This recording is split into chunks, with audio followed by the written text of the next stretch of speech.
We've got the video and everything. Yay! We are live. Let's get us. Sounds weird. Should we send it out? Excuse me. Hang on. What exactly about a 5-sided square is weird?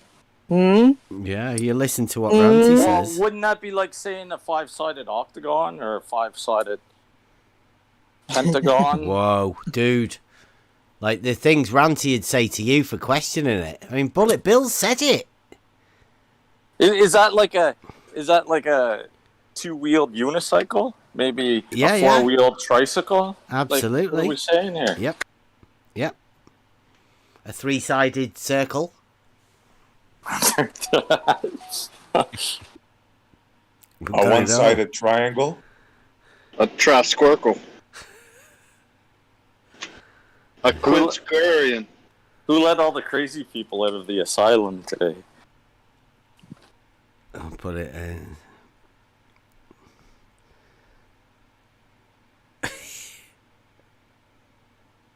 Is this like talking about a 5-sided Virgo? Talking about a 5-sided square? Is that like talking about a pregnant virgin? I would say something, but Rakia said I'd mess it up, so I'm going to stay quiet. Yeah, God's scalpel was on a short leash, too. He went on mute yesterday and never came back.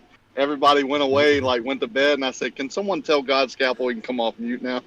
Good night. Right, let me get this video for you, and then we can get God's scalpel up to date with it. Oh, it's on. Should I put it on? I'll put the YouTube one on, right? And then you guys can watch it on mine.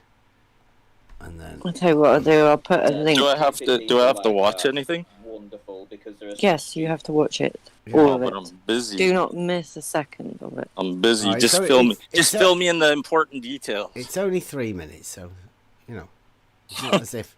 You know what I can do in 3 minutes? Never mind. There you go. You can come in. And there you go. That's on there. Right, now this we were watching because Spurs Chemo and Speak Truth had a debate, if you want to call it a debate, you know, over on the Shills channel the other day. Now, on that, the debate happened, and it was, as usual, two people talking at each other. And they decided to do a review show with all of the boys, right? So Ranty came over, you had Bullet Bill, Speak Truth was there, and I think there was another Limey and somebody else. And they're all discussing the the debate. Now, in the debate, Spurs Chemo quite rightly said triangles have 180 degrees. And that throws these people into a bit of a frenzy. So, in the ensuing thing of somebody noting the fact that triangles only have 180 degrees, they had to outdo each other. It was a bit of a battle between Ranty and Bullet Bill. So, are you ready now? I'm going to play this, and then you can listen to it. I'll not stop it all the way through. Yeah, stupid people like that. Wonderful, because there are some stupid people that just won't get that and make stupid comments like, "Did he say a 5-sided square?" ? Before you go any further, guys, you know you said about the 5-sided square. Just to clarify, Slightly random point, but then if any of you are into math, there's a certain shape where you could make a 5-sided square. Wonderful, because there are some stupid people that just won't get that and make stupid comments like, "That's why we know we live on a globe." Actually, I'm glad you brought that up. Spherical axis, and that is a good way of working out that we do indeed live on a globe. Right, okay. This horizon not physical thing makes no sense whatsoever. You may as well say, is north physical? is up and down physical. It's a complete nonsensical point. And Let's get physical. Hey, let me just hold on. Let me just stop you here before you go any further, guys. You know, you said about the 5-sided square. Just to clarify, so if you want to make a clarification now, because there are people in the chat that will probably jump all over that and try to make some kind of stupid video, retarded video about it. So I'm a 5-sided square earther.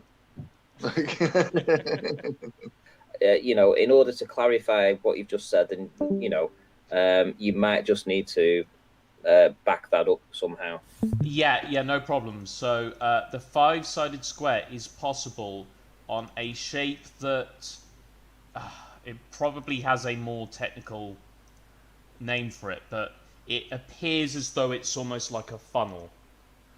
And there's a video demonstrating it quite brilliantly, and I'll post the link to that. But it's almost like a funnel, and it would technically like go on to infinity. It's one of those sorts of weird shapes. But if you put a flat piece of paper, well, it wouldn't be flat. You'd have to bend it, obviously. But you can make a 5-sided square with 90 degrees, and the mathematician on that video literally shows you how that could be done. So yeah. Wonderful, because there are some stupid people that just won't get that and make stupid comments like asking, you know, did he say a 5-sided square ? You know, I mean, stupid people like that. 5-sided square. Yeah, stupid people like that. You know. Yeah. Even that's more likely. That's actually more likely than flat Earth, which is quite funny. Right. You like that?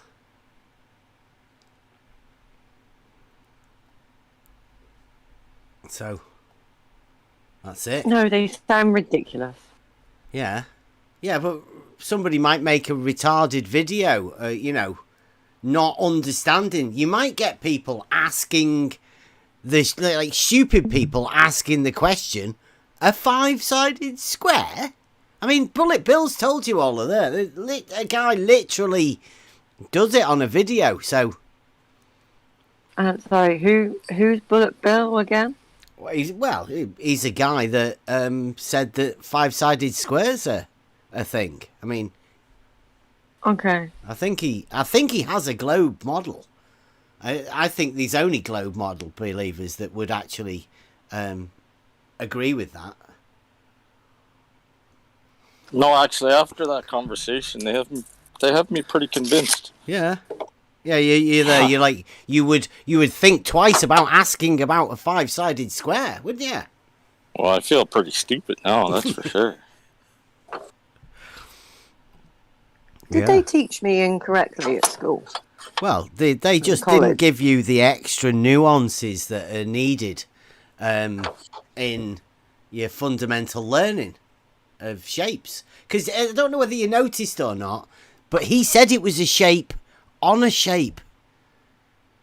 Like, there's a shape that you can draw a square on to get 5 sides. I mean, fantastic. Shout out, Bill. That's beautiful, man. I still feel like that's a pregnant virgin type scenario, or a 3-wheeled bicycle. Yeah, it breaks all the known laws of non-contradiction, right? If your basic premise is starting off where you haven't got a clue what is real or your understanding of everything, even mathematics, right? The foundations of maths. Yeah, if you can fuck that up, just throw it around, then yeah. You're going to be struggling with the rest of things, aren't you? I mean, I think what we're going through at the minute is this sort of process of us helping people to realise that this what they call debate. I mean, how could you debate with somebody who can add an extra side on a square? Debate what? We were on the show in the chat. Yeah. And they were talking amongst themselves. I challenged them to go on. What did they do? They banned me from the YouTube chat. First time I've ever been banned. It's telling. It's telling. Yeah. Well, I mean, if you were on your own and you'd have carried on typing, you wouldn't have known that you had have been banned. You'd have just thought everyone was ignoring you, wouldn't you?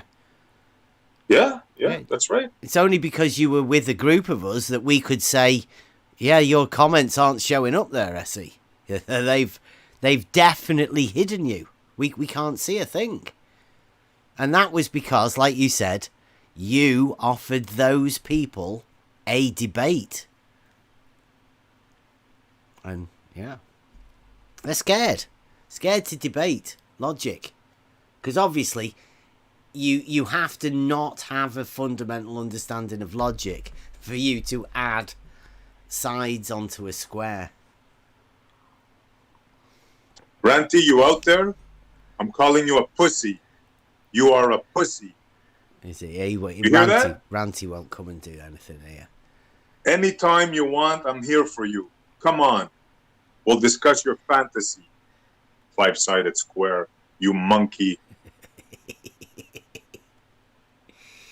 It's Bill. You think I'm a troll, huh? Wait. Bill. The gloves are off now, Bubba. No, Ranty's protected, Essie. You'll never get to Ranty. I mean, can you imagine how bad it would be for them to actually put Ranty up in a fair discussion? They couldn't do it. Well, the challenge is out there. Yeah. 5-sided square. What a clown you've become, Ranty. You are a laughing stock. Well, I'd like it. We're Bill as well. I mean, if Bill wants to come and have a chat, we do quite a lot of geometry, but we just deal in the fundamentals of geometry. Euclidean. We choose to try and understand Euclidean as much as possible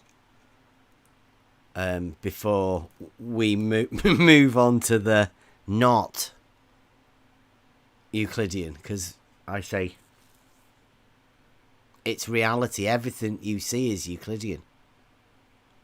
Everything. If you can make a model of it, physicalize it, it becomes Euclidean. But I mean, that's just me. Well, no, maybe not just me. It's for anybody that wants to have an understanding. Straight lines. How can you not understand that a square has 4 sides? A triangle has 3 sides. How can you not understand that? Well, don't forget as well, it's not just 4 sides, is it? It's 4 sides at right angles, sort of perpendicular. Yes, correct, yes. And so that makes them straight, 4 straight sides. Which, I don't know whether you noticed, but that shape that he's got there doesn't even have 4 sides. It's got 5, and they're not straight. And as you know, you need 2 straight lines to measure an angle. So you can't even measure the angle that they're talking about. And they've lost it. They've not got an angle.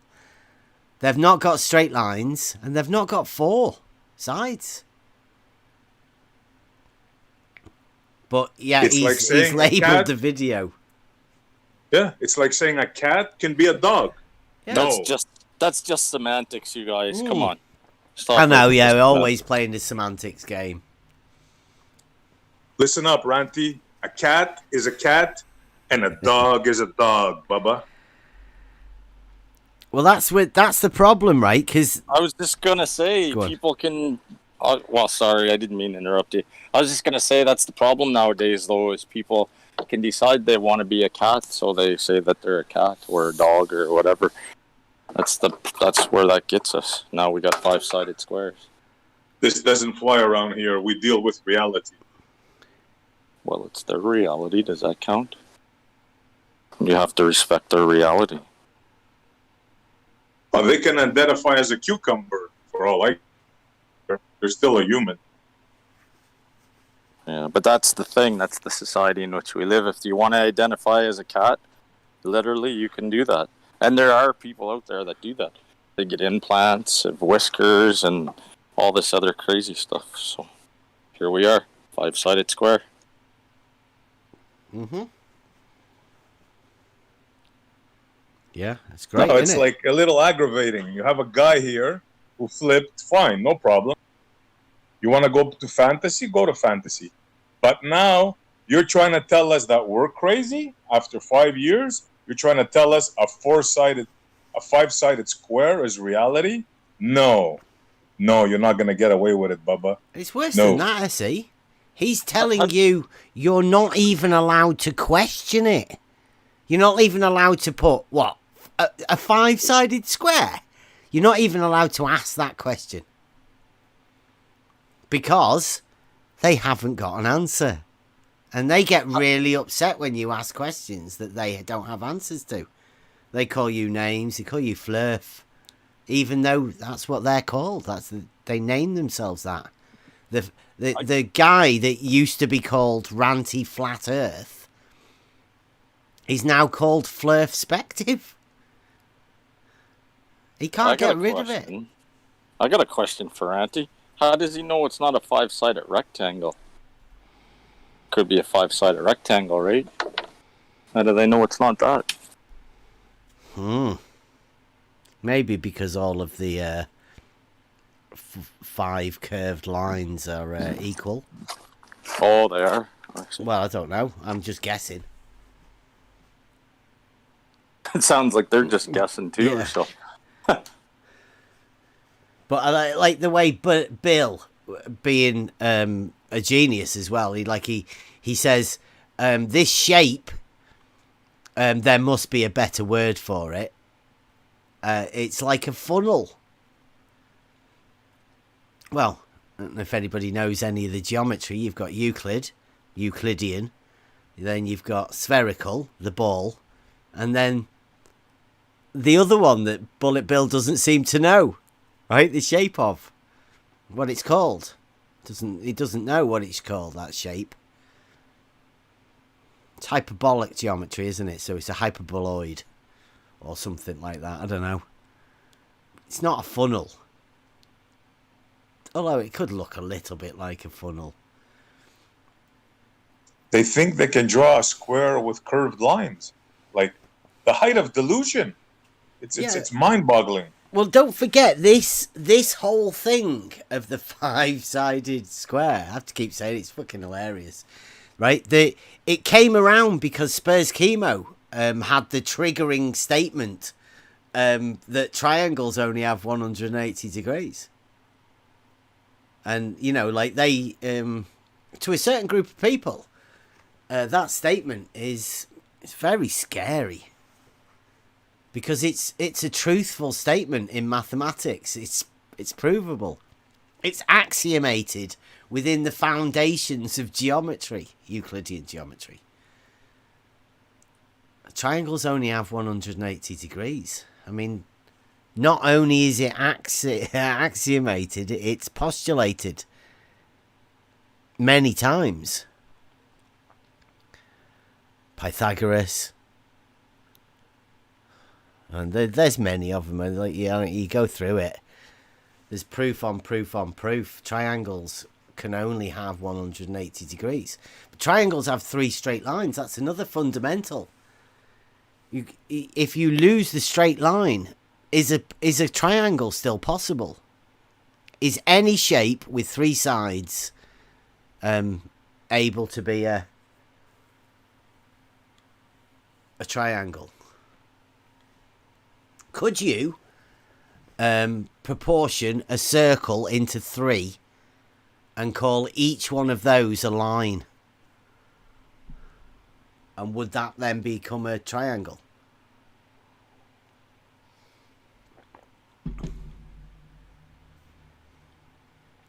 I'd say no. Triangles only have straight sides. 3. And because that's an angle, triangle.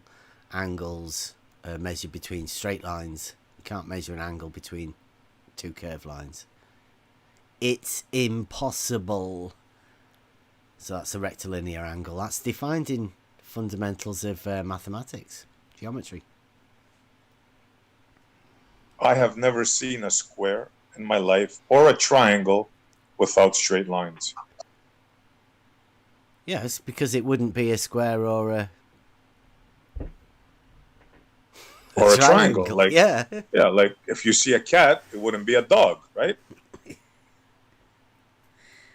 Yeah, if you have something and it is defined as something, particularly within mathematics and geometry, you can't then have it being something else also. Like I say, that breaks the law of non-contradiction, which is the basis of the statement, initial statement at the beginning of any logical proof. Actual proof, right? That's what a proof is. It's logical.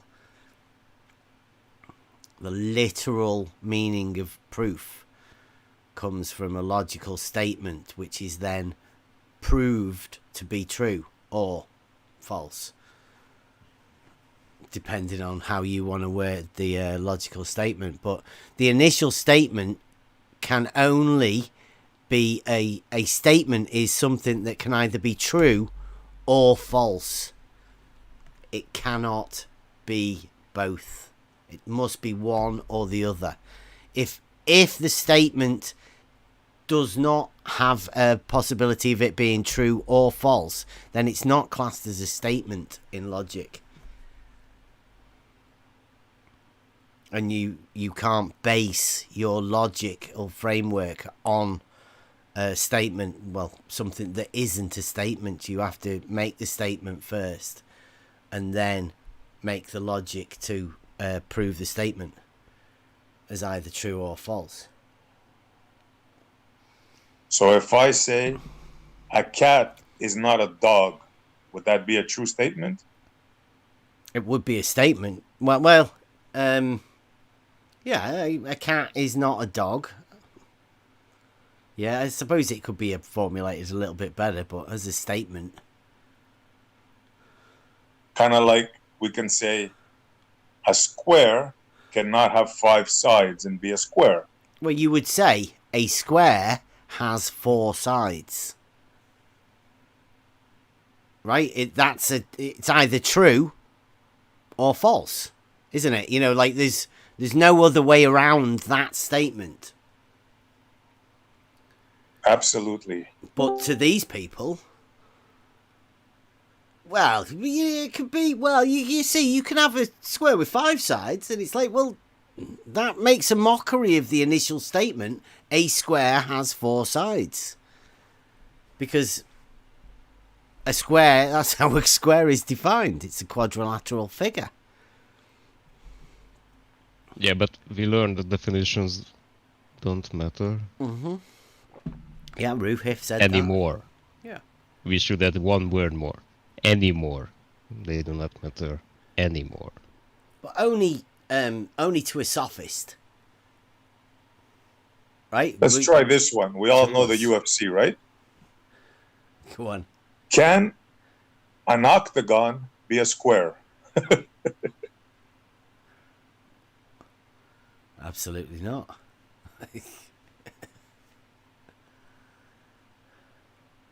Could probably contain 2.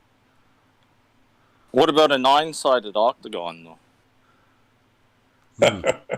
Uh-huh. So can you put n plus 1 on your shapes? And do they still say the same shape?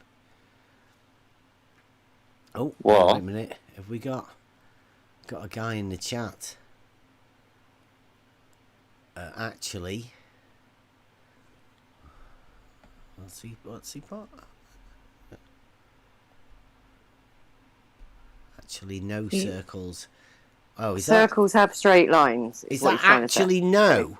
Circles have straight lines. Yeah. Yeah, really crap grammar. But he also put, so look up, oh, geez, what's that? Relux triangle? Yeah, Relu. Yeah, it's, no. I bet it's not got straight sides.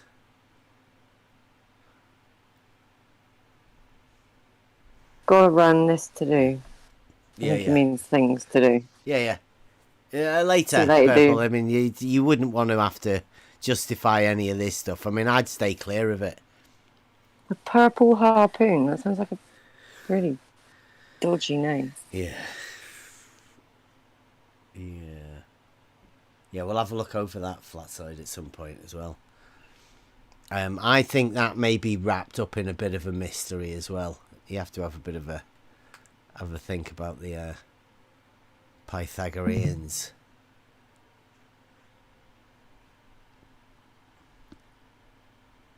I quite like them though. I bet they definitely... Well, you see, somebody was once said that when they did Euclidean geometry and they got rid of one of the postulates, then they could have replaced that with the Pythagorean Pythagoras' formula, you know, and they'd have been all right. They said that would have done for the what they call the triangle axiom. I don't want to go too deep into it though. It's a curved triangle. The triangles have 3 straight sides, Purple. I mean, it's great.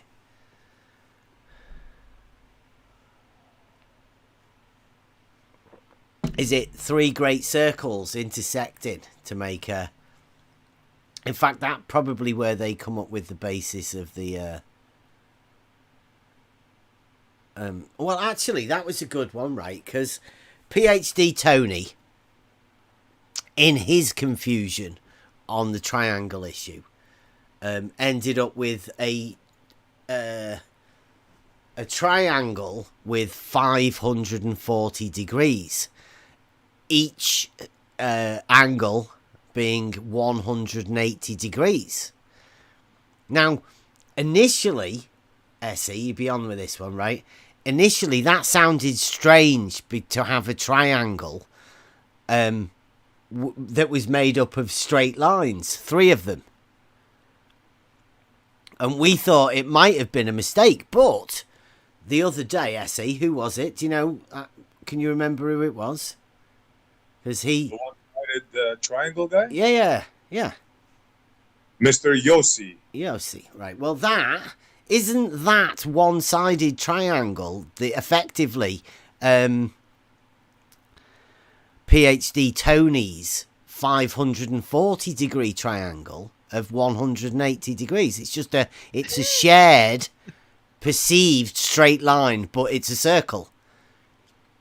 Yeah, it's just circles, right? They a one-sided triangle circle and a 540 degree triangle circle.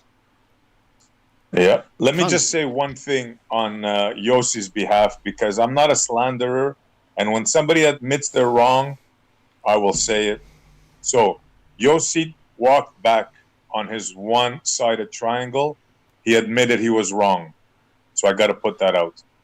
Oh, that's good of him. Would he have it as a 540 degree triangle with 3 180 degree? I wonder whether he would. I bet if he knew that PhD Tony had said that, he'd be quite happy. Because if a PhD guy says it, I mean, that dude made a video saying that a square have 5 sides. And they all jump on that one, don't they? Because it makes them sound clever whenever they say it. Did you know? But we're just here to say, nah. Yeah, but my question, if I can have one, is in that video, 5-sided square, number 5, where does the wizardry happen? I've not watched it, right? But I would guess it's at the moment where he decides to bend a straight line. Well, actually, he's showing a shape to the camera. Now, what's the very first thing that we can determine from that? He's showing a shape to the camera. He's holding a shape. What does it mean? Okay, it means it's a 3-dimensional shape, right? So that's that's his very first wizardry, very first spell, showing a shape that is actually in 3D. Yeah. And drawing lines on it. Yeah, that's Bullet Bill said the same, didn't he? It's like a funnel. He physicalized it. That's a big mistake, isn't it? It's a huge mistake. And the basic idea what this guy did, I'm not sure if I want to say his name, by the way, because when you do shit like this it's not good. So what he did is drawn some, curved lines on it, obviously, because it's like a hyperbolic shape. Not exactly that, it has a name, I don't know it by heart, but he drew some lines on it, and he made it to be a 5-sided shape. And then he measured every angle in between every line. And he said that because every angle is a right angle, therefore we can call it a 5-sided square. How did he measure? He just, cut out some piece of paper that was right angle, had a right angle, and then put it towards the angles on that cone or hyperbole shape. Oh, nice. So what is the second spelling regarding that? Well, the second spelling is obviously... Hi there! So the second spelling comes in as soon as he touches something in reality, a 3D shape, and even if we are talking about a paper, it's in 3D. We cannot escape it. Okay? So it's in 3D. He grabs it, and then he bends it, and then he draws on it, and then he claims that shape that he's holding in his hand is actually 2D. So whatever it measures, that must be 2D too. So what he's talking about, in his words, is that this shape, this 5-sided square, is a 2D shape. But it's not. Yeah, concept. Yeah, I've been saying that to him all along, right? Whenever they say, draw a line on a ball, I say, you've got a ball there, that's a Euclidean shape. Right? It's a 3-dimensional Euclidean shape. As soon as you physicalize it, anything you physicalize it, you turn it into a 3-dimensional thing. You're not doing 2-dimensional geometry once you physicalize a 3-dimensional shape. Exactly what I've been trying to portray to them. You live in 3-dimensional space, not in 2-dimensional space. Because you're doing your mathematics in 2 dimensions doesn't make it 2-dimensional. You're just ignoring a dimension. That's all. Yeah, that's what they haven't realized yet about Euclidean geometry, right? The fundamentals starts from nothing and builds up. Well, there's a ton load of books, 10 of them, a few number ones in the middle of there, but the rest of them are geometry. And that's just dealing with plane surfaces. That plane surfaces is dealing with the foundations of the geometry that you are going to use in reality. Now, book 11 is the solid geometry book, which is where we deal with most of the things that we deal with, or where our proofs are going to come from, will be book 11, in the 3D physical reality that we can actually do these tests in.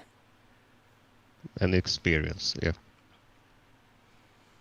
Yeah, objective. We objectify everything, make it real, and then do the geometry with that reality. Not on a piece of paper. We can show it and we can express it on paper to show you exactly how it happens, as geometry is meant to do. Geometry does that, but you have to do it just in reality. Describes. Yeah.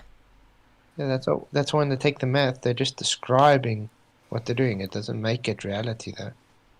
Like I said, because they're describing a surface as two-dimensional, doesn't make the reality two-dimensional. It's still three-dimensional. They're just ignoring the one dimension to keep it two-dimensional. Yeah, like what's up said. That's the big wizardry. It's the big magic trick. If you can keep people second-guessing themselves, and being able to conceive that there is somebody out there, usually with white hair, writing numbers down somewhere and speaking authoritatively on something. If you believe there are people out there that can add extra sides to squares, then, well, I don't know. I guess then you're insane. Well, you are easily led and easily fooled, or you just don't trust yourself enough. You haven't been given the fundamentals to understand this stuff for yourself, or you haven't got the courage to just say, "Nah, that's fucking stupid." Right? It's hard in these arenas to actually do that, to step out and speak up and say, "Nah," because people like Ranty and Bullet Bill and all of them, they're there to mock you. They're there to mock you for asking, "Are you sure that's right? An extra side on a square?" Because their perceived knowledge and stuff, it just, I don't know. And then they try and turn it back on you, like they are the intelligent ones. In the meantime, they are the ones making your point and showing themselves ignorant. Yeah. By trying to tell you you're stupid. Yeah.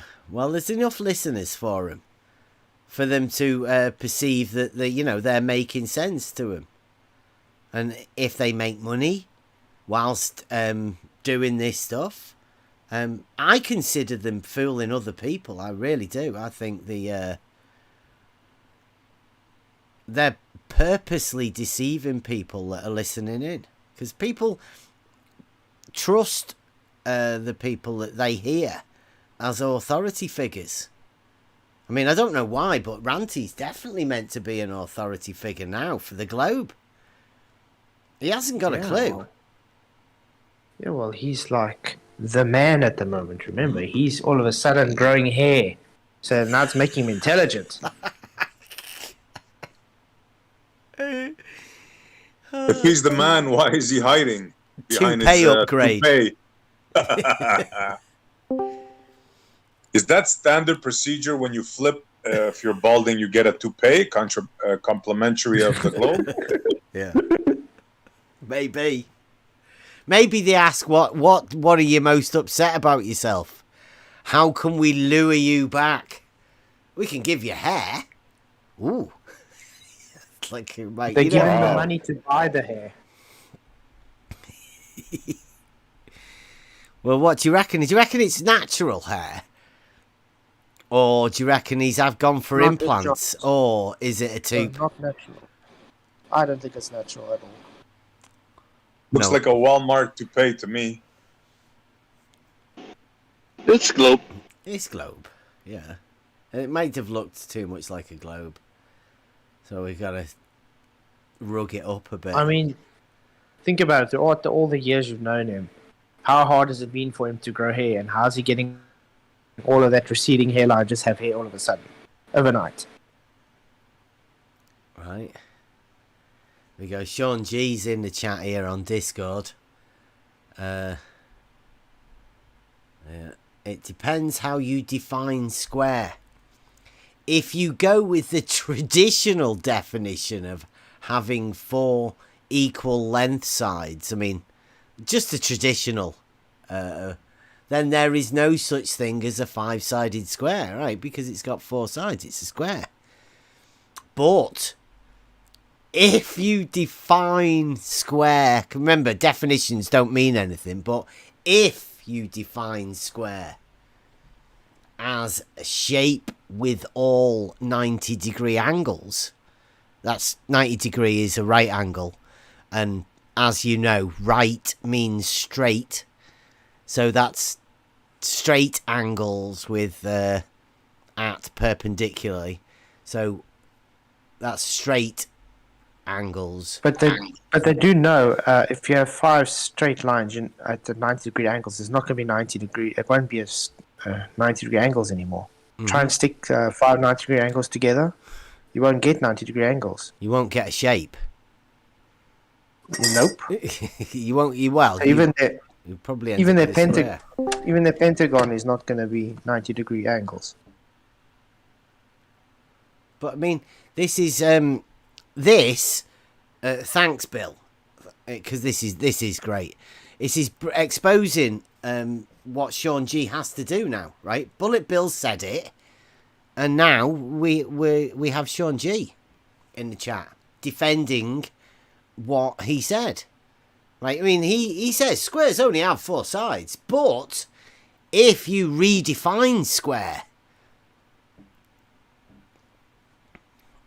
then you can.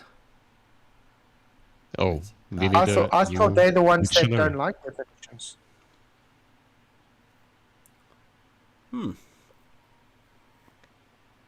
Yeah, Sean G says yep, and that's why I said clearly it's not a real square, at best a philosophical idea.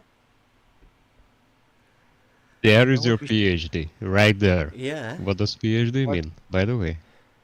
What's up? Do you know what we should actually do? We should phone a university sometime and just ask them. Can you please define the square?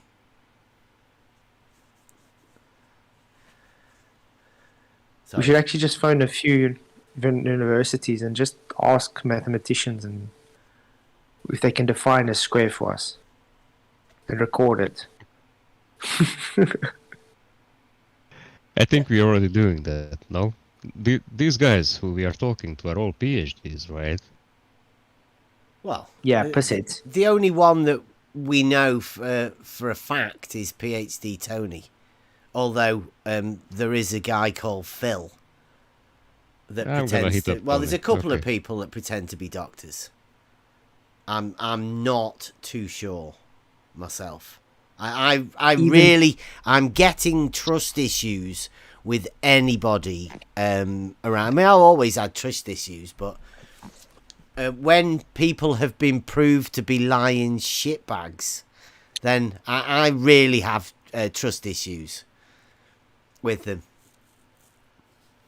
Ranty, I couldn't trust a word Ranty says ever. Yeah, but to be fair, we didn't really trust him even when he was a so-called flat earther. He was a troll then as well. Yeah. Yeah, we all knew Ranty was not to be trusted. We all knew that, Ranty. All of us.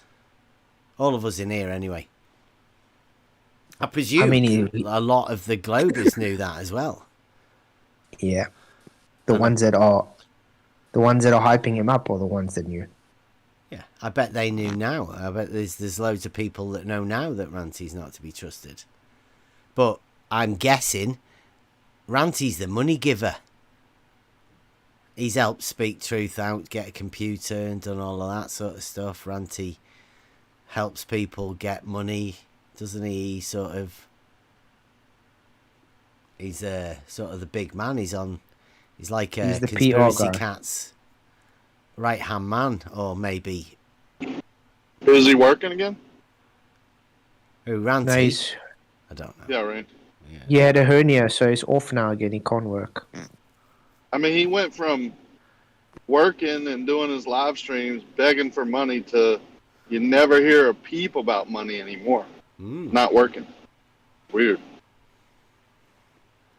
It's his business, but those are just the facts, right? Yeah, ever since he worked for that Mason guy, he's never needed money again. Weird. You reckon? Like, you can't just go to some... Hey, I'm here to paint you soffits. I don't know what he was painting. And then, oh, hey, do you want to fancy... Hey, have a look at this picture I found on Facebook. I don't know. I wouldn't mind a word with Kevin if anybody knows Kevin Jackson, the guy that took the picture. He's never answered me on Twitter or anything. Even though I keep telling him, they keep putting my name all over your picture. Are you not going to come and tell them it's your picture? And you've got it up for sale. Like he's avoiding all this with how can I say desperation, because he doesn't want to be dragged into it. I think there may be NDAs around.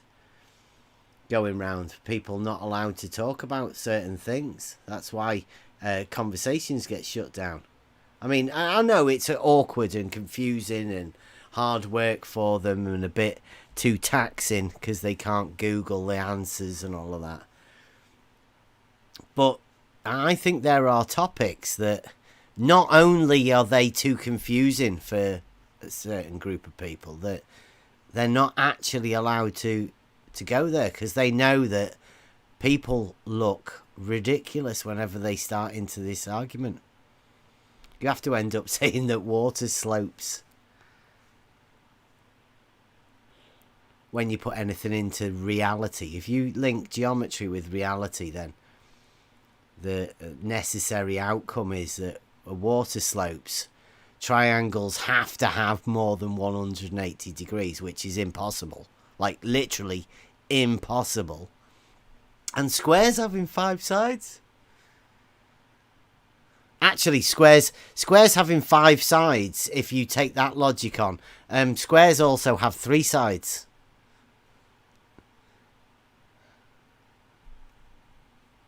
So you've got squares with 3, 4, and 5 sides. Fantastic. like the one guy that says a triangle only needs one straight line. Well, like you say, as he said, that's been taken back. But that guy is PhD Tony. 3 Do you think lines. So? Yeah, 3 180 degree. I mean, that's what you do. If you have a triangle and you make it with 3 180 degree angles, then you've just got a straight line. That's all you've got. You've just joined 3 straight lines together.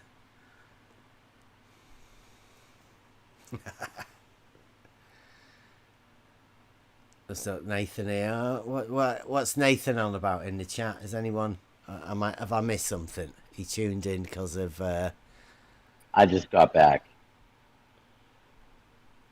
The 5-sided square. Yeah, I'm trying to get Sean G to come in and talk about it, but he's trying everything not to. He can't. Bullet Bill is absolutely messed up. Bullet Bill's not going to come and defend it. Oh no, he hasn't got a clue. He's read it somewhere. Ranty's not going to come and defend it. But the greater globe populace that have to have angles of more or less than 90 degrees. I mean, do you know even their Cartesian coordinate systems is based on ellipsoid, which require 3 dimensions, which mean they don't have straight lines. Yeah, let's see. We get that video for Nathan. If you watch my latest video that I put out, it's Ranty and Bullet Bill talking about the 5-sided square. Oh yeah, that's brilliant. This is it, baby. So we've got that, and our live. Here's the link for the. Oh, come on.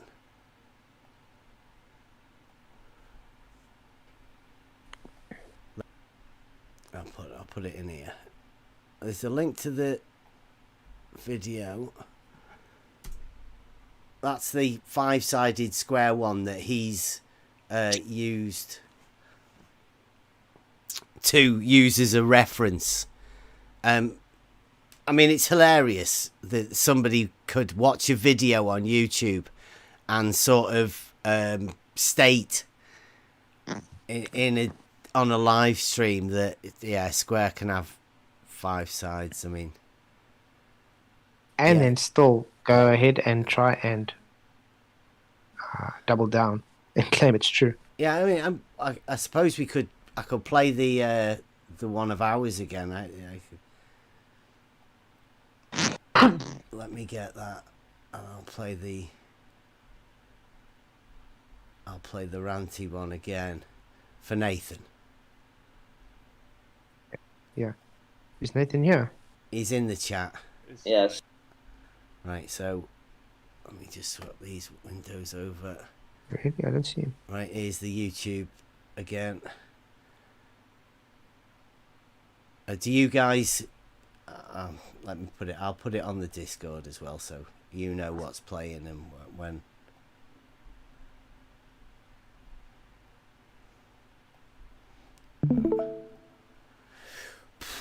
Here we go. Right.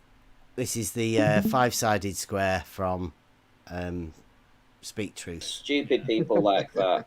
Wonderful, because there are some stupid people that just won't get that and make stupid comments like, did he say a 5-sided square question mark? Before you go any further, guys, you know, you said about the 5-sided square, just to clarify. Actually, slightly random point, but if any of you are into math, there's a certain shape where you could make a 5-sided square. Wonderful, because there are some stupid people that just won't get that and make stupid comments like... That's why we know we live on a globe, actually. I'm glad you brought that up. Spherical axis. And that is a good way of working out that we do indeed live on a globe. Right, okay. That's not spherical This axis. horizon not physical thing makes no sense whatsoever. You may as well say... First of all, he north talks about a physical, 5-sided is square. up and down Then they come and talk about nonsensical point. And Let's get physical. Hey, let me just hold on. Let me just stop you here before you go any further, guys. You know, you said about the 5-sided square. Just to clarify. So, if you want to make a clarification now, because there are people in the chat that will probably jump all over that and try to make some kind of stupid video, retarded video about it. So, I'm a 5-sided square earther. you know, in order to clarify what you've just said, and you know, you might just need to back that up somehow. Yeah, no problem. So the 5-sided square is possible on a shape that it probably has a more technical name for it, but it appears as though it's almost like a funnel. And there's a video demonstrating it quite brilliantly, and I'll post the link to that. But it's almost like a funnel, and it would technically like go on to infinity. It's one of those sorts of weird shapes. But if you put a flat piece of paper, well, it wouldn't be flat. You'd have to bend it, obviously. But you can make a 5-sided square with 90 degrees, and the mathematician on that video literally shows you how that could be done. So yeah.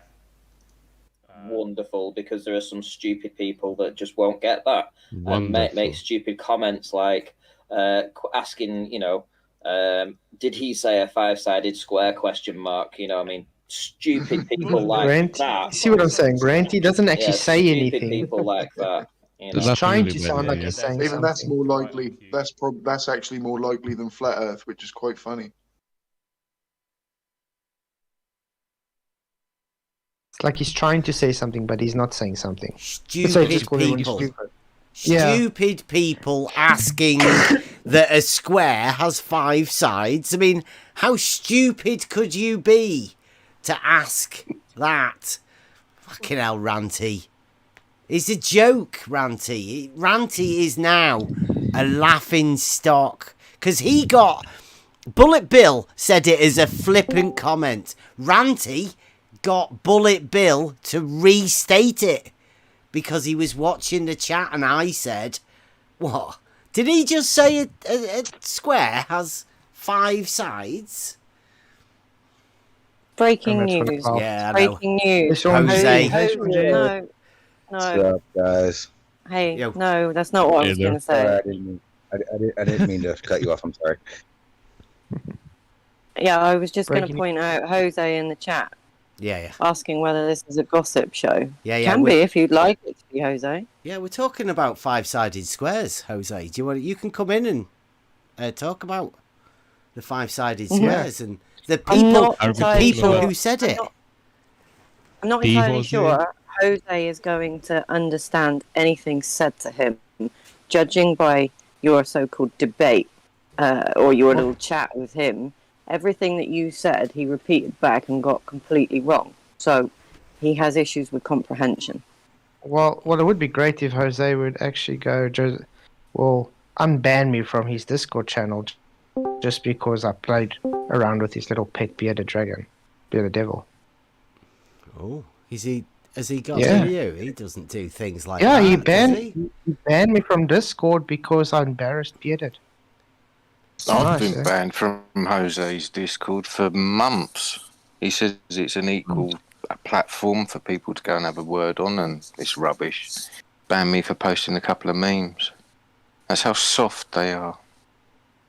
Nathan, point out that they were stating about 5-sided squares because Chemo had mentioned about a triangle only having 180 degrees.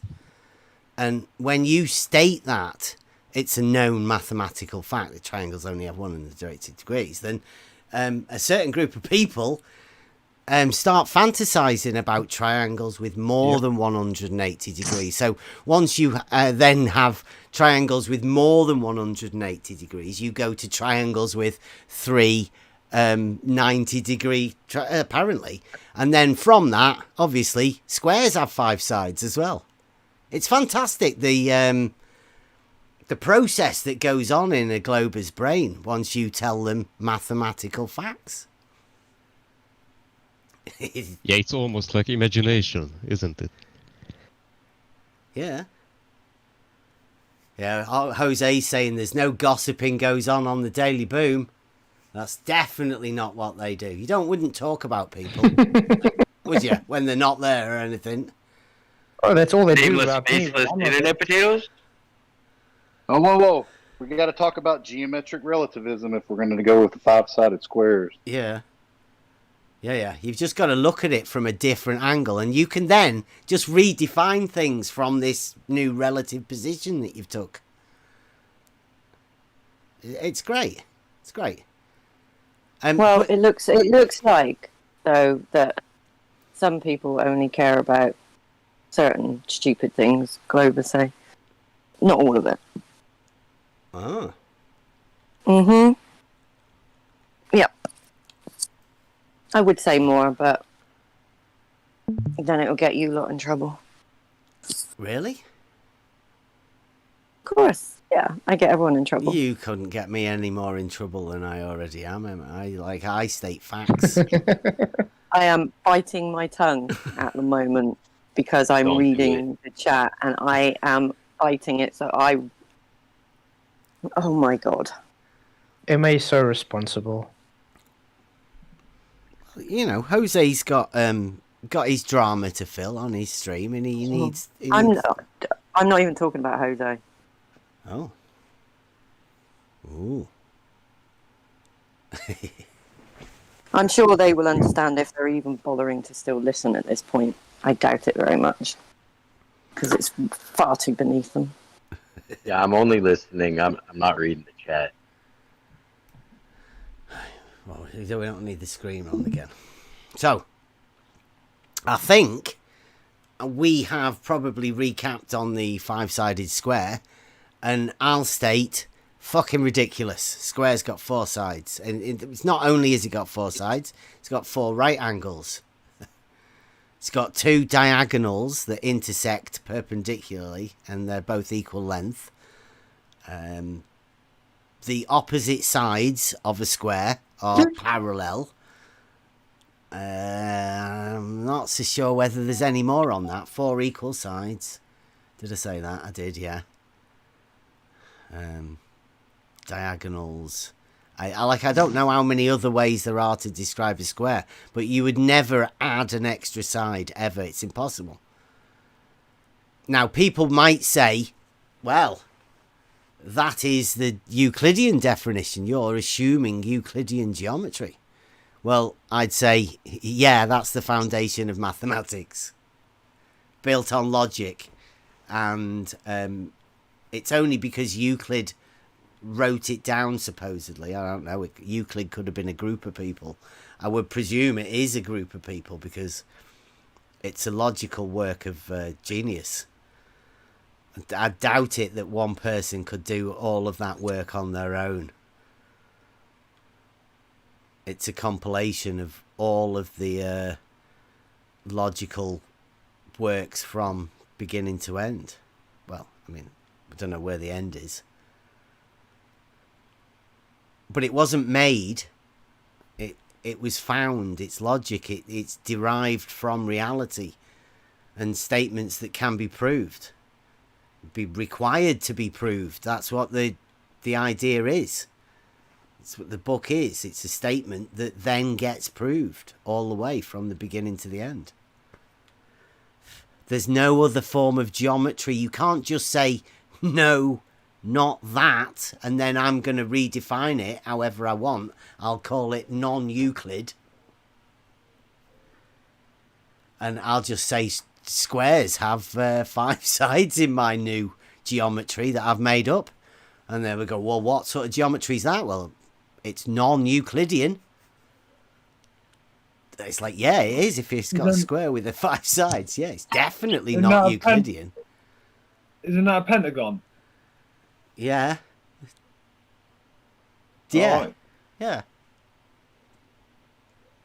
How's this? Jose's accusing me of trolling and person attacking. Oh, but this was my own channel. Yeah. But this is on my own channel that he came onto my live stream, my premiere, and told me I'm being disrespectful because I'm playing around and showing his pet to be ignorant. Well, Jose's got to protect his boys, right? Talk about getting his pants. No, he's drama free. Yeah, I'm sure it is, Jose. I'm sure you'll not have anybody saying anything like that now. Will you, Jose? Yeah, I mean, all that Daily Boom is a gossip show. Nothing more. Yeah, I noticed that if there's no flat earthers on there, then everybody just talks about flat earthers, Jose. Oh, it's trolling. Right, see, it's a difference, right? There's like gossiping and drama, and then there's trolling. Jose can just say it's trolling. That's because, I mean, well, that's what we're doing, Jose. We're just trolling. How much videos have been about me in the last month or so, or 2 months, without me even being there? Anyway, why does Jose care? He's only a nameless, faceless internet potato, remember? Yeah, he's a text chat troll. I mean, that's what he's doing. Earned a fair bit of money last night. It's good. Are you going live again, Jose, later on? Are you doing a show today? Yes, please. Yeah, I want to laugh at him. How did everybody think? I think everybody said it went all right, didn't it, yesterday? I don't know. I didn't watch. Did you not? Yeah, we had a bit of a heart-to-heart and sort of a one-to-one, a nice little chat. Jose did, like Emma said, did struggle with understanding that the horizon does not rise to eye level, and because of the misunderstanding of what people think eye level is. You need a tool to measure level. It's called a level, and your eyes can't do it. It's a bit of a misnomer, eye level. but levels rising and intersecting. Because that was another thing that we had, wasn't it? The only person I've ever heard who said that is George, Nutsack. And he said it rises above the horizon. Now, I think I put a clip in somewhere of somebody saying, it was Walter Bislin, wasn't it? That was what I wanted to go over. Jesse Kozlowski's comments and Walter Bislin's comments on the Jose's video. We'll go over them in a minute. But Walter Bislin has restated that George has done a video showing that the horizon can rise above eye level. Again, so George has made a video of this very thing happening. And if it's on his little lake at 2.7 miles, that means he can get the horizon to rise over a distance of 2.7 miles. That means that any sort of observation that you make is invalid, like, because George says everything will rise. So is he saying it's concave then? Well, I think so, yeah. On certain days when it's right, then the horizon makes a concave land for him. And like the water, can you imagine seeing that? The water rising up in front of you. It's fantastic, isn't it? Like, it's no wonder. I hope he's all right. He said that, and then he's gone missing. I hope he's all right. I mean, Jose did say he had something personal. Do these guys know just changing a focal length alone already changes the level of the horizon? Well, you're just magnifying it in the field of view. You're just cropping it in the field of view, so you're raising it or lowering it. It's just optical. No, he's got crosshairs. He's got tools there, right? It is a theodolite. It's not an auto level. It's a theodolite. So I'd say he's probably just setting the tools up wrong. But I mean, like, I don't think he could ever say that. It's one of these situations where the globe has to have it. Has he done a 2-peg test with it to check if it's calibrated correct? Is that the measuring rod? No, George, I don't know. I'm not too sure. Probably not. Although he did say that was his job. Calibrating, I think he said electronical equipment. I'd have to go back and look at it again. But I'm sure he said he calibrates stuff. And he doesn't have a measuring rod. That's how? That's my question. How? It's like trying to make chocolate without having any ingredients to make chocolate. Well, it seems like that, yeah. But yeah, I hope he's all right. Like I say, it doesn't matter how many death threats he's given us. I hope the old lying shitbag is. I hope he's all right. Like, I don't want to wish any harm on him. The way you say it. You're full of love tonight. He's still... He might be a human being, but... Yeah, well, like you say, it's still up there on Brandon's server, the death threats. Like, he doesn't bother. He's not shy about it. He does say that. He said that I should put a gun to my head. Do we get it? I'll go on. I'll see if I can find it. Put it in the chat. Well, he does kind of go out. He does kind of go out of his way to look for these death threats by people. So. Well, it's like Jose says, like they all get upset that like the talking about drama and all of that sort of stuff, but I think nothing of death threats or anything like that people give out. Just a day of life. Yeah, just an average day of a triggered glober. Here we go. There you go. Bev has infected Effie. Someone should put a gun to his head and put that fucker out of his misery. Wow. George Nutsack, ladies and gentlemen. What a gentleman. Yeah, oh, yeah. I hope he's all right. No, like that's I say, inciting violence. I almost feel like that's not the first time he's made a death threat against someone. it's definitely not. Oh, It's no. usually against women, isn't it? He that's what I does thought. tend to pick on women, but I mean that may be the first time he's ever give a death threat towards a man. I don't know. He does I doubt it. He does understand that's inciting violence and can be taken to a court. Well, like I say, all of these people that say all of these things to me, they assume I report them. I don't. I couldn't give a shit. It's people saying words. It means nothing to me at all. Yeah, I don't care. I get this all the time. It's over here. Yeah, we actually mature people, unlike Mr. Sensitive.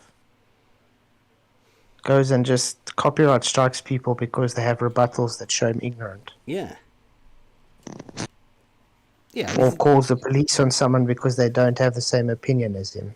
Oh, that was a point as well. I do have a video, Nathan, if you're still listening.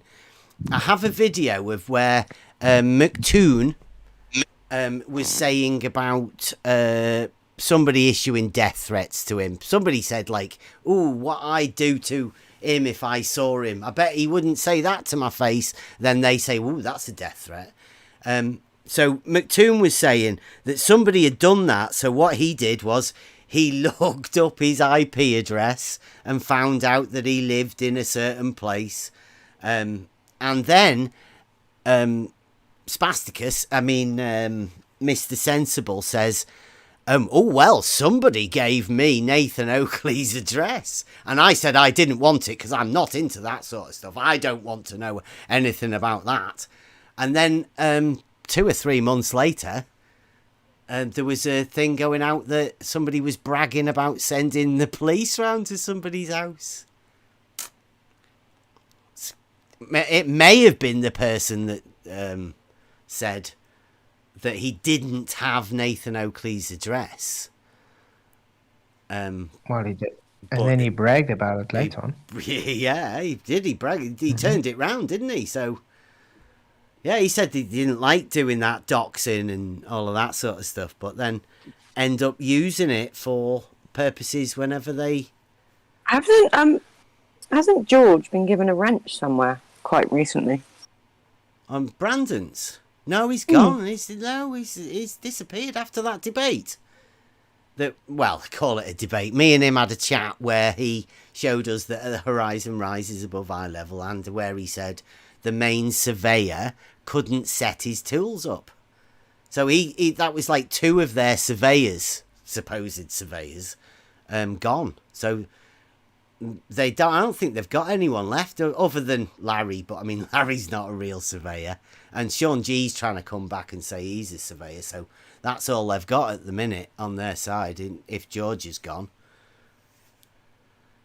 But yeah, I don't think he's been round, Emma. I think he's disappeared ever since we had that chat on Brandon's. Is Sean actually a surveyor? Well, that's what he was telling us the other day. You know, I remember the upper mountain.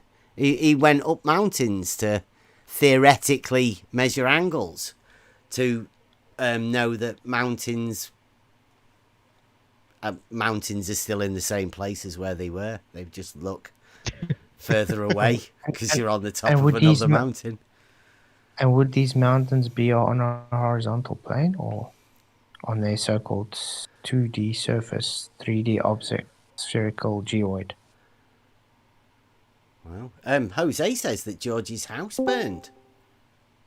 He has nothing, so I heard. That can't be right, that, Jose. Surely you'd all be getting a GoFundMe together for George.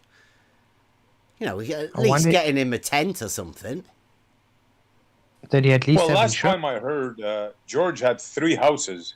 Oh, well, that's all right. Yeah. Oh. Well, then it's not so bad, then.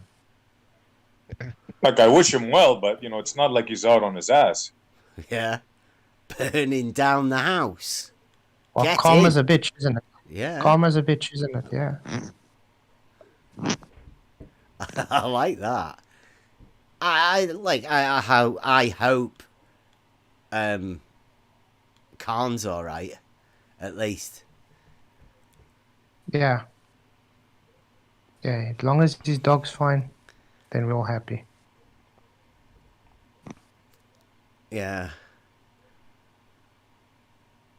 Yeah, I like that. I hope his pole's all right. I mean, he did concrete that into his bedrock.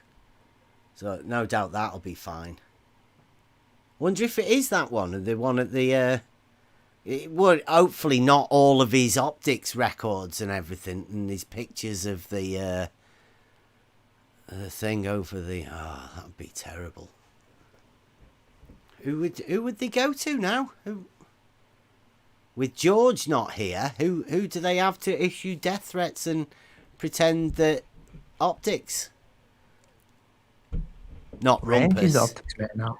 Oh no! Yeah, really go. Ranty, he could take his book of optics over. He could take George's spot.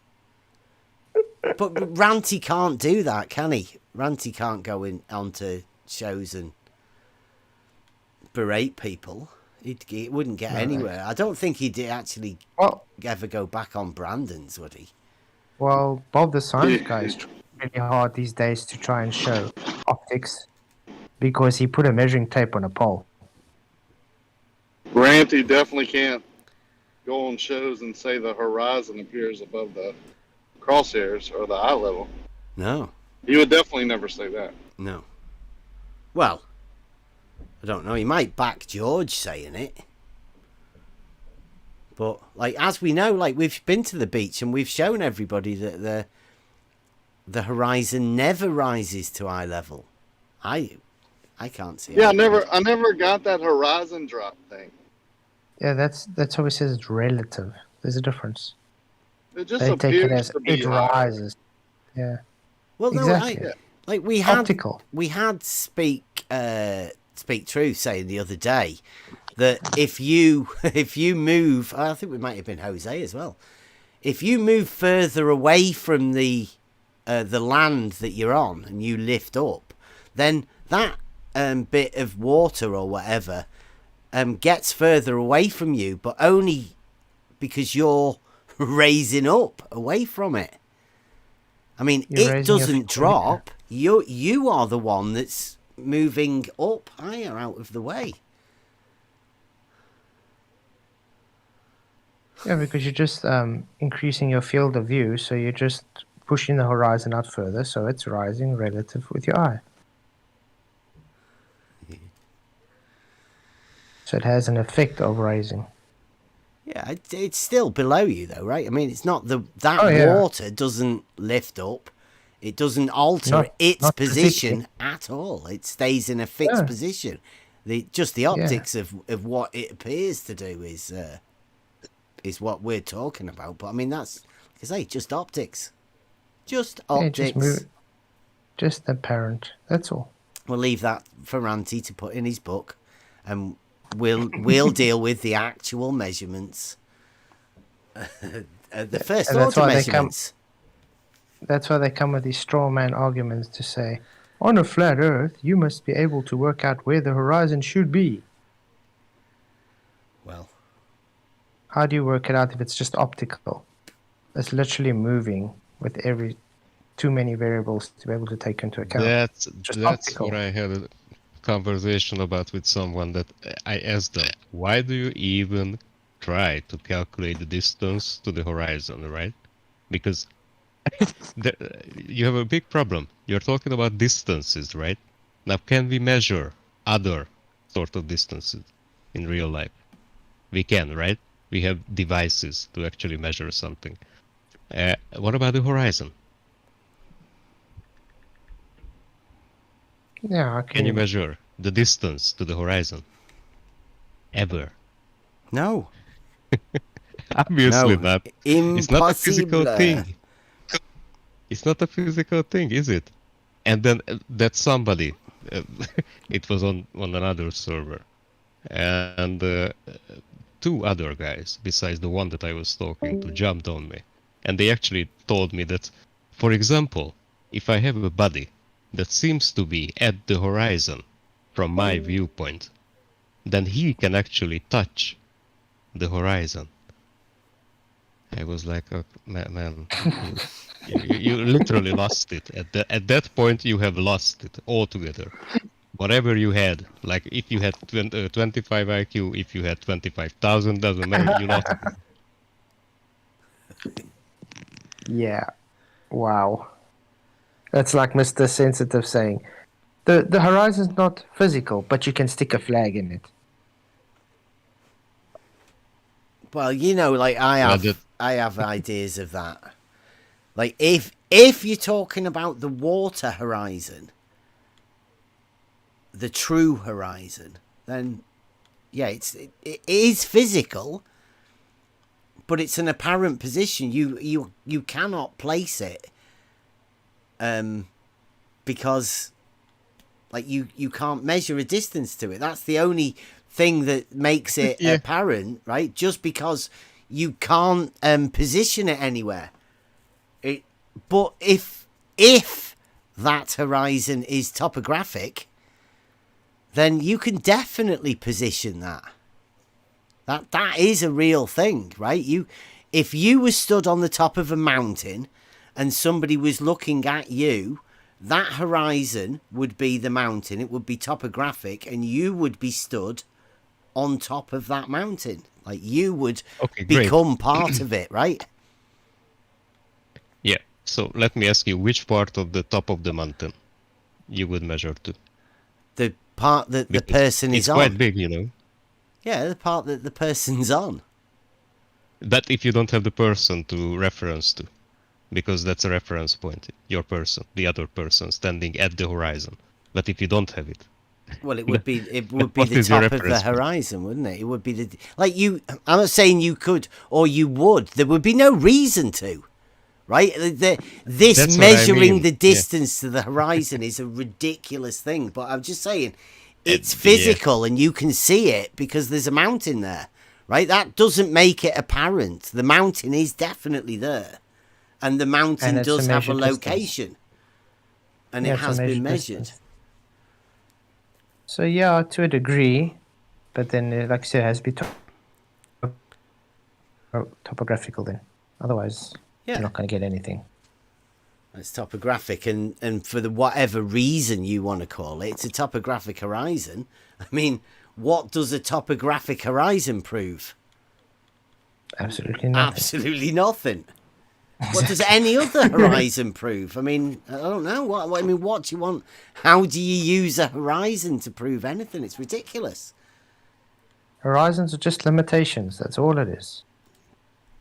It's a descriptor, isn't it? A limit. Yeah, it's literally just a limitation to your vision. It's optical.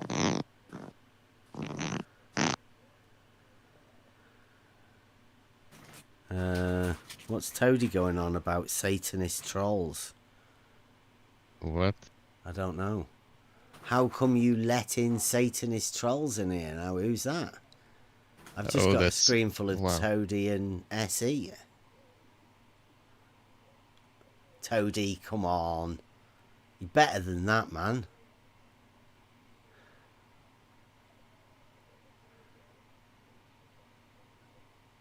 Yeah, Toady, that's why he's been hidden on the channel.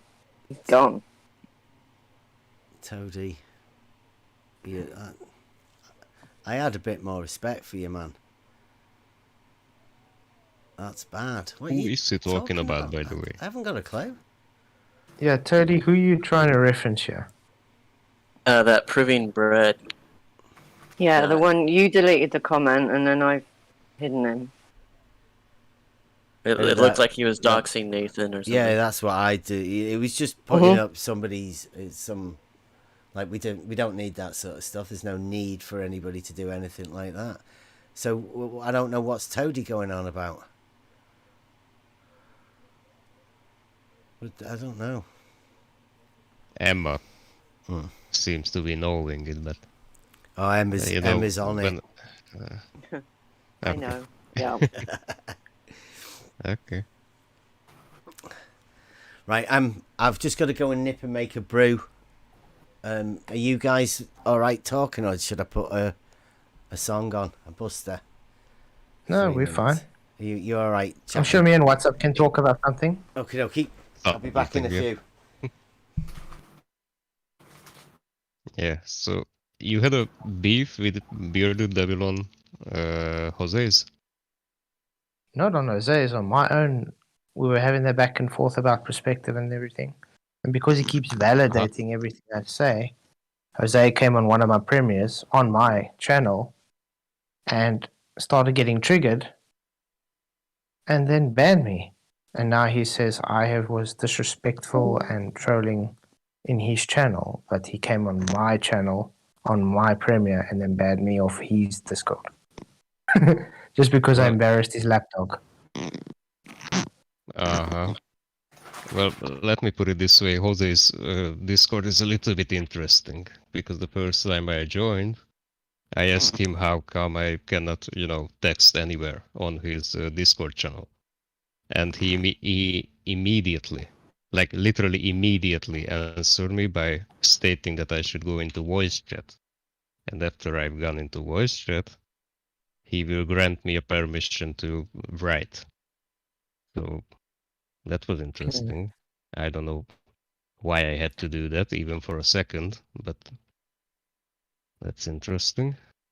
It's giving you special. I mean, none of us had to do that. When you just join, you can already type. Yeah, sure. I'm somehow interesting, guys. It seems like that way, at least. Well, I don't really anyway go to Jose's live streams anymore because, why should I give such a blatant,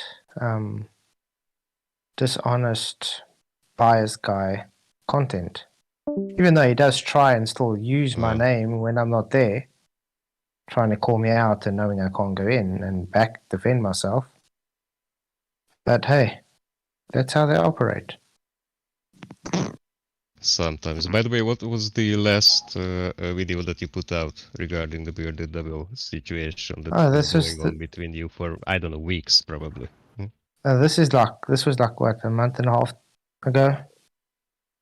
It was all with this perspective one. I'll find the video which one it was. It's in the live stream. You'll see him texting there and everything. Okay.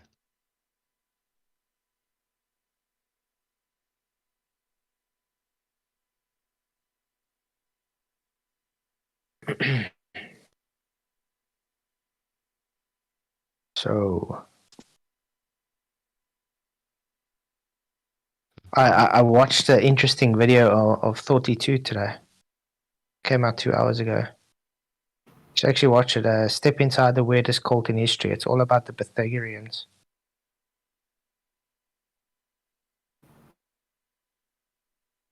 And it's weird. That cult actually has quite a fundamental basing in how the heliocentrism cult goes today.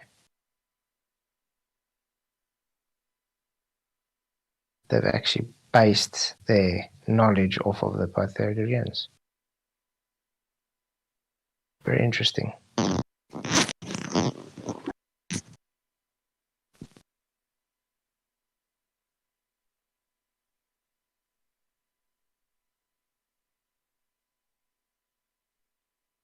Right, I'm back. Hey, babe. Yeah. Toady. Is Toady gone? But he's got a BJ in his bonnet. I don't know. And then they doxed him. And then he's gone. I don't know. Might be the BJ that he had to go for. It's a good way to go. There's no need to announce it. But, like, I mean, Yeah. You've got to go. You've got to go.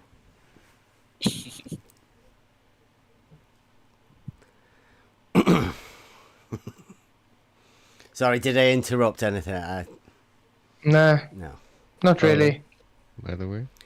Right, okay. Well, are we ready to move on? We've done the five-sided squares and all of that. And let me find Jose's video to go over the...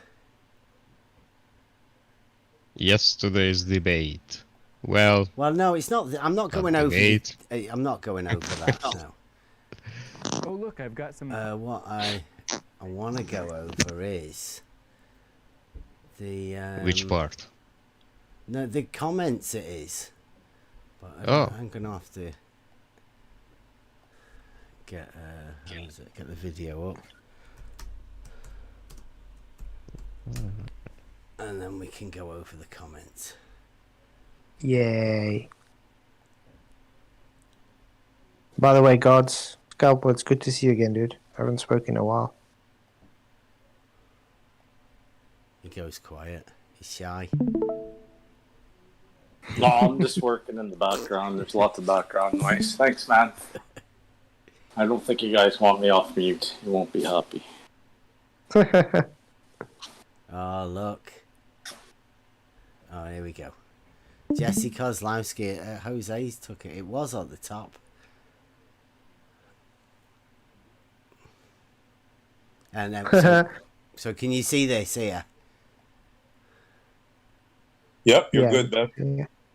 Yes, So it says in this Walter Bislin comment, Bev, here is video from George that shows that refraction can raise the horizon above eye level. We got this sounds interesting. So there's a video. Walter Bislin. Walter Bislin, for anybody that doesn't know, Walter Bislin's the man that made the hump model for Jesse Kozlowski on Rakier's bridge, Lake Pontchartrain Bridge. He had he made the model with the hump, the 28.5 meter hump in the middle. So that's where the basis of the drop and hump argument came from. Skateboard paradox, right? It's the place where all of them, but most of the drop and the hump models. Jesse Kozlowski once famously said now that the water level drops from horizontal, but then Walter Bislin made him a model showing a hump, which is definitely a raise of 28.5 meters from the 2 points from each end, which he called level points at each end, with a 28.5 meter hump of water in the middle. Impossible. It's absolutely impossible. Because that is way beyond cavitation point. But I mean, like, who knows science and all of that? We're not bothered about that sort of stuff. we go over that at some point. But isn't Jesse supposed to be a surveyor? Well, it's supposed to be. But I mean, it's a globe. It's a globe surveyor, right? I don't think there is actually any. There's no real globe geometers out there. They don't exist. But so just pointing out that Walter Bislin knows that George has the horizon above eye level. George Nutsack, may he move to one of his other houses that hasn't burnt down and be safe with his dog. Right, so then Jesse Kozlowski, this is the one I wanted to go at. Not because, mainly because, yes, Jesse Kozlowski. He's one of their main sources of curvature. He has his name wrote everywhere. Everybody seems to know of him, but they're not allowed to speak about him. Well, he speaks for himself. So, good show, Jose. This is the last night. Now I can forget all about Bev like I've never heard of him. Yeah, right. You can tell by the rest of the 36 replies to this one comment. He can definitely forget about me, right? So, I say you can try, but we all know you can't. 3 coplanar points, drop or hump, you know. That's the reason he can't get me out of his head, because I've pointed this out to people. So he says, like a car wreck, the possibility you're learning disabled helps moderate my responses to you. So that doesn't sound very professional, does it? And, the possibility that you're deliberately playing the role. Trying to ad harm you. Yeah. Oh, yeah. I mean, I've been talking to Jesse on Twitter for quite a long time now. Me and Jesse know each other quite well, and I've been trying to explain to him or get him to ask. I remember also that time when I was on Twitter with him. Go on.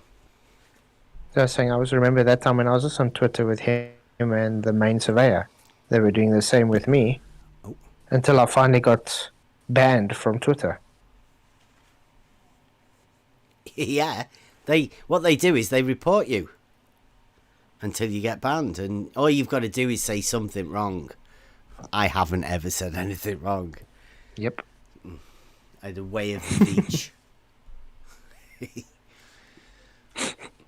Right, so it's like I'm deliberately playing a role, and now he knows the role I play is the guy who has a geometric test he would like surveyors to talk about, so we get a true understanding of what level is. Now, every surveyor I've ever talked to, in reality, I don't put every recording and everything that we ever do, whenever we do it, out.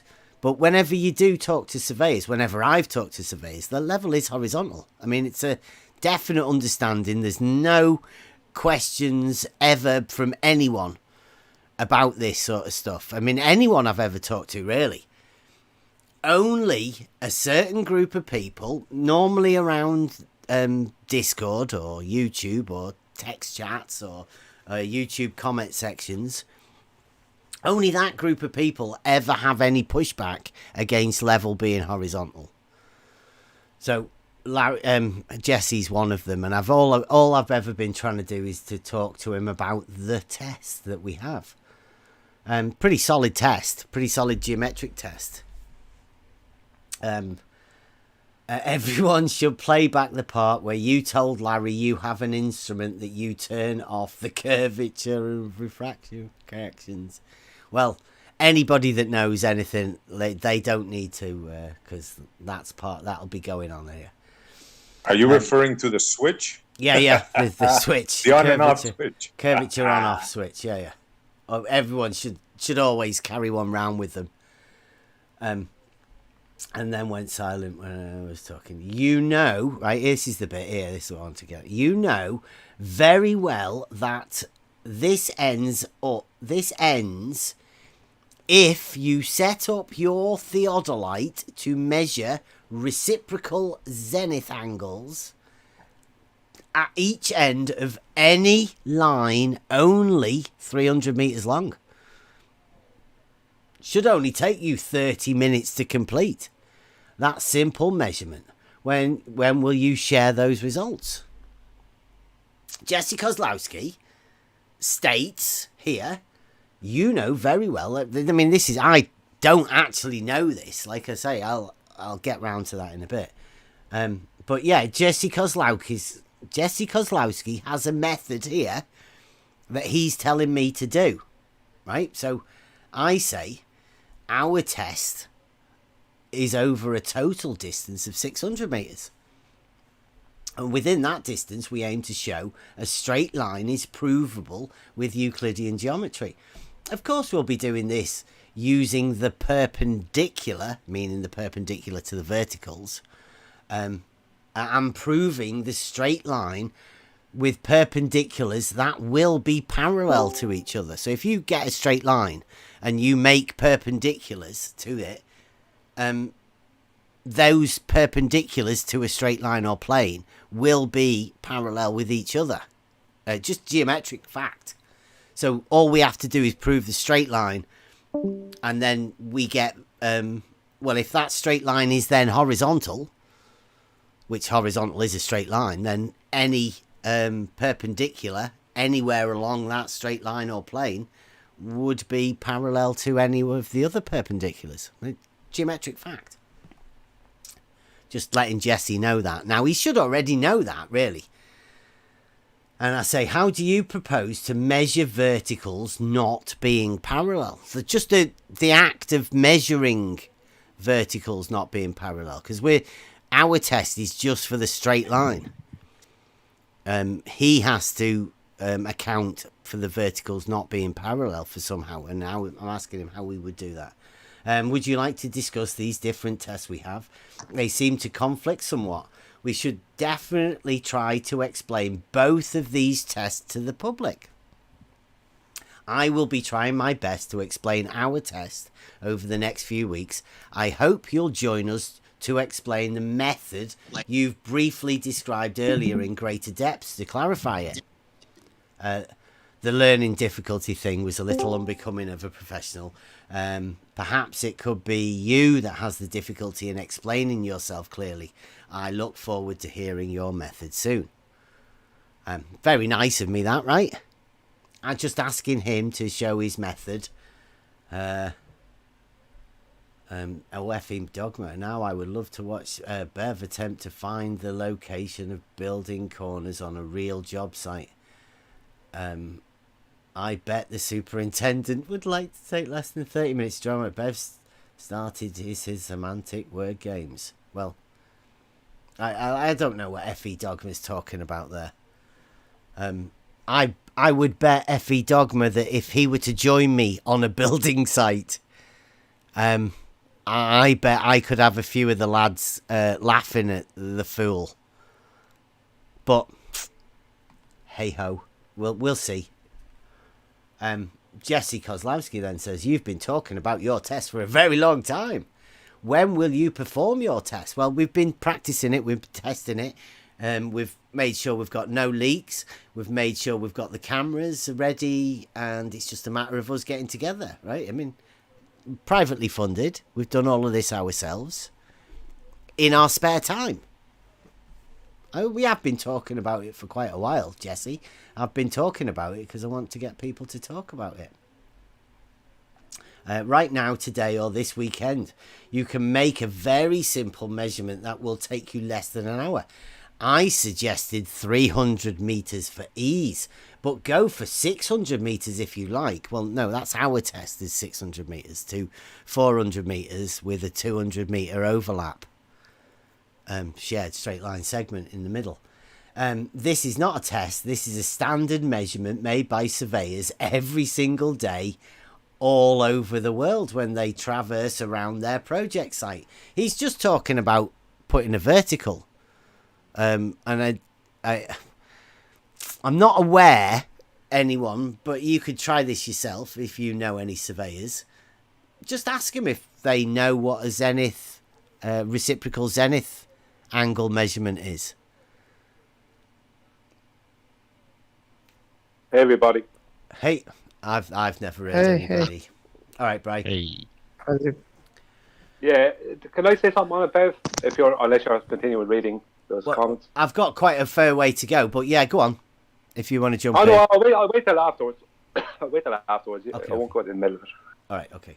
So he says, all you have to do, Jesse Kozlowski, this is his test. All you, like, I've got my test. It's, my test. Nobody seems to really understand it, particularly Jesse, because he's never come to talk about it. He never wants to find out what the test is to see whether it'll work or whether it's a proof of whatever. I think he's just scared. He says, all you have to do is to set up your instrument over one point and measure vertical angles to your target. Set up over the second point, then set up your instrument over point 2 and measure vertical angles back to the target setup on the first point. Share those measurements, okay? Well, if anybody knows anything about this, you don't do it with an angle. That sounds a bit ridiculous. To try and say something with an angle, because that's all he's got there. One angle from point 1 looking at point 2 and go to point 2 and then an angle to point 1. That's just two singular angles. Joe, he thinks that means something. Hey, whoever that is, 3 coplanar points that make triangles. Well, that's obvious. It's a fact. Why all the trig points marked on every map? The trig points are marked on the map for doing triangulation. Triangles have 180 degrees. You wouldn't be able to do triangulation if it didn't. Used as waypoints when hiking over mountains, a concrete pillar, 2 or more adjacent angles, 10 or 20 miles away. These are not the same elevation, So each coplanar triangle is never parallel with the next one. Never coplanar with the ones that its edges share. Buckyball is made... I don't know. This is some guy going on. But a triangle is made up of 3 points. It doesn't matter where those points are. Those 3 points would be coplanar because the triangle is a 2-dimensional shape, and all of the 3 points of the triangle would be on the same plane. I really don't know. I mean, you'd have to be... it says topography. Euclid is the alphabet you have to learn before learning to understand words. The geometry of reality. That doesn't even make sense, does it? Euclid is the alphabet you have to learn before learning to understand words. The geometry of reality. Well, yeah, it makes sense. It's the foundation of mathematics, and it's just talking about points, straight lines, angles. That's what everybody knows. It's really basic.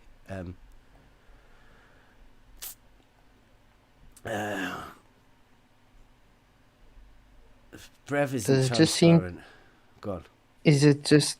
It's kind of very obvious that he's just trying to obfuscate from the actual argument here.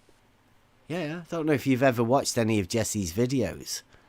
Jesse's the original wizard. He never states anything in any of his videos. He always leaves it up to the listener to decide for themselves what they think happens. Not actual proper surveying or anything. He fooled people with it, right? Under this comment thread, I'm asking Bev to spend less than 1 hour to measure reciprocal zenith angles on a very short line and then share those results with us. They always want to do that. Just more facts for Bev to ignore. You never said them. He's amazingly good. I don't know what that was. Head. Jesse says, okay. So if you're not learning disabled, affecting your ability to comprehend the answers given to your questions, then it's your choice to behave that way, which is unproductive and shuts down the possibility of discussing anything you're asking me to. It's much better to come and talk. That's why we could definitely sort this out if we come and talk, Jesse. It's no good over text chat. I've never actually heard him talk, literally actually talk to any of us.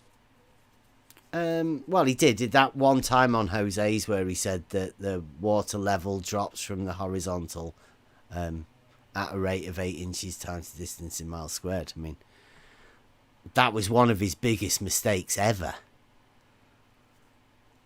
Maybe that's the reason he doesn't come and talk anymore. He said, oh yeah, it's measurable.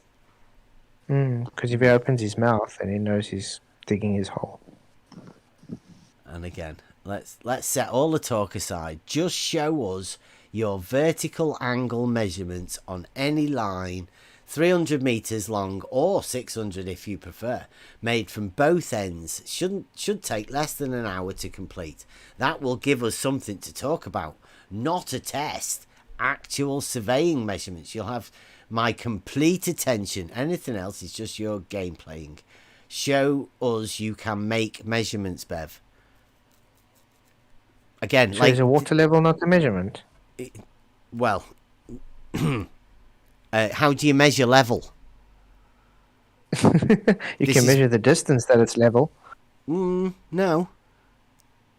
No, you can set a level, you can measure distances from that level, but you can't measure the level. I mean, this is where they know, right? They've always done that. Show us the measurements, Bev. And it's like, it's a straight line test. Where's the measurements going to come from? Yeah, you're just setting the horizontal. Yeah, that's all you're doing. That's all we're doing, setting a straight line and proving a straight line. That's all our test does. Jesse is very, very keen to get me to measure an angle. I don't know what that's meant to mean, to be honest. So anyway, show us you can make measurements. Show more replies.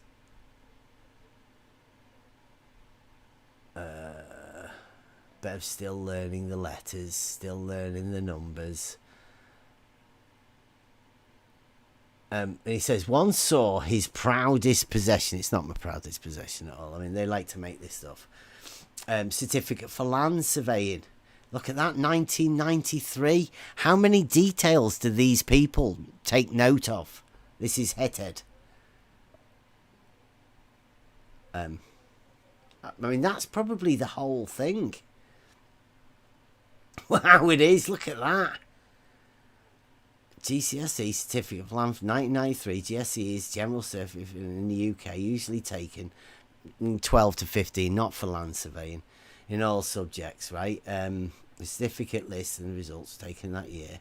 A certificate with one subject suggests that it was taken as an evening class, 1 day release. Yes, it was. Not knocking that. I changed from sympathy for Bev. Oh, look at this. I do have some sympathy with Bev for autism. Asperger's is difficult to deal with. Is either sufferer or carer. And you take time to think the person is closest to you. That's nice of him, really, that. Isn't it? Yeah. But it's like, yeah, my lad's got autism, so I mean, there's no need for you to feel sorry for him. And he's quite capable. Oh, yeah. Like high functioning. Yeah. Like he definitely doesn't need any help. You'd be. He's quite intelligent lad. Yeah. One of the best photographers I've ever seen. Yeah, natural. Yeah, well, he's a natural. Yeah, look at the nice He's a photos. natural. Yeah. Right, so Well, they're trying to demote Bev. They're trying to demote you in their own heads to being just a carer. So they don't have to listen to you then. Yeah, well, they don't have to listen to me anyway. I mean, nobody's forcing them to listen to me. That's the problem, right? They keep telling me what I have to do. Well, I'm doing what I'm doing. And if they don't want to listen to it, then they don't have to. I mean, we all know right now, everything, this flat earth is going. It's dead. It's dying. It's not going to last as flat earth. Because you just get ridiculed. It's not actual fact. Flat is 2D. It's not observably. It's not that. So if you're going into an argument, trying to defend something that just isn't fact, then you're always going to be arguing and you're always going to be losing. Because the position you have is as faulty as the position that your opponents are. I don't know. As a description, from a height you could call it flat, but in reality, it is anything but flat. But it's also anything but curved consistently. Yeah. So well, that's one is as bad as the other. That's the point, though, right? I've got a video. I should have put it out today. I forgot to. I might put it out later, but it's when I was talking to Mick West. Right now, Mick West has a calculator.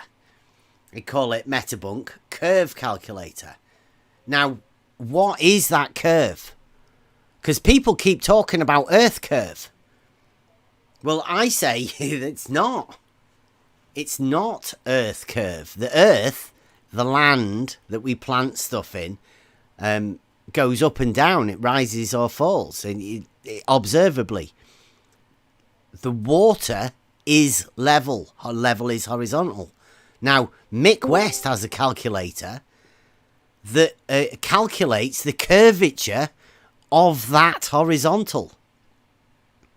Now, is that a real curvature of the horizontal? Does the horizontal curve, or is the horizontal a straight line? That's all I'm trying to do. Horizontal is defined as anything but curved. It's a straight line. Exactly. Yeah, That's how it's defined. So what's a curve calculator then? What does a curve calculator do? Of reality. Well, it allows it's calculations within a belief. It allows you to calculate something within a belief. Yeah, it's like Jesse Kozlowski says. The water level drops away from the horizontal. So that curve calculator calculates the amount that the water level drops away from the horizontal. Well, if the water level is horizontal, they've got a bit of a problem. If it's horizontal, it can't drop. Mm-hmm. Yeah. Yeah. But I mean, how do you drop away from the horizontal when it is horizontal? Yeah. Even their definition of level conforming to their sphere contradicts itself because their geoid is not same level all over. So even their definitions contradict their own definitions. Yeah, well, so if you look at sorry, go on. When I say if they've got Mick West's got a calculator that measures that curvature, supposedly calculates the curvature, and we say it's a straight line, do you believe, anyone, that there is a way to prove whether it is a straight line or it is a curved line? Absolutely. Yeah, with water. Yeah, but is there a way to use the water in order to prove a straight line or a curve? Because that's the argument, right? That's been the argument all along. That's all I've been doing here. Ever since I came, level doesn't rise to eye level. It doesn't rise, it doesn't drop. They say it curves. And I say, no, it's horizontal. They say, it curves though. You're a Flerf. You're a flat earther. I say, no, I'm not a flat earther. Level is horizontal though. And they say, no. No, you're a flat earther because you say that. And then I say, well, what about if I can make a test to prove it's a straight line?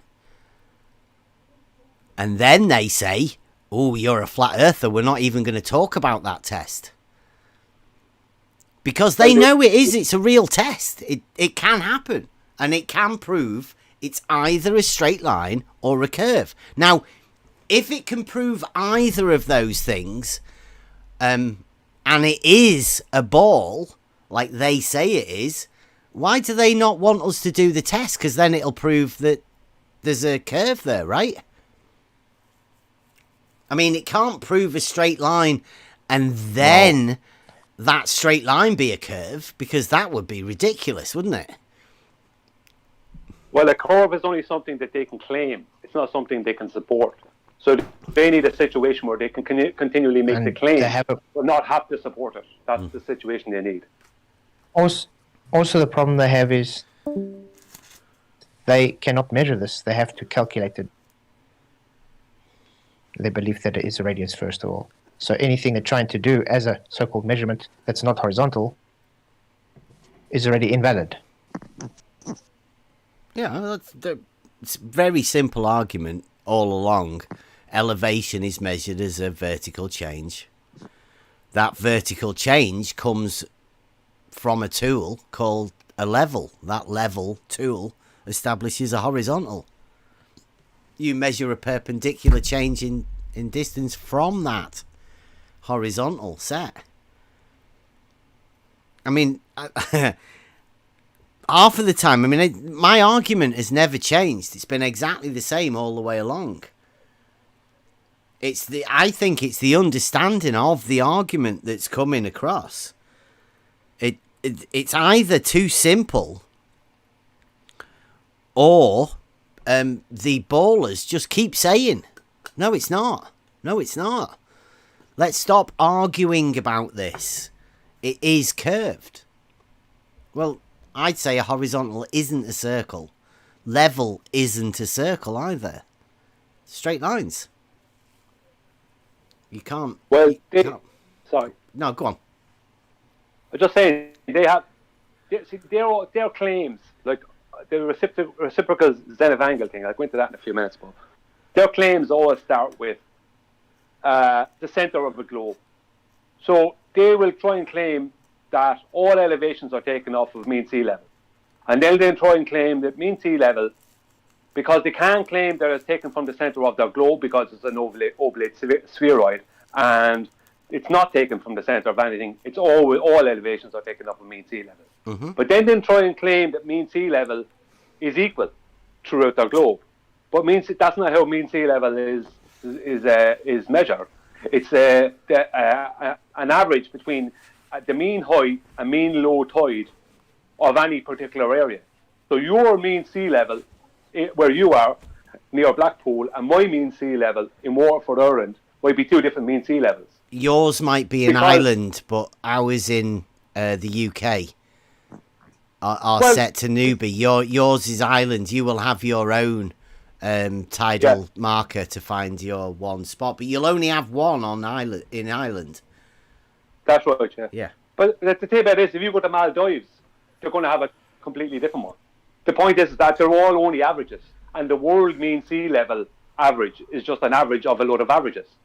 So their claim, they need to claim that all this water has been pulled to the center of their globe, right, equally by a force of gravity that was thrown out by their headmaster Einstein in 1915. And what they're claiming is debunked by how mean sea level is measured, how it's averaged, and how it's averaged on the grand scale, which is the world mean sea level is an average of a million averages. They don't have anything. So what you're doing is you cannot have an average of a load of zeros. That literally doesn't make any sense at all. Everyone has their own mean sea level for every position. The world mean sea level is just an average of all those mean sea levels.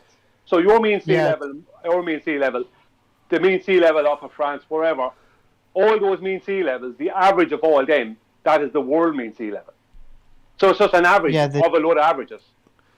Yeah, the WGS 84 is just an average of all the main sea levels that's based on their so-called gravity that they haven't even supplied a hypothesis for to even have an experiment on.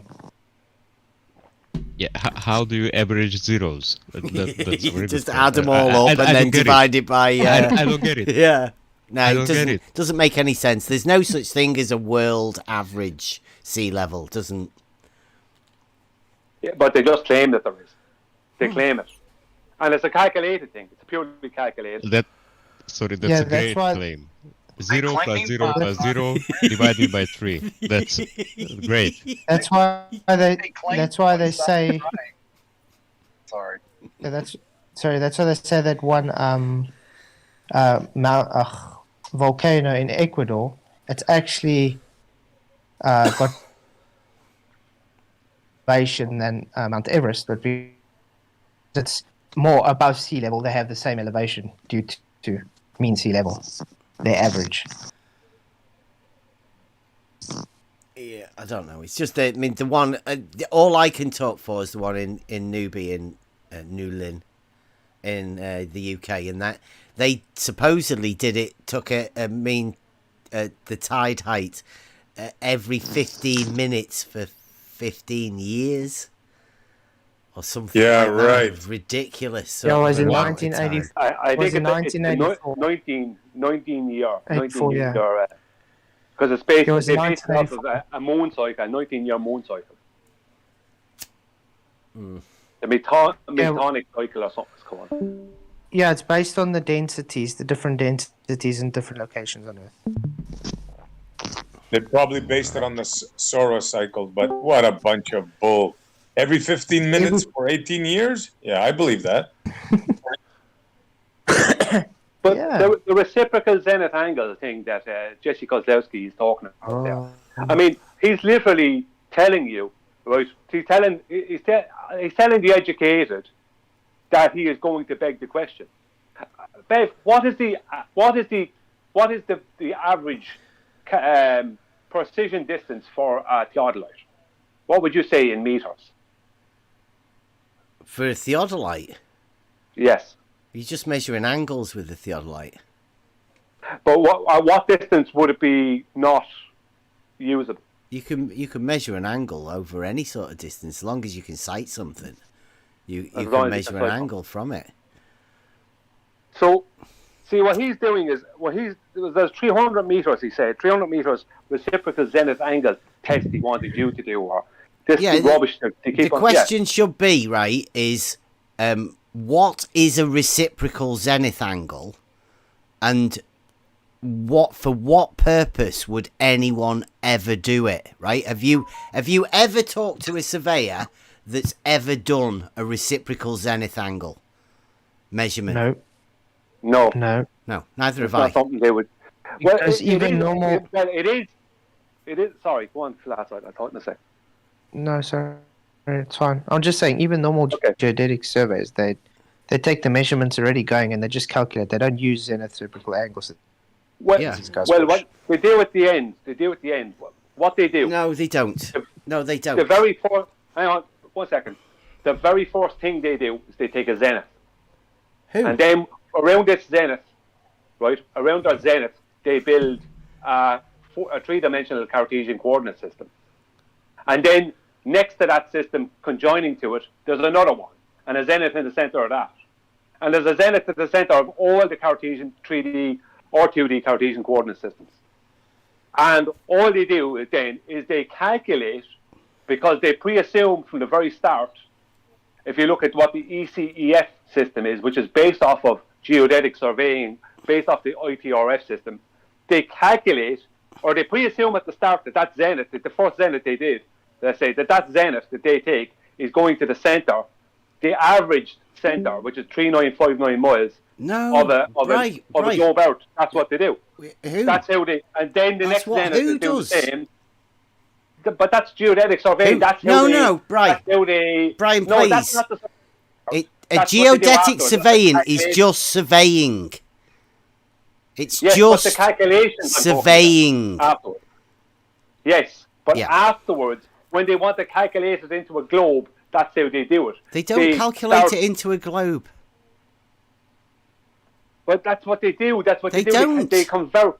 They convert from Cartesian to latitude longitude chart. The flattening of the WGS 84. Then they convert that then to It's the OBS0. already on a plane. So whenever they take their measurements, they're using a plane, right? For starters, right, a reciprocal zenith angle isn't ever taken. It's not a thing. You do not do reciprocal zenith angles. The only time a zenith angle is used is in astronomy, where you're sighting something from a vertical, because you can't take the horizontal. But I think I'm missing my Because point. it's at The night point I'm time. making- The point I'm making is that they're not measuring any of these things. That's my point. That's why I brought up the 300-meter thing that Jesse Kozlowski brought up. Yeah, Right. it's all calculated. It's all calculated. That is pure calculation. All this, they don't measure any diverging zenith angles. They don't measure any of that. It's pure calculation. Well, so they Brian. pre-assume that all those- Brian, please don't say that, because Jesse Kozlowski is saying you go to point 1 and measure a reciprocal zenith angle. Now, that's Jesse saying that. That's a physical measurement. He wants me to do it. Right? Yeah, but so Jesse is saying that instead of doing my straight line test, that we've got all of the equipment for and everything, instead of doing that, what I should do instead is to do reciprocal zenith angle measurements. Now, that requires me going to A and B and making a reciprocal zenith angle. Now, all reciprocal means is you do it from one side and you do it from the other side. It's reciprocal. You do it from one side looking to the other, and then you move to the other and look back again. Now, that should be done at the same time, or as close as possible, because it's only done, reciprocal leveling is only done on large distances where you can't do differential leveling in between.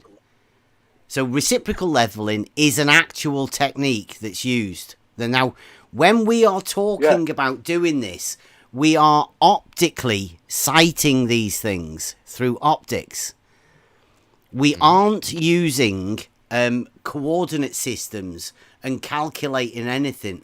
They are actually taking measurements. Yeah, Brian, but I'm talking about how they calculate it. I'm talking about how it's calculated from the start. They pre-assume, right, that the zeniths are all going to the center of an oblate sphere. Well, we don't pre-assume it. So when they're asking you, wait on, one second.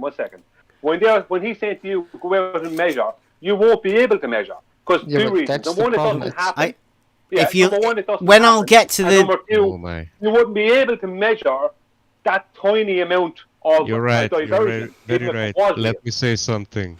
Let me say this is getting a bit out of hand. So let me say something, and I might be right, I might be wrong, and you can anybody who wants to correct me. But as I'm hearing, Bev's problem is that this is not regarding surveying. Now, Brian, is it possible that you are talking about the department within surveying that is actually not called surveying? It's called something else, but it's a different department in which they are using the data or any kind of data that surveyors carry out.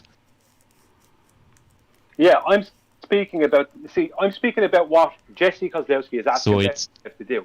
Okay, again, it's not the surveyors themselves. Let me finish what I'm saying. It's calculation. That's all Jesse Kozlowski is doing. He's literally admitting by his 300 meters bullshit that he's only begging the question. The only way you could ever get those two plumbs to diverge would be through calculation of a globe. Pre-assumption and calculation of a globe. That's the only way, using the WGS84. That is the only way. You cannot measure those things. Nobody can measure them. That's not what happens in reality. I'm not stating it does happen in reality. Yeah. My point was that that's what he's doing. That is not reality. Bev just wanted to tell you that it's not the surveyors who actually do the calculations after the surveying. They just go out and they measure whatever. But the calculations are done in a different department altogether. That's what's his point with this. Well, what happens, total stations put out, anything they record goes into either Cartesian, 3D Cartesian, or 2D Cartesian, or 2D plane, polar, which are all flat plane coordinates. And all that data is then put together, and then they calculate it into a globe. But everything else, all the actual surveying is done or they measure flat. As in, they measure differences in elevation. They just use tools, surveying tools, usually levels. If you're talking about elevation, you're using a level, an auto level, coincidence bubble level, water level, a level, spirit leveling, they call it, right? You do not use a theodolite for that. A theodolite measures angles, right? And angles is not the first order measurement method for elevations. That's how you measure triangulation for positional on the horizontal plane. That's how you put your point on that plane. The elevation is done with a completely different tool. That's what I'm trying to get at, right? Elevation is done with an auto level and markers. I can't remember the name of the markers. That's how you do elevations. Yeah. You won't use a theodolite. Yeah, and you definitely wouldn't measure zenith angles for any of that in order to measure that, right? So Jesse's talking about measuring a vertical, which, again, our test, in order to keep it cheap and make it so anyone can do it, £100, it just involves a water level. There's no great expense in this. This is literally £100 is all you need to start this test. 400 meters of water level. And we will show you the geometric method, right? Now, so carry on with this. Jesse is trying to get me to not do my test and to measure some zenith angles. I'll get to it. I said, I'm not. Oh no, Jesse says he's not. I'm not testing anything. I'm a surveyor making standard measurements like any other surveyor makes using GPS, total stations, theodolites, and leveling instruments. You've talked about your test for a very long time. It's complicated. Will take a lot of effort and time and lots of supplies, etc.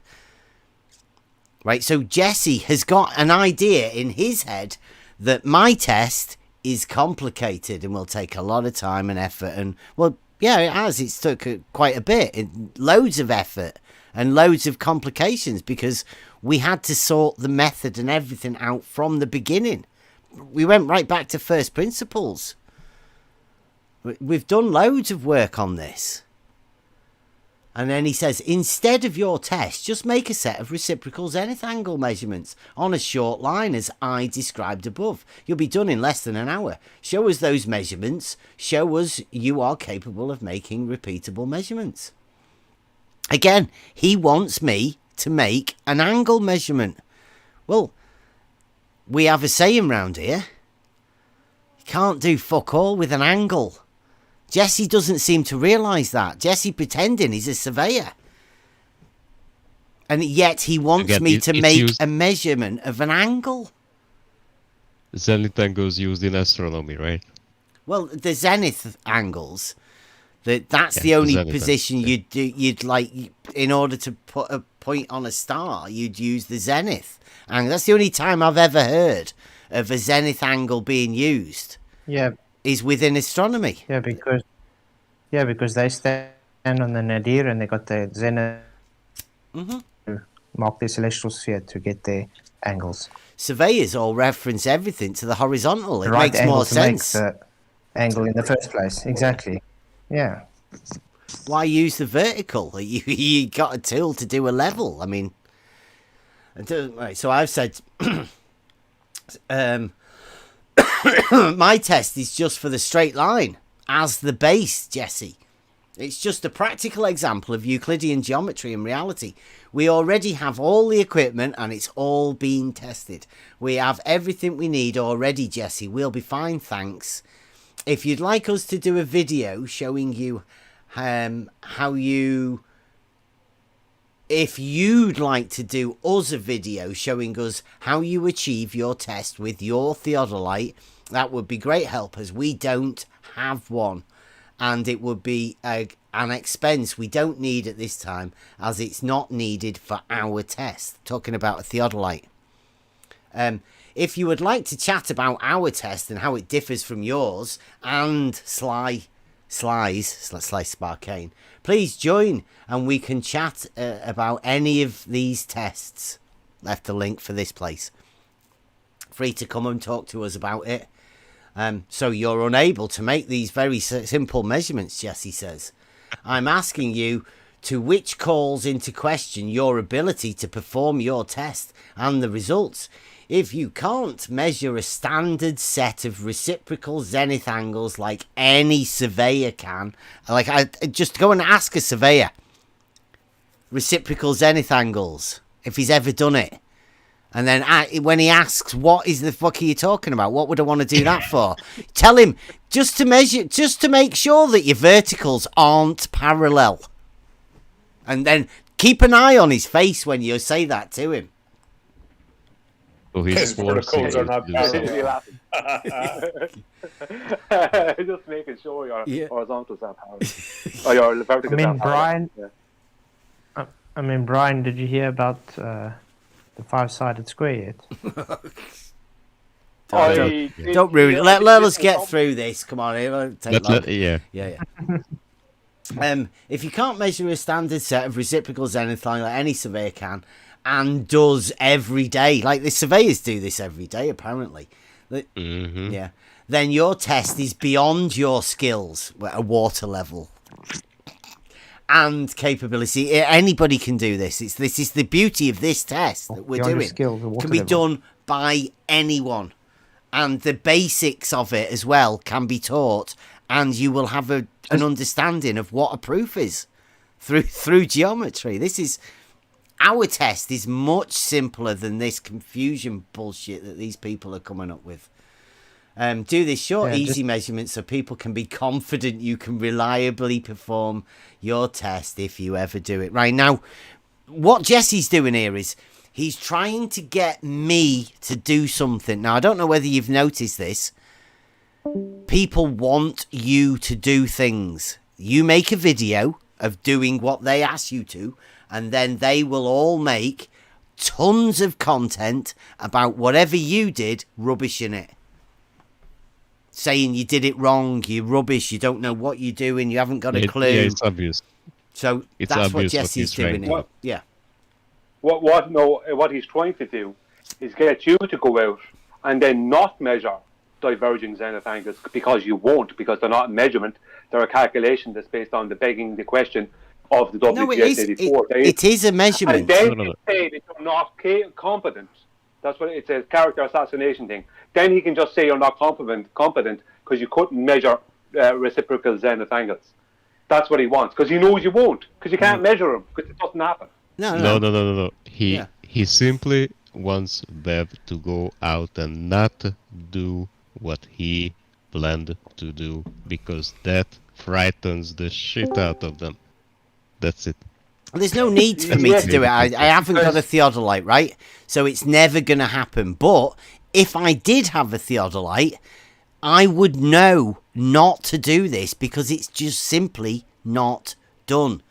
These people are devising methods to appropriate tools that are used in reality for other purposes. That's all they are doing. They're repurposing. Yeah, it's tool abuse. They're going over the limits of the optical constraints of their device. Yeah. To make their measurements. Well, it's not even that. It's the measurements they're expecting Bev to make. They can't be made. These are things what he's talking about can only be a calculation based on a pre-assumption of a globe. No, it can be measured, can't it? Measure reciprocal zenith angles. Yeah, you can. As in diverging. Not diverging ones. Can. Well, no, you have to have an understanding, Bri, right? Really. We are going to get there, right? But there is a pretty long process of what we are doing, and the way we are doing it is step by step. First line, straight line. That's what we do. The first test is a straight line test. Then we've got optics. Then we can understand from the straight line and the optics what the difference is over a distance. Because there is. And it's known about as well if you look into it. Right? But it's far too advanced at the minute. We will get there in time. Step one, though, which is all we're bothered about at the minute, is the base, the foundation, the straight line. Our test is for the straight line, the horizontal, to prove a straight line. I mean, a straight line is a straight line, and we're just going to prove it through geometry. I totally get that. My point being of why Jesse is wanting you to go out and do this, measure this thing that can't be measured, so he can then turn around and say that you were capable of measuring diverging plumb bobs. So consequently, you're not competent. That's all it is. That's purely what he wants. He wants you to do that instead of go out and do the water level test. Mm-hmm. Because the water level test is bad for him, but you doing the other one is good for him. Because he knows you can't measure that because it doesn't happen. It's an impossibility. Well, it's just an angle that's so fine that he would come back and say that's within the error margin. I know what Jesse's playing at, and I know why Jesse's not coming here and talking. Why Jesse's not talking about the water level test. Why Jesse's saying this. Because, here we go, Jesse says, incorrect, because I said about our test. Incorrect. You know I've already said I'm not proposing any test. So even that stuff that he's just proposed, that I do, it's not his test. It's not, He's saying, I have a test, you have a test. Now, you say it's a horizontal test, but you're wrong because you're talking about measuring the water vertically in the tubes in relation to the horizontal plane. Jesse Kozlowski hasn't got a fucking clue.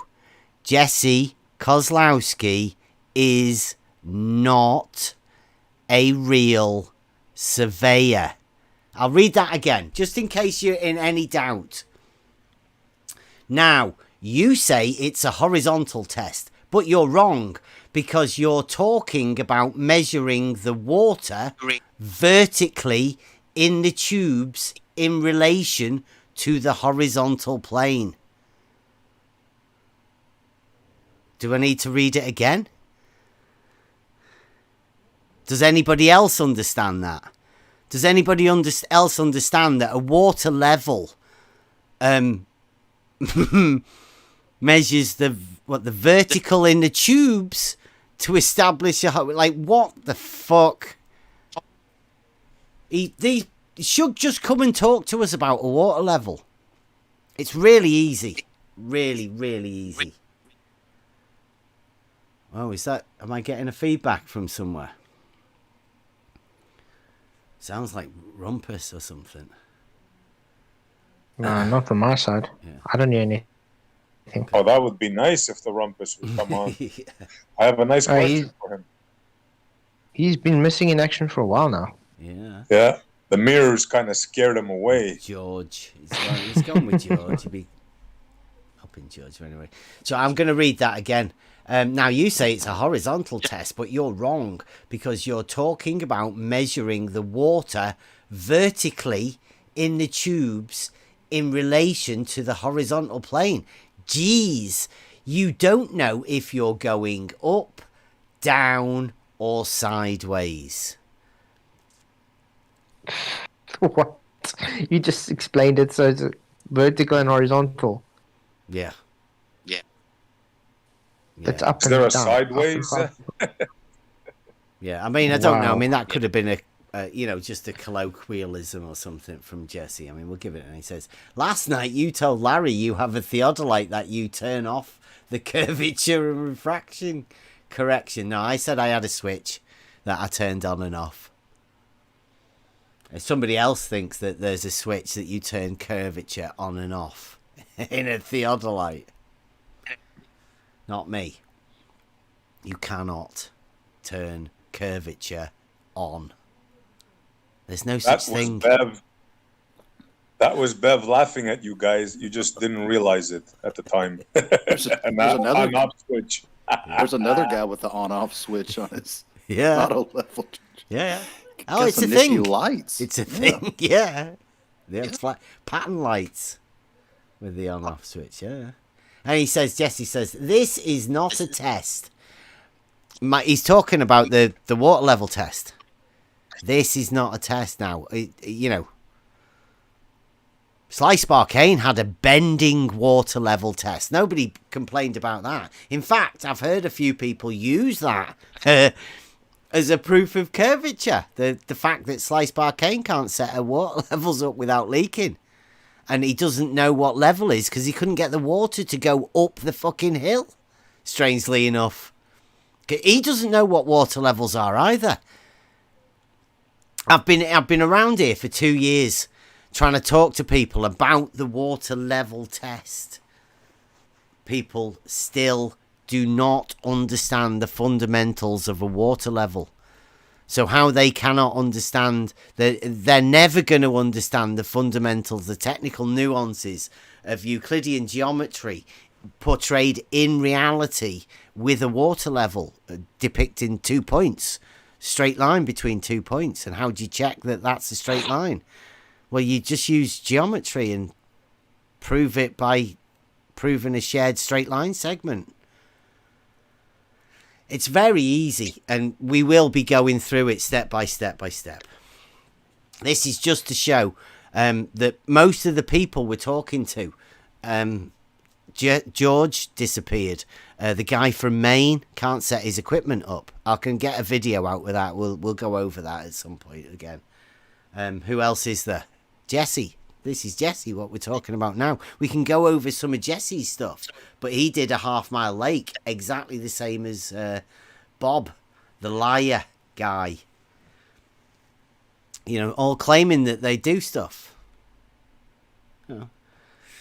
He says, this is not a test. Make an actual surveying measurement like any surveyor does any day of the week.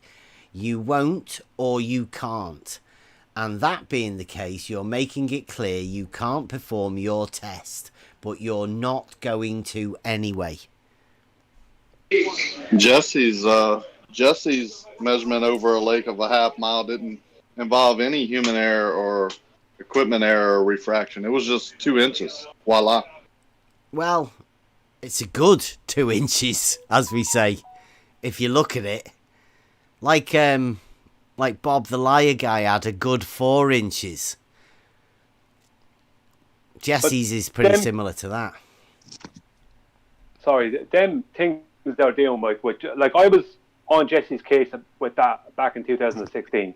I told him what that was. It's a optical effect. What me and Flatside were Flatside coined it actually as optical drop. It's a good way to coin it because it can only happen over a flat plane.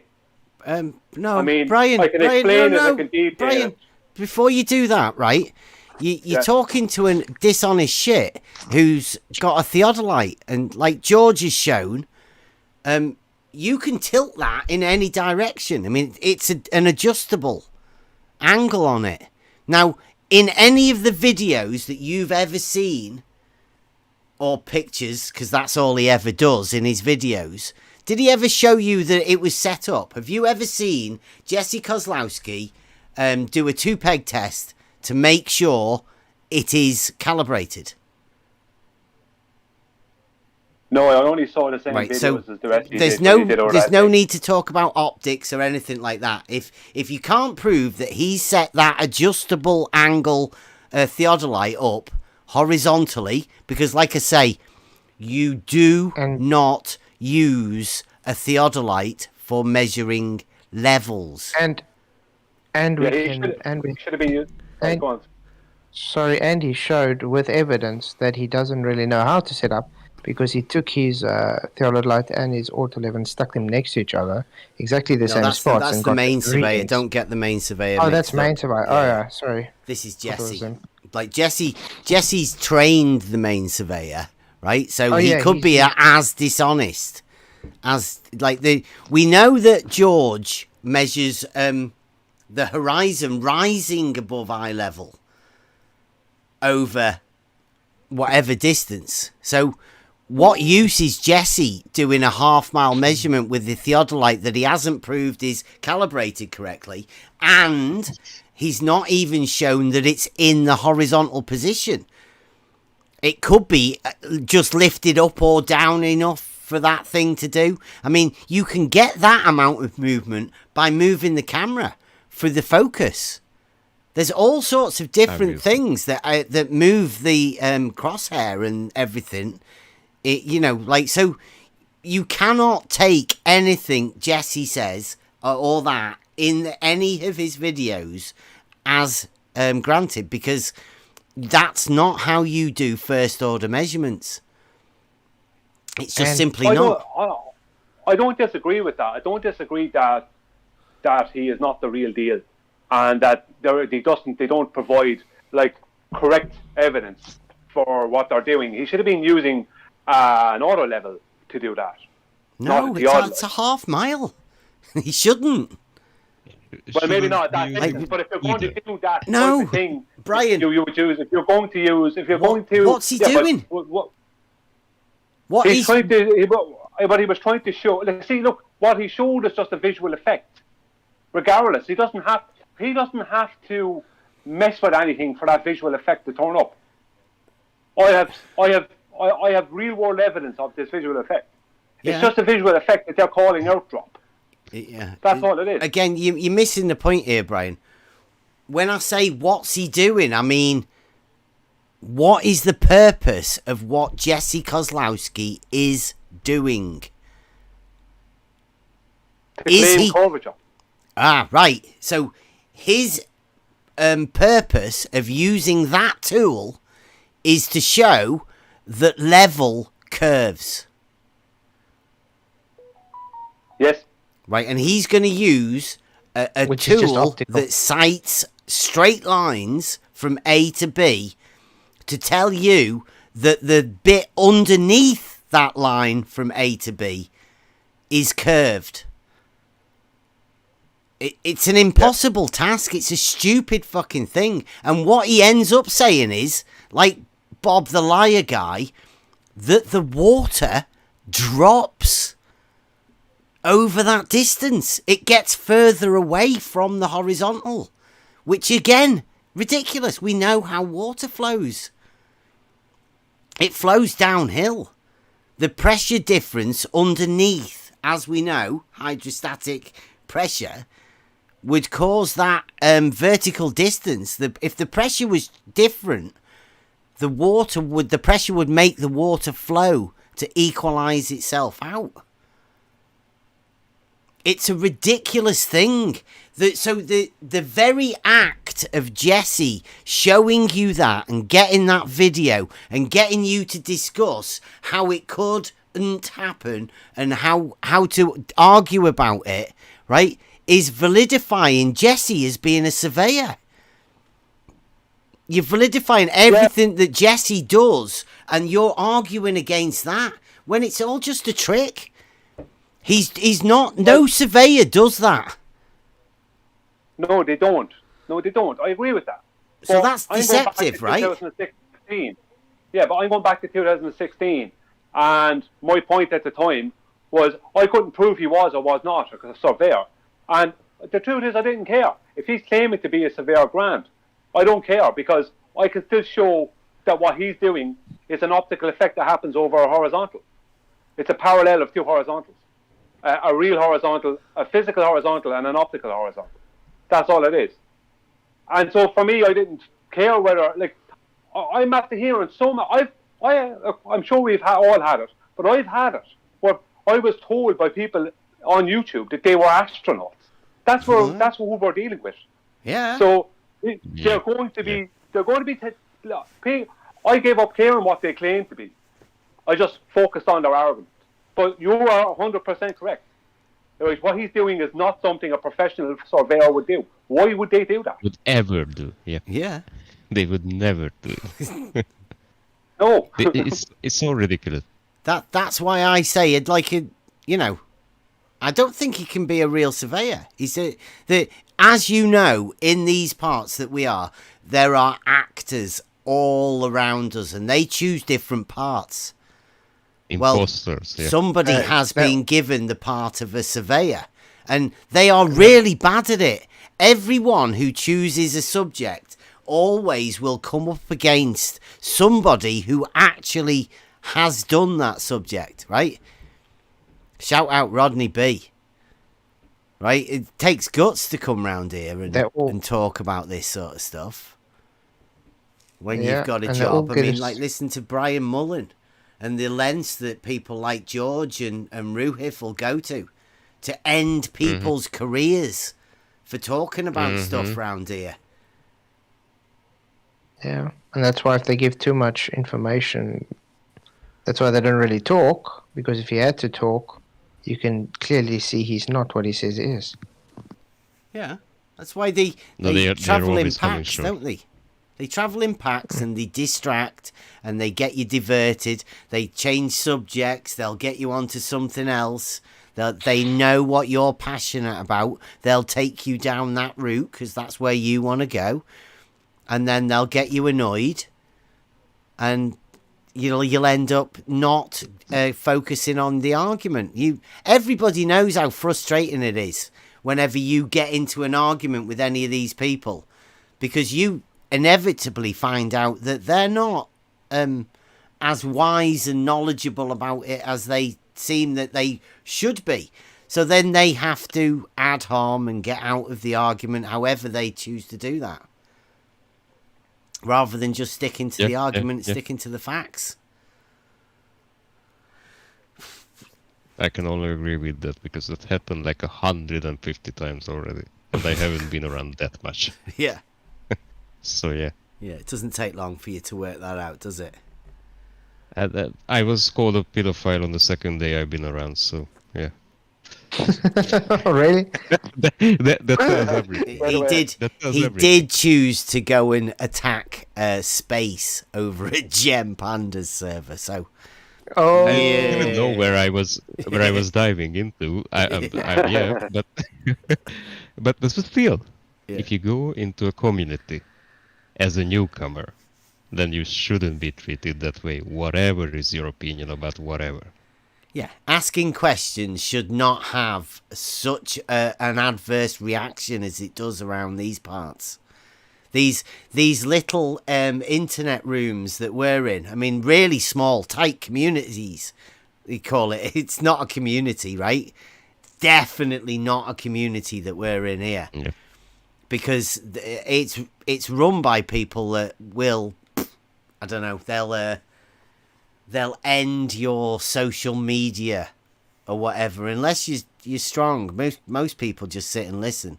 I mean, that's fine. I mean, most people take about 6 or 7 months sitting around listening to arguments, listening to similar things. I mean, people have probably been doing it for years before they come and talk. Mm-hmm.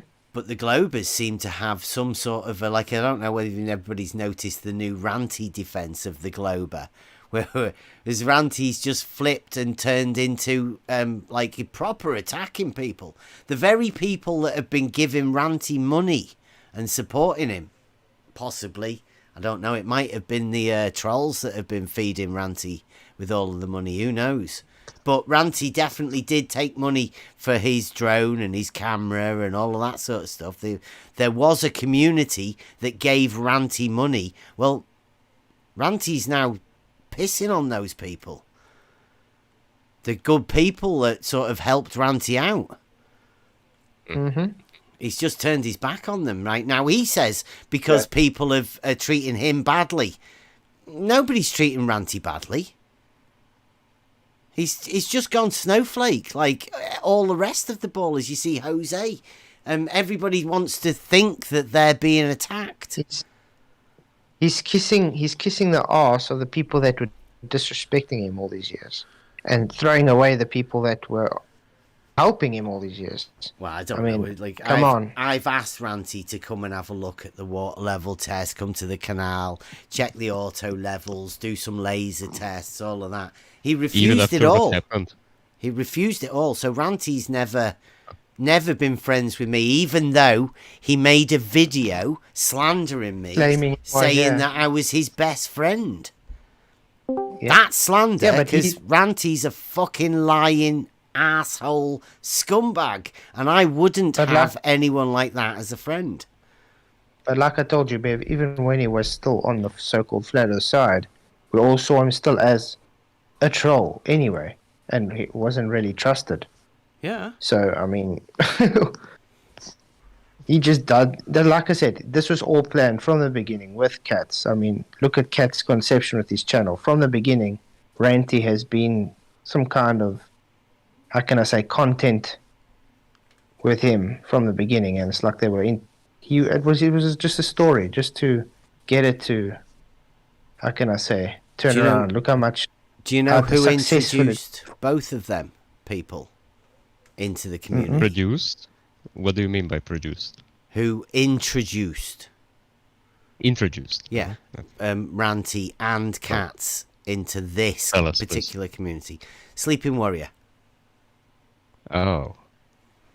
Wow. Uh-huh. I never knew that. Yeah.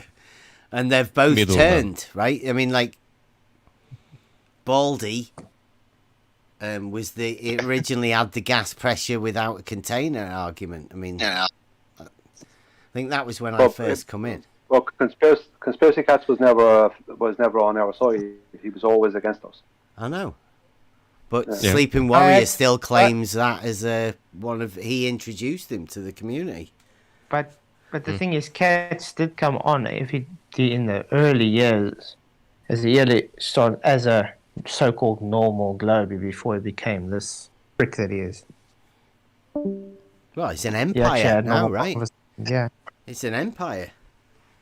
He's building a debate platform and everything are all based around all of the conspiracies. He's got paranormal ranty, hasn't he? He's got a debate paranormal thing. Ranty.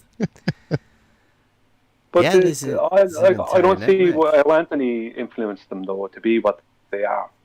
No, I'm just saying he introduced them into the community, right?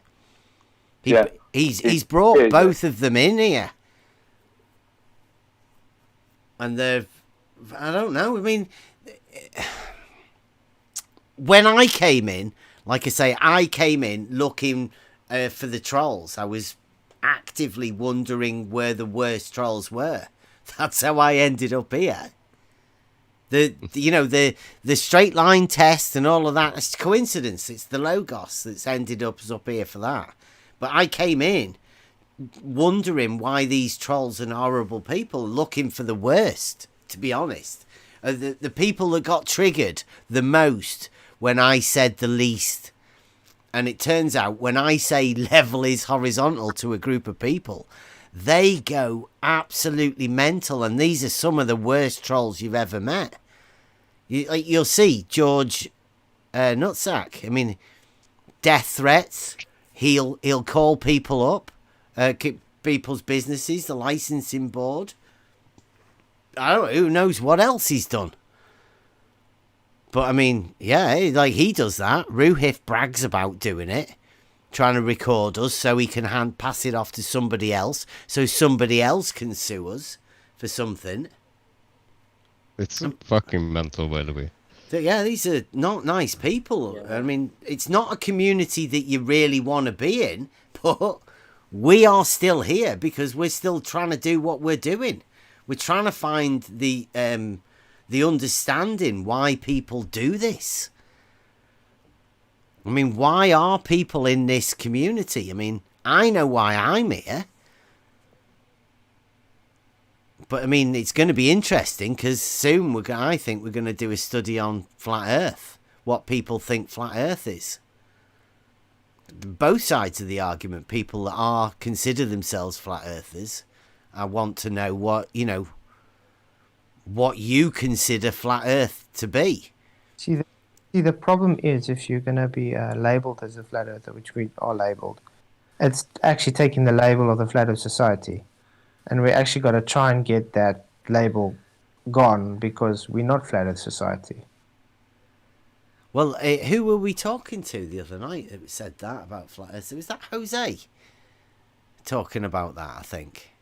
I mean, I think it's a commonly accepted term within this community that you do not talk about the Flat Earth Society. Right? Because you never know. That's the point, the Flat Earth Society. You never know. They would infiltrate. You could never tell who is a Flat Earth Society member and who isn't. Because their idea is to confuse. Sorry for talking over you. Go on. I just say I have my... I'm not going to publicise it, but I have my picks who I think are Flat Earth Society members. Oh, yeah. Everybody has that. I mean, if you're in this game and you've been in it for long enough... I'm sure if you've never heard of it, think about it now. Think of who the people are that you would consider Flat Earth Society. And there could be many, because the Flat Earth Society would be the clever ones, wouldn't they? Or would they be the clever ones acting as the stupid ones? Well, they've got the most time put in to plan something, haven't they? Because they've had a lot of time where they had a very small group before 2015 time. They had a lot of time where they weren't doing anything, so they had a lot of time to plan for what they were going to do if they got the next chance they got. If I was in their shoes and I wanted to implement their plan, I would be doing it by infiltrating the larger community of people who are just pointing out all the flaws in this supposed globe model that doesn't exist. It's just a model. And can I just get over this? Because, I mean, I'm really nearly at the end of this, right? So, Jesse says, I'm not going to do my test anyway. I say, why do you keep proposing a test if you say you're not proposing a test? And he says, thanks for the laugh. I say, we all laugh at Sly and his bending water test. Although nobody does, right? Nobody talks about it anymore. Nobody's bothered. He failed it. Yeah, he failed it, and he's got the equipment, and he's going to do it. So, right, and Jesse Kozlowski says the guy that can't measure anything. And I say, if you ever see any of the tests that we've done, you'll notice that I'm the one holding the measuring rod. I'm the one that goes on camera. My sons don't want to be on camera, so why would they want to hold the measuring rod? I hold the measuring rod. The people in the Discord are the ones that get to measure it, right? I seem to remember you're doing actual measurements to a certain point with actual distances, unlike those guys. Yeah, I've put, if you ever see any of the tests we've done, you'll notice that I'm the one holding the measuring rod. And if you know anything about a water level, you'll know the level is set without requiring any measurements. You know this, right? And he says, no, I haven't seen a video of you holding a measuring rod. What are you measuring in that video? Who's reading the rod? Through what instrument, make and model? Where are your recorded measurements posted? And then Askin does the, you are doing a horrible job of forgetting about Bev. Nice one, Askin. Jesse, who can't forget Bev? Graham Matthews. Wow, look at this. Frankly, sir, you are wasting your time and life interfacing with this guy. He has an agenda, and it's like a tape loop that no matter how hard you try and get away from it, comes around to the very start. Off we go again. Oh, wow, look at this. It astonishes me that it can be some of this... someone can be this blinkered. On one hand, he's not a flat earther. I'm not a flat earther. But on the other, he will not commit even the slightest to offering a viable alternative past I don't know. Level is horizontal. It's definitely a statement, a claim, right? So that's I'm committing to level as being horizontal, right? I mean, definitely. To offering a viable alternative. And this, incidentally, from someone who clearly considered himself the world's leading authority on Euclidean geometry. No, absolutely not.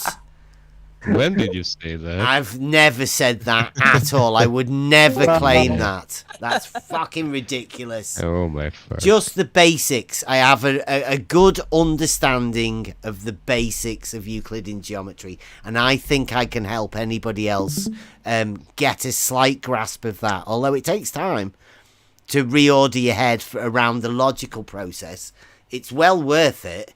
And, yeah, it's not as difficult as this man seems to think it is. I mean, I may seem like I'm really advanced, but it's just a basic knowledge. Anyone can get it. It's really that easy.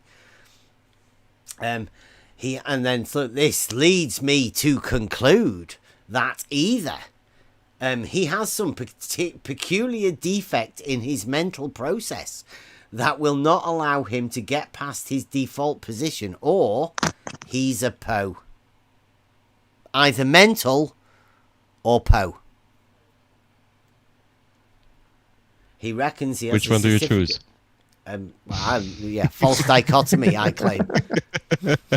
Exactly. Yeah. They're good at that, false dichotomies. They're really good at it. Like, just here's two options, right? He reckons he has a certificate in land surveying or something similar. I don't reckon. It's up on the wall. Land surveying. Not that it's a great certificate or anything. It's because it's in land surveying. And there's no such thing anymore. You know what they call it? Anyone? No. Geodetic surveying. Yeah, geodetic. They've just changed the name. Fuck me. Yeah. It's land surveying. It's exactly the same thing. They've not changed anything, just the name. That's why I've got that certificate, and that's why it's land surveying. Because it's just, surveying the land, like geometry. Earth measurement, measuring when you go around on the earth, right? Not on the water. Nobody surveys on the water. There'd be no point. Why would you need to survey the water? There's no elevation changes. That'd be stupid. So yeah, just the land. We actually do have the 5-sided square guy in the live chat. Oh, do we? Yeah. What? Yeah. What and other? Bullet Bill. Oh, is he? Is he Yep, coming? yeah. Is he coming in here? Yeah, he's in. Get him in chat. I'm gonna invite him in. Oh, sweet. Okay. So, I'm asking. He reckons, presumably, he had to pass an exam to get it. Yeah, of course he did. A parallel is that people have to have lessons and pass a pretty stringent test to get a driver's license in the UK, but there are still some absolutely appalling drivers out there. The fact that he passed an exam and got a certificate doesn't make him an expert. No, it never does. I've never claimed it does. It's just I've got a land surveying certificate. Not many people have. In fact, I might say that I'm possibly the only one with a land surveying certificate. That would be why everybody's so butthurt, right? The guy that everybody disses. How bad would that be? If I was the only person around here with a certificate in land surveying. That'd be a shocker, wouldn't it? Wow. I tell you what, it would make a lot of sense, by the way. I know. Yeah. Why do you think it's up on the wall? Like, I tell you, the Logos leads us in some strange places, doesn't it? And that one chance for me to be asked to sit that exam, even though I was doing a course and that wasn't it, but it was just an extra one. Pay 25 extra quid, you can get an extra certificate. Well, yeah, all right, then I'll do that. I'm after extra certificates. That sounds good. Land surveying, boom. It's the only extra one I've ever done. Like, it's got to be for a reason, right? The Logos has put me here for that. Anyway, a parallel. The fact that he passed an exam, it may not even make him a good surveyor's assistant or whatever it was that he did, but it doesn't do now. Well, all I have to do is hold the rod. Anybody's ever been here, they can see. You guys in the Discord are the ones that do the measuring. You tell me where to stand. You look, you measure. You get a better view than anyone ever could looking through a scope. You get the zoom and everything. It's great. It's brilliant. May I reckon this thread be pinned? Oh, look at that. Jose. He didn't. So, Jose, you get this thread pinned. Jesse wants it up there at the top. Well, Jesse wants a lot of things, right, from you. Like making another experiment that you plan to talk about it. He wants a lot of stuff from you. Yeah. Jesse Kozlowski, I completely agree with everything you said, and I've said similar things even with this comment thread, except for wasting time or my life on him. Definitely don't put any of your life on me, Jesse. It's okay. It would be a real waste if I did it too much. Yeah, definitely. Don't keep me in your head, Jesse. But today has been educational and entertaining. It has been very educational and entertaining. I've not watched any of his videos. That's good. That shows, Jesse. Or ever gone to his Discord server. Obviously, chicken. Nice Slice Bar Kane's never been. There's loads of people that have never been. I actually have had very little interaction with him. Loads on Twitter. I'm telling you. Yeah, we talked loads, didn't we, Jesse? And only recently learned a few things about him today, but yes, he's only pretending. There's no possible way for anyone to truly believe his stick. Level is horizontal. I compare him to Gleam. Bev is gleaming us. I don't know Gleam. Now, that is really the most wasteful use of life there can be. Well, like Jesse, that's bad. Being Bev. Now, that is really the most wasteful use of life there can be. Being Bev. Jesse, that's terrible, that, Jesse. It's all right, though. We've heard it all before. When I say I'll forget him, I will. Once I've had my fill of enjoyable distraction here, I'll forget all about him for another few months or a year, as I've done before. He's had no interaction with me. He's had no interaction with me at all, but he's forgot about me for a few months or a year, as he's done before. The only question is how much it will cost to forget you. Yeah. We just come and talk about the test to get over and done with. And then Askin's a horizontal plane established on a tangential point of his. I don't know. Jesse says to Askin, well, stay tuned to see Bev's test. That's exactly what he's proposing to show everyone. Thank you, Might Jesse. be waiting a very long time, though, because he's been talking about it for a very long time without presenting any measurements. Well, Jesse says he's never watched any of the videos and he's never been in this Discord. So, Jesse will never be able to know anything about what we do here and all of the tests and all of the things that we show people that we do actually do. Bev, Bullet is here. I promised him we would be respectful towards him. Always. I'll be with him in a minute. I'm just finishing this. Half of this stuff wasn't here before. Askin's going. Good man, Askin. Hello. Hey, Bill. Hello, Bullet. Hey, Bill. Hello. Let me go. How's it going? It's going all right.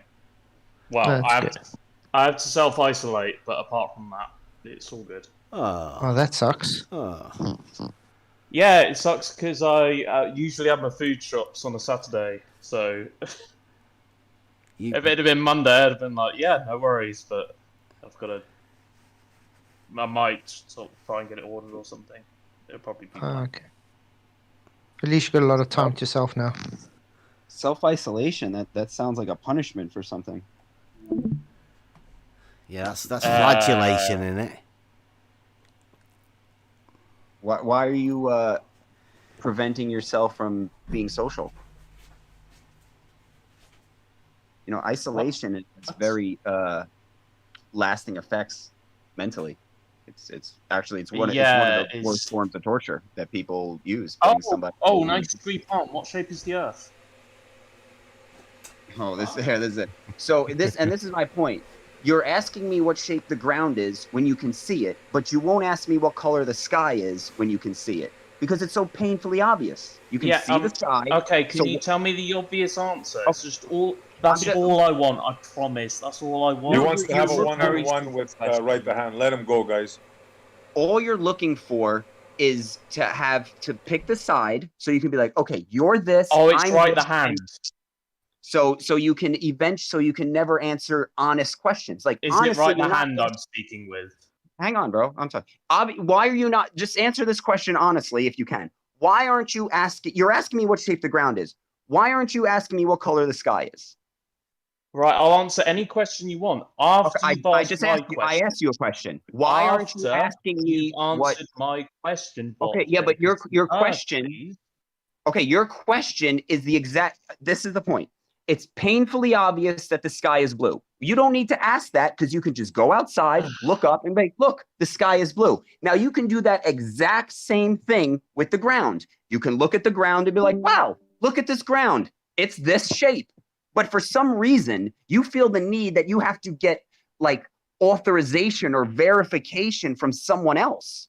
You do you need to ask your mom what color the sky is? No. So why do you need to ask people what shape the ground is? It's genuinely a very simple question, and the fact it's very, very cowardly for you to be this non-committal. You're avoiding my question. At least admit, oh, I'm a flat earther. But you're not even answering this question. If you're not a flat earther, then say so. Can you What only shape is the can you Earth? only ask one question? Is that the extent of your script? What shape the Earth is? Can Well, you not? I can't move on to my next Hold on. I'm asking you something to think on. Try and hold on. I'm answering you. Hold on. No. I'm speaking now. So why can't you answer this? I can't move on to any other questions because you're not answering this question. Okay, now when we answer it. Yeah, here, I'm going to answer you. When we answer questions, right, we're trying to find the truth. Okay, hang on. So if you're like, what color is the sky? Well, we would go right outside and we'd be like, that's the color of the sky. Now, there would be no more questions after that because reality would have answered the question. So I don't need to go to you and be like, hey, is the sky really blue? And you would be like, no. And I'd be like, well, he's a liar. Now, we can do that, the exact same thing we can do for the ground. You can go walk on the ground, you can feel it, you can touch it, you can figure out what shape it is. But you won't do that because you're not looking for answers. You're looking for an endless debate on both sides of a coin. Well, I'm looking for one answer. I'll tell you, I can't find it at the moment. Exactly. You're not looking for the truth. You're looking for an answer. Hold on. Are you looking for an answer or are you looking for the truth? I'm looking for the answer to the question that I've asked. You're not looking for the truth. You just want to hear what you want to hear. You want to hear somebody say flat so you can go, no, it's not flat, it's a ball. Now let's start the endless debate instead of saying, how can we come to a conclusion that we both agree on? You don't want the agreement, right? You just want the endless ball flat debate. That's what you want. However you want, bro. I did answer it, but you said answered however I did. I said it is as painfully obvious what shape the ground is as the color of the sky. Now, if you can't figure out, hold on. If you can't figure out what color the sky is or what shape the ground is, then me telling you is not going to help because you're just I don't mind talking to someone that will actually answer like at least whose channel is this on? Who are we listening to? To a man, he's defending his belief. Yeah, but what channel is are you there? Well, I don't have any beliefs. I don't need beliefs. Okay, like I can go outside and see the ground. I can go outside and see the sky. I can see what the world looks like. I'm not here asking you any questions. Do you know why? Because I know you're not an arbiter of truth. Okay. Every person can lie. When I go outside and I see it for myself, can't lie. The trees are not lying to me that they're growing vertical. None of this stuff is a lie. Okay, so you're more interested in a philosophical debate argument than finding the actual truth. And that's you're more interested you're more interested than talking at me endlessly than even answering one of my questions. I've only ever asked you one question. So what? But I've asked you. Just because you keep asking the same question over and over. Are we done? I mean, you got one question. Done, Great. Goodbye, man. Like you offer nothing other than saying what shape is the Earth. That's offering nothing. Okay. Congratulations. I can't get past that, can I? Because you won't answer. Well, no, you can. You just don't. Can want we to. just sort of progress then? Move on. Yeah, this is it's obviously we're at a stalemate here. We try something else, right? Do you want to? If I ask another question, will you answer that one? Who are you asking? Are you anyone? Can someone? Yeah, I mean, as long as it's not a question here, please. Just don't ask me something that if you're gonna ask me like, what does air smell like? I'd be like, just smell it. Okay, so if you want to know my name, I'll tell you the name. Well, but here's the thing: don't ask me something that it would be an opinion, right? Like. If you're trying to figure something out, you wouldn't ask me for your information. Yeah, the only thing I can give you is my information. I'm not interested in what you have to say, I'm afraid. Because you're not interested in reality. You're interested in the endless debate. That's what you want. You just want something. I'm interested. I'm interested in a 5-sided square, but yeah. Oh, I could talk to you about that. Go on. Yeah, that'd be great. Bev, you seem like you actually want to actually have a conversation. That's what we're here for. Yeah. Yeah, that's good. That's great. So yeah, there's a channel called Numberphile that does videos about maths, and that sounds really boring, but it isn't. It's actually really, really interesting because now my geometry isn't brilliant here, so you'll have to bear with me a little bit.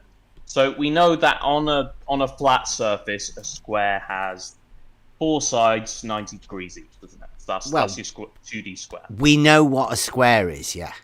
Yeah. And if you make 3 90-degree turns on a sphere, you can actually make a triangle, because that's how it works with spherical geometry. Did you say on a sphere, though? Yes, on a sphere, if you draw 3 90 degrees... Let me see if I can find you an example of this. It's a bit... Yeah, but I mean, can I just point out at the beginning, right? You say 90 degrees. Yes. 90 degrees is an angular measurement, commonly known as a right angle. Yes. And a right angle is the meeting of 2 straight lines perpendicular to each other. Okay. You can't have that on a sphere, right? It doesn't have to be straight. You could still have a 90 degree. Yeah, it does. Right angle is 2 and then straight it curves lines. down from that. Well, no, because it'd be easier if I can actually show you. I'm trying to find it. Well, yes, a right angle is 2 straight lines, and as we all know, the surface of a sphere is a surface of constant curvature. There's no straight lines. Well, no, a curve can still turn, can't it? You can still have a curved line that then turns off at an angle. So it's not straight, and if it's not straight, you cannot measure the angle. So you can't say there's an angle. If something's traveling at a curved trajectory, can it not still turn 90 degrees? No. No, because you need what do you mean, no, it 2 can? straight lines. It's bizarre. I don't know what you're talking about. You can't make a 90 from curves. Yeah. You can't make an angle from curves. Oh, he's not going to answer my question. No. So if you can have a round, if you draw 3 lines and have a 90-degree turn on a sphere, then that will make a triangle, even though you cannot have 90-degree turns. Yeah. But you can't have a 390 degrees turn if it's not straight. It has to be a right angle is straight lines only, not curved. No, an angle is just like a turn. So you can turn 90 degrees even if you're not traveling at a straight line. You can still turn 90 degrees. Nothing's stopping you from turning, is it? Can I just help you out here? Because I know you did say at the beginning your geometry isn't up to par. Now, mine isn't, but yours is. Do you know what a definition of an angle is? A rectilinear angle. An angle is a change in direction, essentially. So that is an angle, for example. So that's what I'm talking about there. I'm talking about an angle like is a basic division. You get a circle, and you divide that circle into 360, and you call each one of those divisions 1 degree. Right now, that 1 degree is the separation between 2 radius lines, isn't it? That portray out from the center of the circle. So the angular division is between 2 radius lines. Now, radiuses of a circle or sphere or whatever, they're straight lines, aren't they? I know how angles work. Right, you don't have to explain it. Well, that's the description of a rectilinear angle. Now, that is how an angle is measured. You need 2 straight lines or planes. It's a must, right? It's not you can do. No, it's a definite. No. It's a mathematical must situation. Straight lines. No. Yes. Wow. I'm sorry. So what I'm showing you there, you're saying that's impossible because you can literally I could literally get a spherical object. He's not saying it's impossible. Dude, I've got that. at an I've actually possible. got that in my room right in front of me. I've got that as a model. I made it. So how's it impossible? Do you know where the 90 not a degrees triangle. are within that triangle that you call a triangle? That is just an eighth of a sphere. And the right angles, the three angles that you're talking about, are at the center of the sphere. They are in between the planes that will be the X, Y, and Z coordinates of the of that thing that you're talking about. Do you understand? I don't really see what you mean. So it seems like you're not. It seems like you don't think angles can work at all on a 3D object. As soon as things go 3D, that's it. You can't have any angles. You can't have anything like that. Is that what you're saying? Because that doesn't make sense. Well, it didn't make sense because you didn't understand what I said. Obviously, you need two straight lines or planes in order to measure an angle. I'm trying. They don't have to be straight. Straight lines definitely have to be straight. Yes. No, Bev. What you've done is, I think you learn definitions, and you think that they are set in stone. That's it. Nothing can ever be changed. They are in Euclidean. I think it's 9. Then that's it. Definition Euclidean. 9. Do you want me to have a look? No, Bev. Euclidean is 2D geometry. No, That it's only not. explains things No. 2D. I know you said you're not very good at geometry. I'll put you straight now. Well, I'm better than you, dude. There is book 11, 3D geometry. Solid geometry, it's called. Euclidean.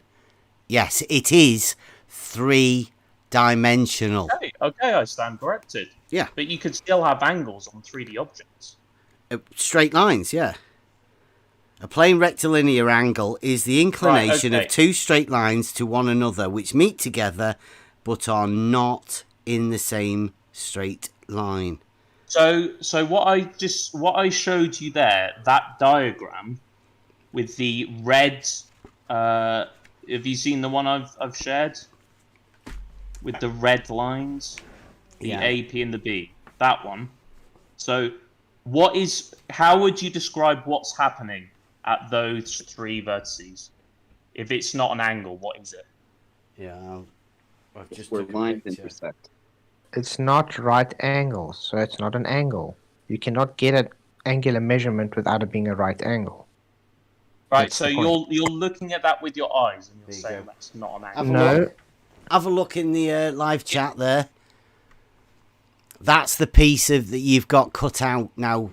It's the lights come on. Yeah, right? yeah, there you go. Now, can you see in the middle there where all of those planes are that we've cut out? Yes. Right, can you see that there's 3 90-degree angles right in the middle there? Yeah. Well, that's your 90 degrees between those two planes, two straight lines on the inside. But there's also 3 90-degree turns on those 3 vertices there.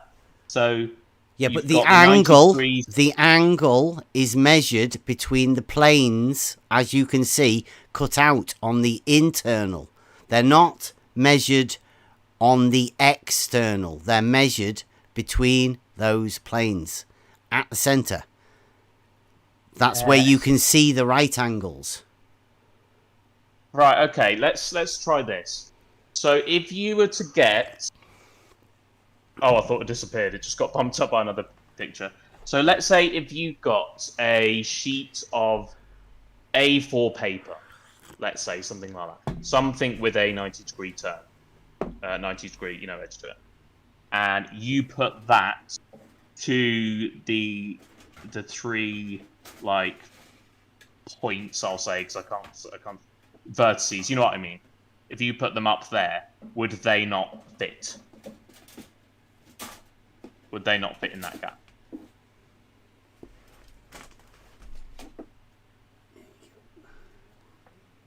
You want me to? I'll get. I'll show you. There's a 90. Yeah, you could show it. I'm not bothered. It's like. No sugar cookie. You wouldn't be curving it. This is a straight sheet of paper, and you'd be putting it up to those angles that Bev has cut out on that sphere. There you go. See that? Yeah, great. But not there. That's your 90 degrees. Yeah. That's. Yeah, no. I'm not talking about there. I'm talking about on the surface of. Do I even explain this? On the vertices, basically. You know where I mean, don't you? Well, yeah, I know where you mean, but I'm just showing you that if you want to measure an angle, a right angle, 90 degrees, then you need two straight lines or planes in order to measure that angle. That, in that particular triangle that you've just shown, there's a practical demonstration of where that angle is measured. Actually measured. Okay, but what difference does it make whether you put that set square right in the middle or on the edge? You'd still get the same 90-degree turn. Two straight lines or planes. They're there. You can see them. They are the planes that you need in order to measure the angle. You cannot measure an angle to a curve. If you were a little ant crawling across, if you're a little ant and just walking across that edge that you've cut out, okay? So you're just walking across the edge and trying not to fall into the bit that you cut off. So it's just walking across this edge. When it gets to one of those points, what would it have to do to keep traveling across the area where you've cut? I don't know. I've never I've never done ant. Yeah, there you go. Well, I mean, it's an analogy. Yeah, I know. So it's that much of an analogy that SE has a meme. Right. So are you gonna take the piss because I tried to explain it in a certain way? No, I'm not taking the piss, mate. I've already shown you exactly where an angle. I've given you the definition of an angle, how it's defined and measured between two straight lines. I've then shown you on the very example of the sphere that you said where this angle was done. I've shown you where that angle is measured on the sphere. But can you also show me the set square being placed on the vertices on the surface of the ball? It cannot. That would prove that you cannot measure the angle there. So why can't you do it and prove me wrong then? You can put anything you want on a ball, right? You can put your ant on top of the ball. I can put my protractor on top of the ball. It doesn't measure an angle because you cannot measure the angle. You need two straight lines or planes in order to measure. But you've got the. I mean, do you have those two things in the picture? The ball and the set square. Do you have those things with you right now? The ball and the set square. Yes, I've got plenty. Okay, got loads of examples. You could, if you wanted, you could show.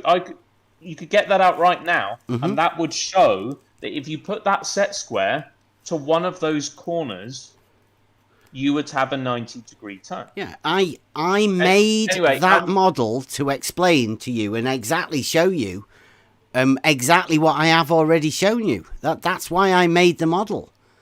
Okay, Bev. I'll tell you what. I don't think we're going to agree on this one. So I'll just. Okay. Well, it was just a process for you to show us how we end up with a 5-sided square.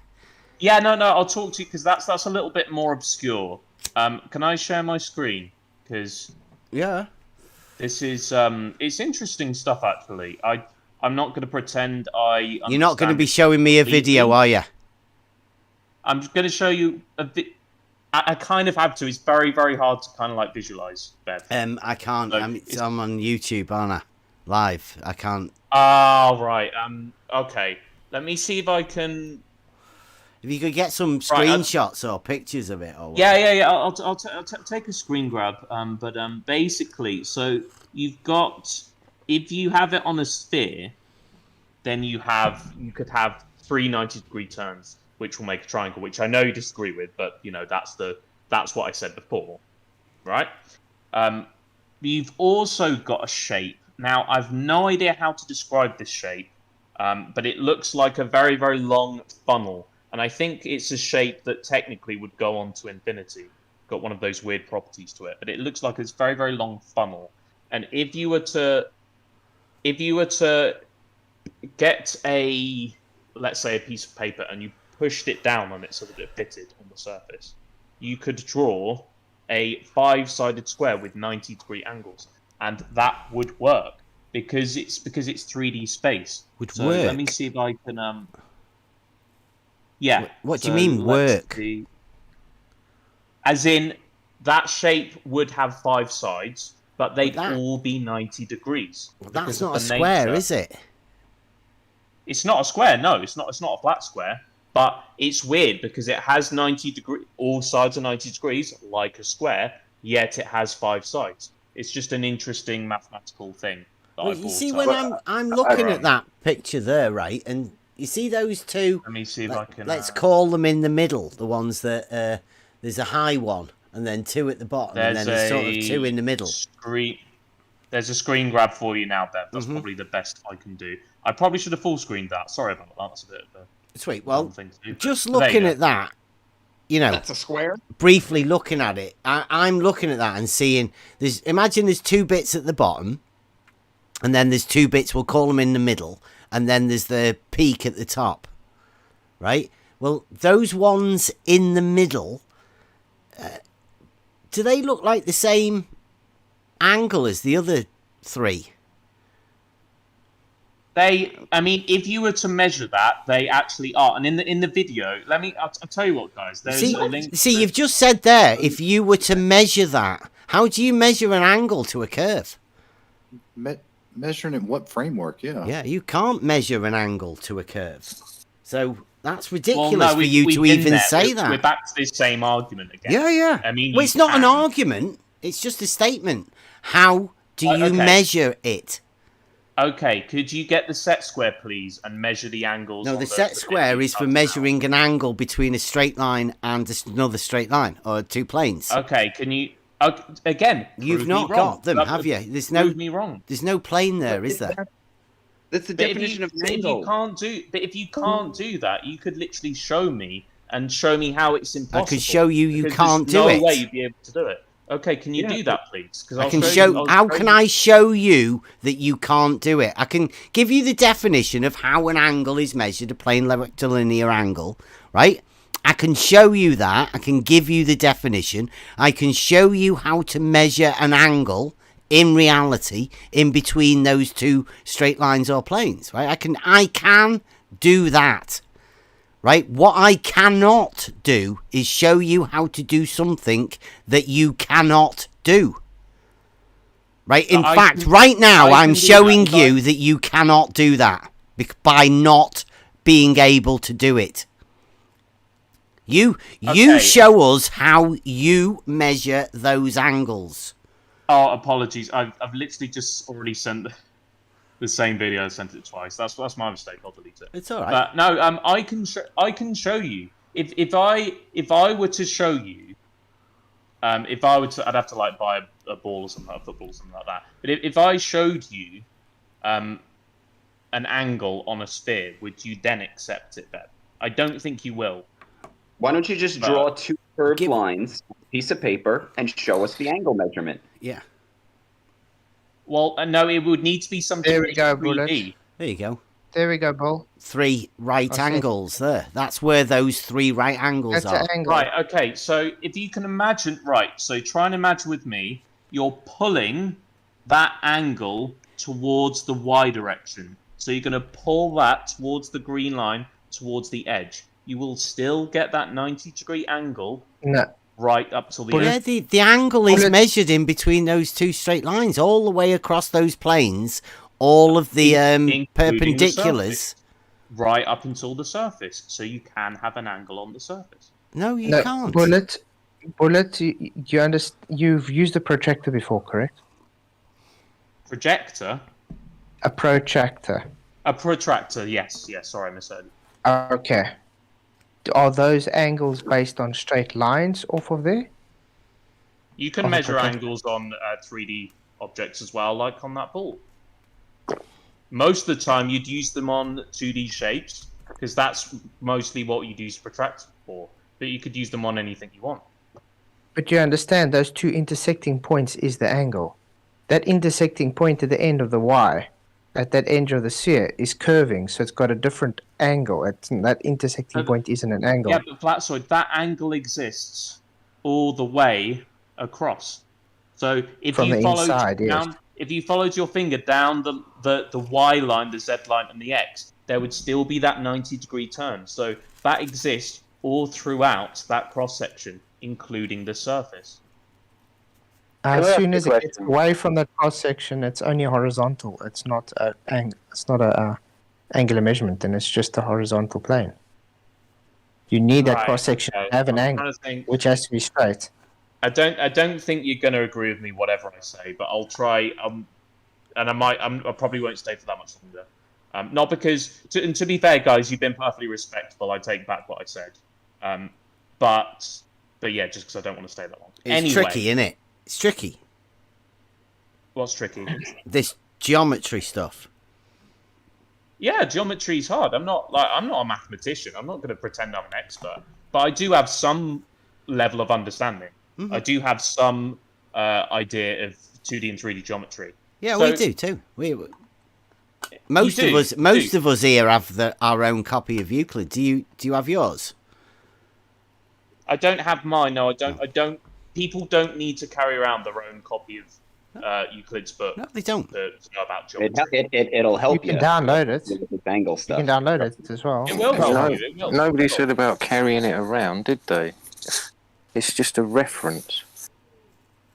Yeah, well, I could reference. I can look things up online if I needed to.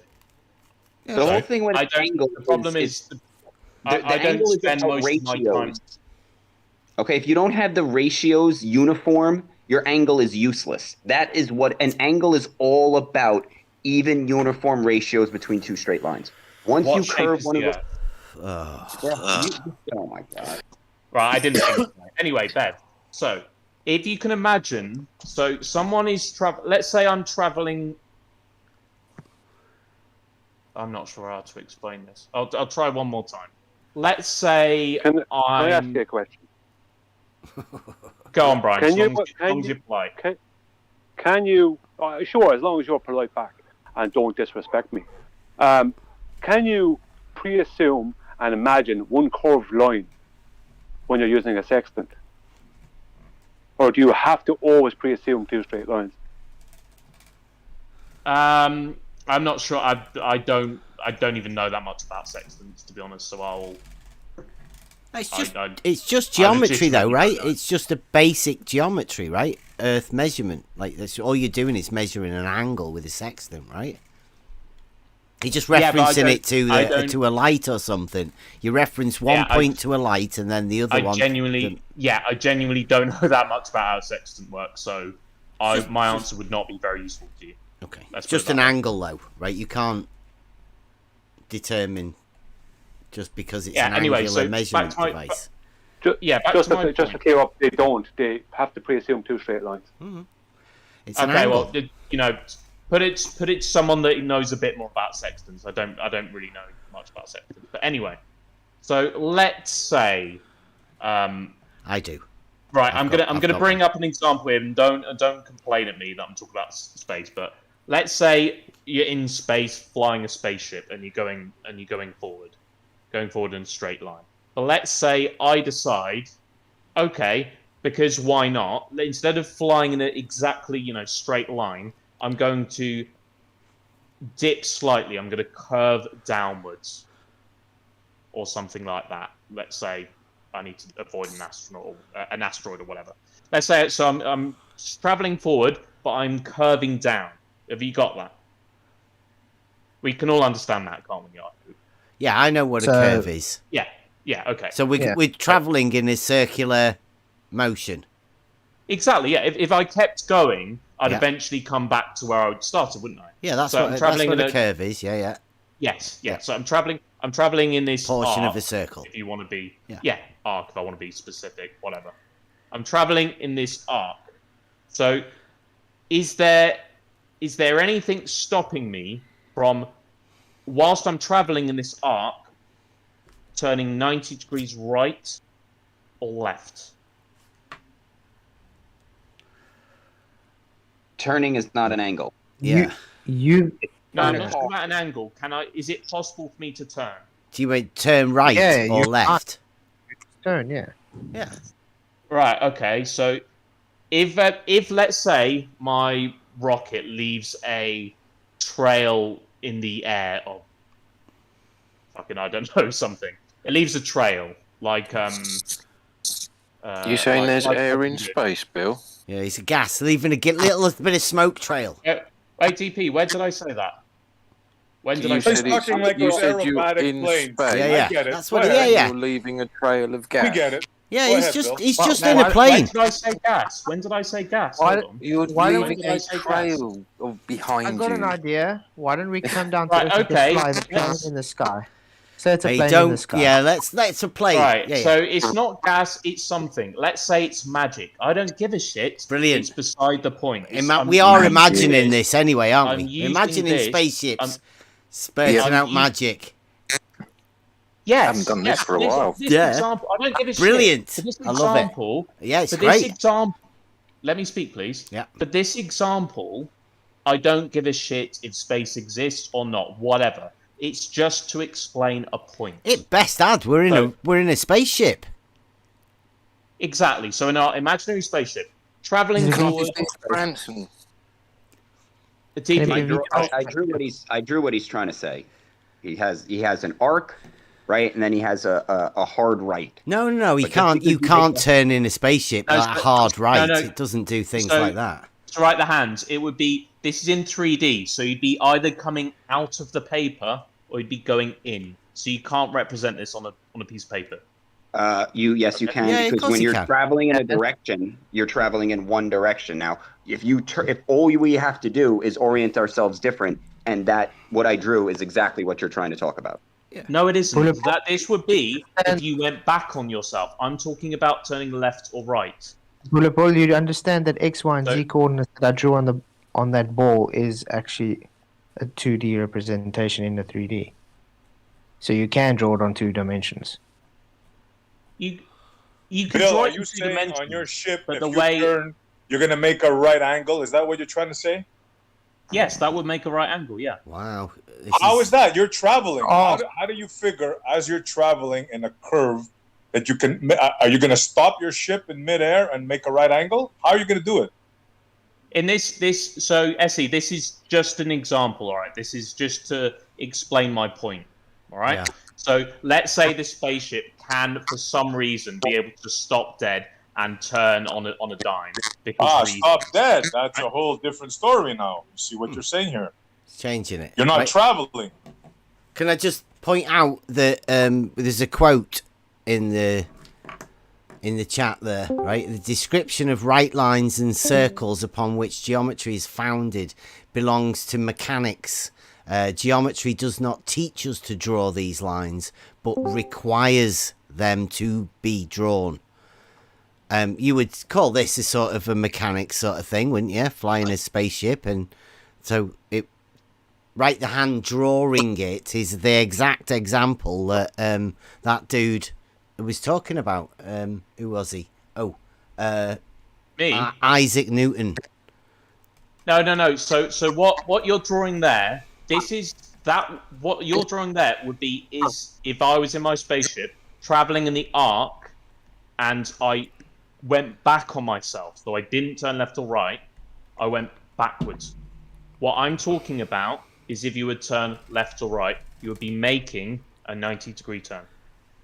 Right. Yeah, the turn would be a right turn, but you wouldn't make an angle because Why not? Because the previous path was not straight. Okay, now if you went straight, then stopped, turned right, and then went straight, now your path will make a 90 because you have the two straight lines. Exactly. Continuous movement, you can't do it, Bill.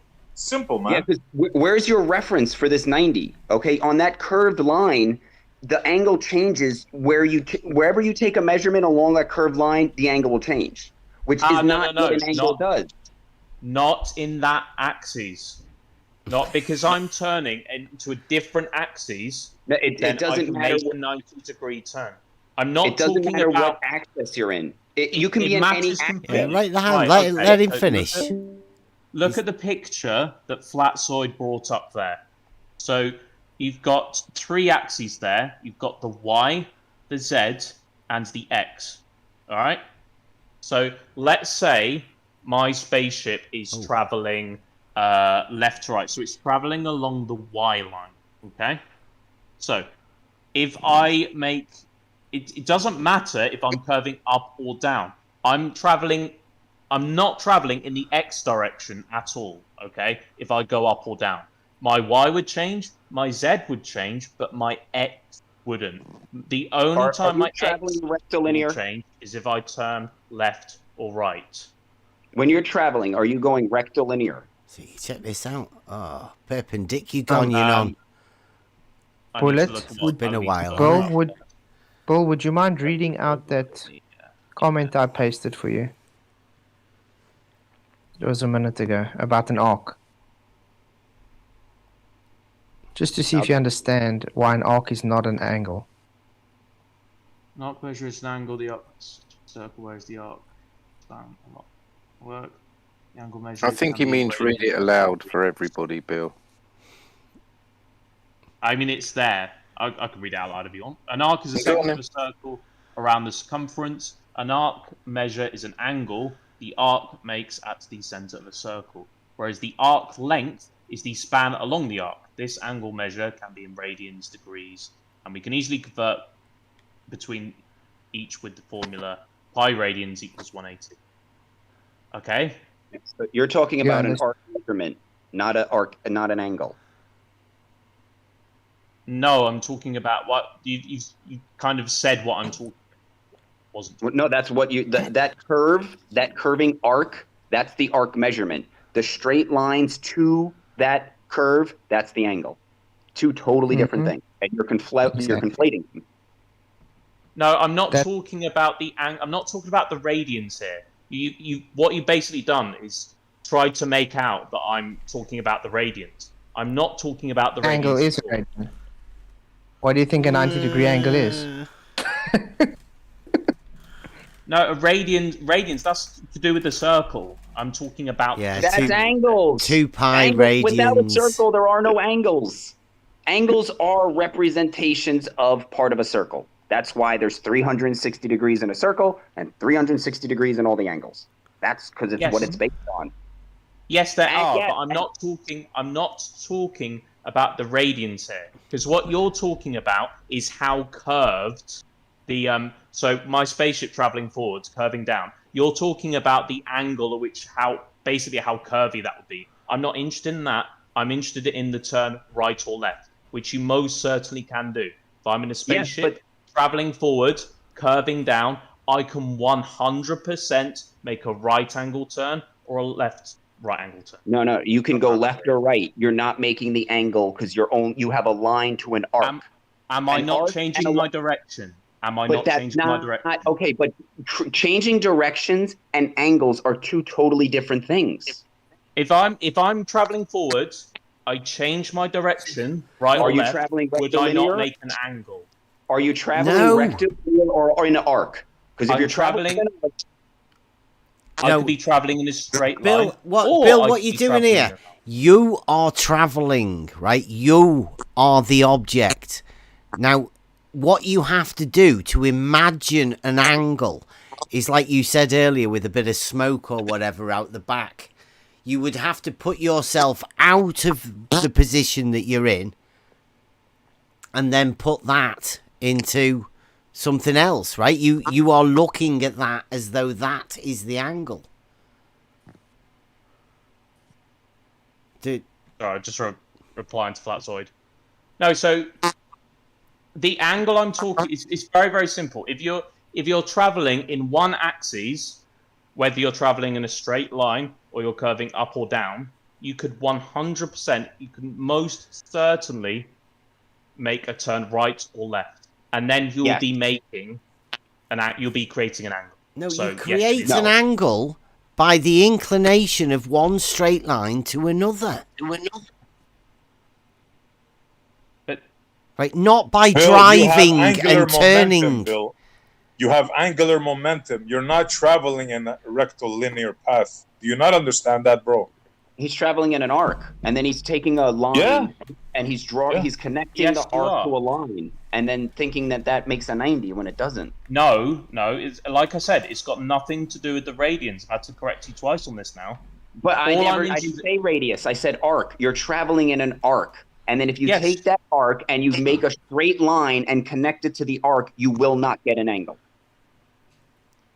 What are you talking? You would get an angle. I'm talking about in a different axis here. You're not thinking in 3D. No, Bill, you're you not traveling understanding. In a curve or a straight line?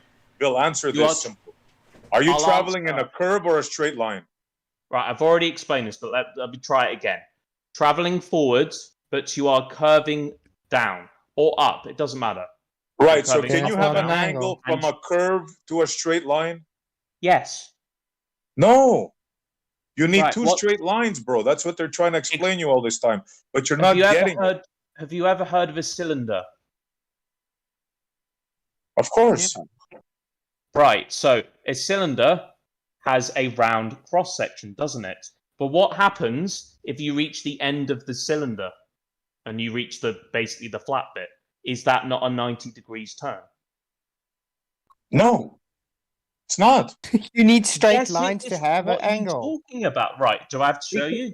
Right, cylinder. Yeah, try and draw it, because the whole idea of an angle... Bill is making it... the cylinder is circular around its body, but down in a straight line down it, it's straight, and at the bottom it's straight. So you're making a right angle between two. You're still using two straight lines there, because you're not using the curve of the cylinder. You're using the outside straight line down and straight line at the bottom. Right. So you're making a right angle. Cylinder, 3D shape. So you'd be traveling. If I were to travel around the edge of, let's say a cylinder, let's say a tin can. I'm traveling around it, so I'm traveling in an arc. But at any point, I could decide, I'm going to make a 90-degree turn and travel on the top. You can literally see at the top there, between R and H, that is a 90-degree angle. No, Tell me R and H are straight lines. Do you not see that R and H are perfectly straight lines? R is horizontal, H is horizontal. They both make a 90 because they're both straight lines. They're not arcing. Yeah, you just proved it yourself. What about the circle at the top of the cylinder? Is that not curved? Then it's not an angle. That's our whole point. Not an angle? Because an angle has to remain uniform, and when you have a curve to a straight line, you don't have the uniformity of the ratio. So you can get different angular measurements at different points along the curve, defeating the entire purpose of an angle. Yeah, it's like, there's no need to shout about this. I mean, like we did say at the beginning, it's two straight lines. I mean, it's not only makes sense because it's described that way. It makes logical sense. Right? You've got to be able to see that if you've got one curved line and one straight line, the angle changes because it just does. It's practical. If you're traveling any other way, it's not because we want it to be like this. It's because this is how it is. So if you were setting up anything that used angles, you would use straight lines, and if you didn't, your building would not line up. Right, okay, I'm not really sure how else I can explain this. So, okay, let's say I'm traveling over... Just try and give us a definition of what you're talking about. Like, because this is mathematics, right? Geometry. This is definitely defined, and because it's exact, right? There's no ifs or maybes or anything like that, right? This is mathematics.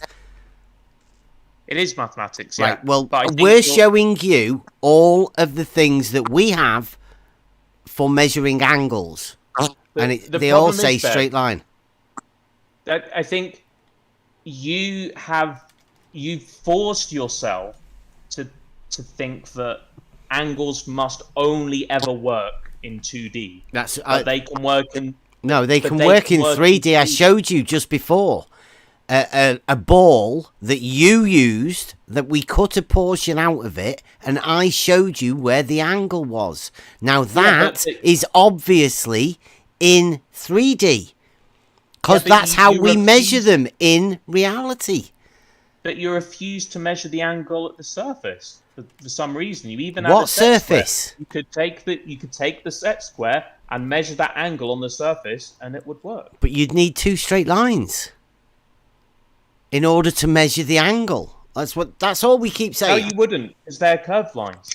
No, you need two straight lines. You've got a theodolite. Right, okay, the point of the theodolite would be the vertex, and then you would look at point A, and then you would turn an arc all the way round until you got to point B. You would then read the angular travel from point A to point B.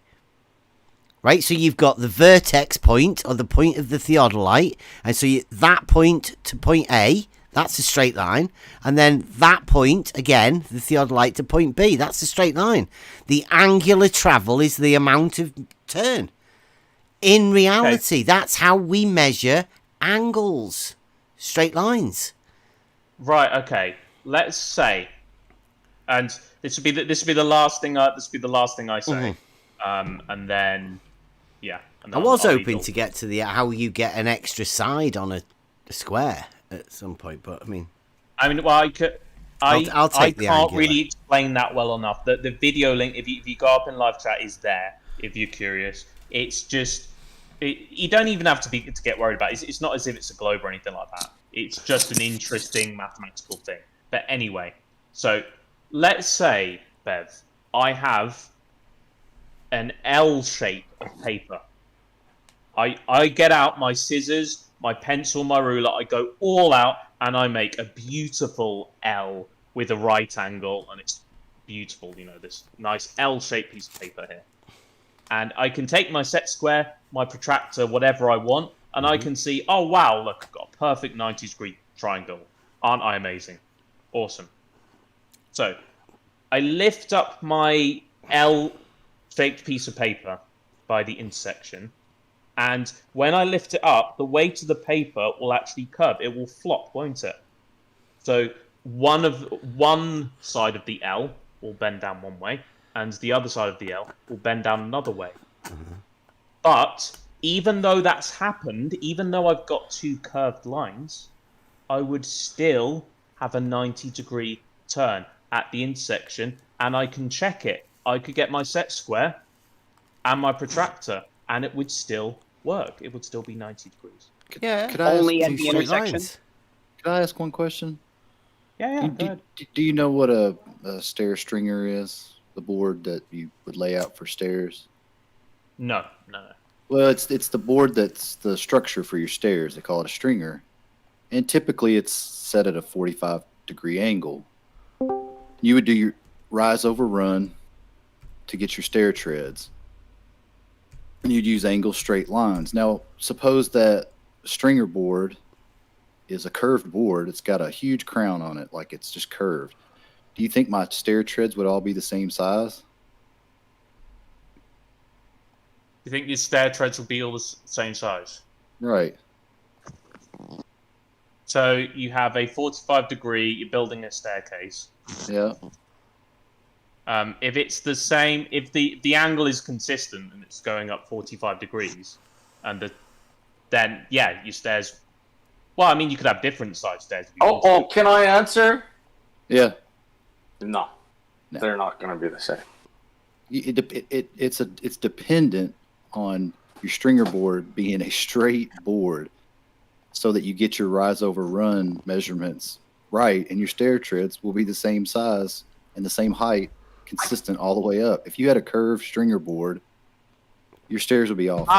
Right, Buster. That's what you're talking about are angles along the same axes.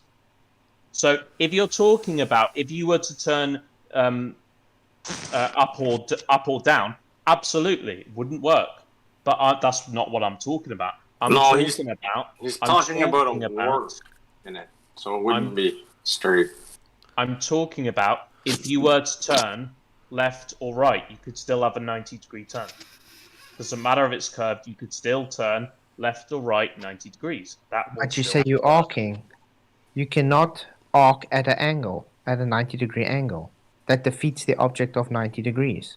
You cannot arc. An angle is literally perpendicular to something, to horizontal. You understand? A right angle is, a right angle. Yeah. But you could We're still working with right angles.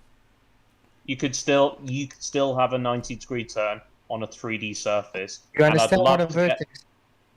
Yes, I understand But he's conflating turning 90 degrees with creating a 90-degree angle. Those are not the same. If I am running, if I'm arcing in an arc, okay, my path is in an arc, and then I stop and I turn hard right, okay, and then you plot my path. That doesn't make a 90. I turned right. I turned 90 degrees, but my entire path will not make a 90. Okay, if you were to draw that on a 3D shape and use a protractor or a set square, would you think that wouldn't work and you wouldn't get a 90?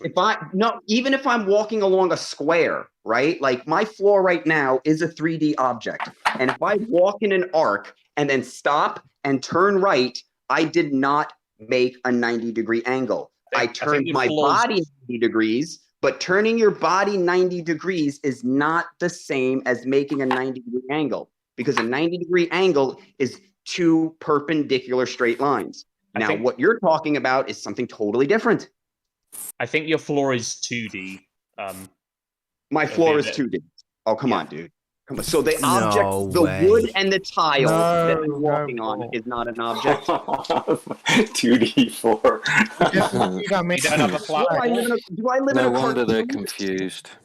This is the same thing I was having with James last night. All those guys, they're telling me we live in just let him take a mulligan. That was obviously a mulligan.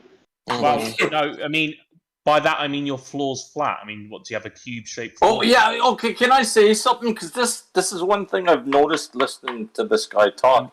Is every time you reference 3D, you're referencing an arc. Do you realize there's other things out there that are 3-dimensional that aren't curved?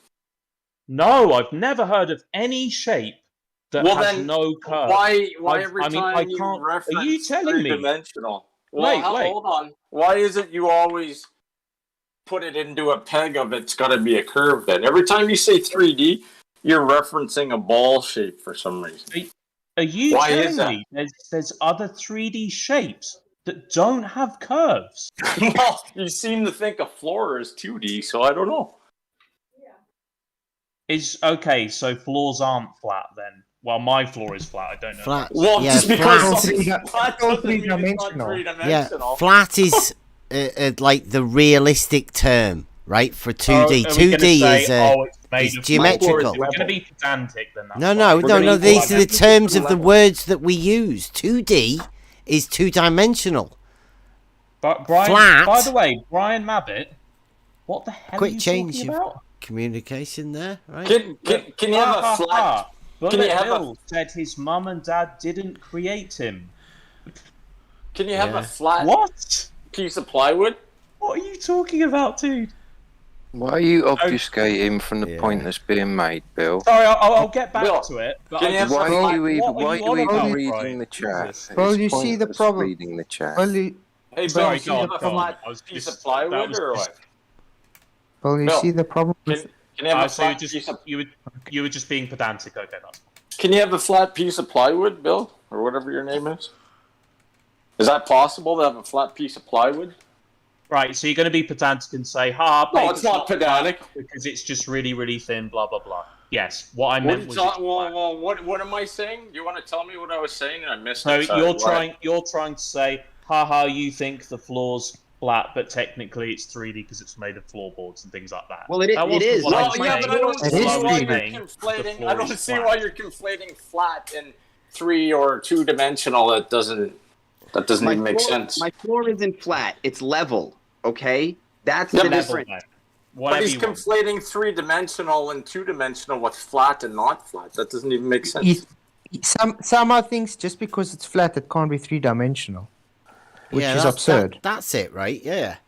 Flat is the surface, right? 2D is a geometrical term. Okay, whatever you want. 2D doesn't exist, right? That's the thing. Describe. Dude, it's not being pedantic or like this. You don't even got your terms. You don't even understand your own terms. You can describe the hand's floor as however you want. It doesn't really matter much. But not 2D.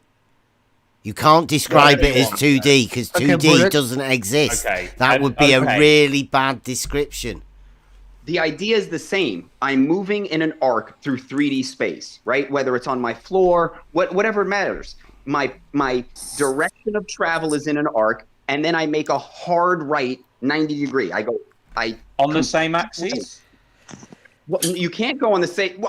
If you're moving in an arc, you're not traveling along the same axes. You can only travel along the same axes if you're going in a straight line, because X, Y, and Z are straight lines. So the moment you arc your travel, you are not going along the same axis. Listen, no, do you want me to tell you what this guy is saying? If you can imagine drawing an arc on a piece of paper and then all of a sudden taking a turn off the edge of the paper, for instance, he's saying that's a 90-degree turn off the paper. So he's talking about switching dimensions, basically. It's a 90-degree turn, but it's not a 90-degree angle. He made a right turn, not a right angle. Okay, call it a 90-degree turn then. That's fine. So you can make a 90-degree turn on a sphere. Brilliant.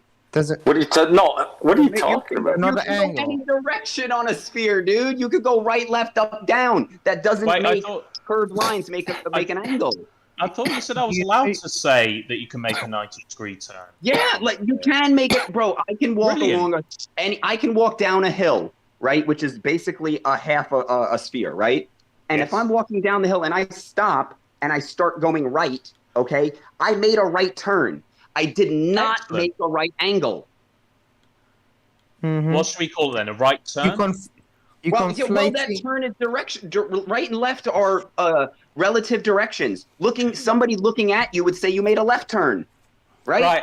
It's funny however you want to call it, I've still got you. So use whatever name you want. What do you mean you've got him?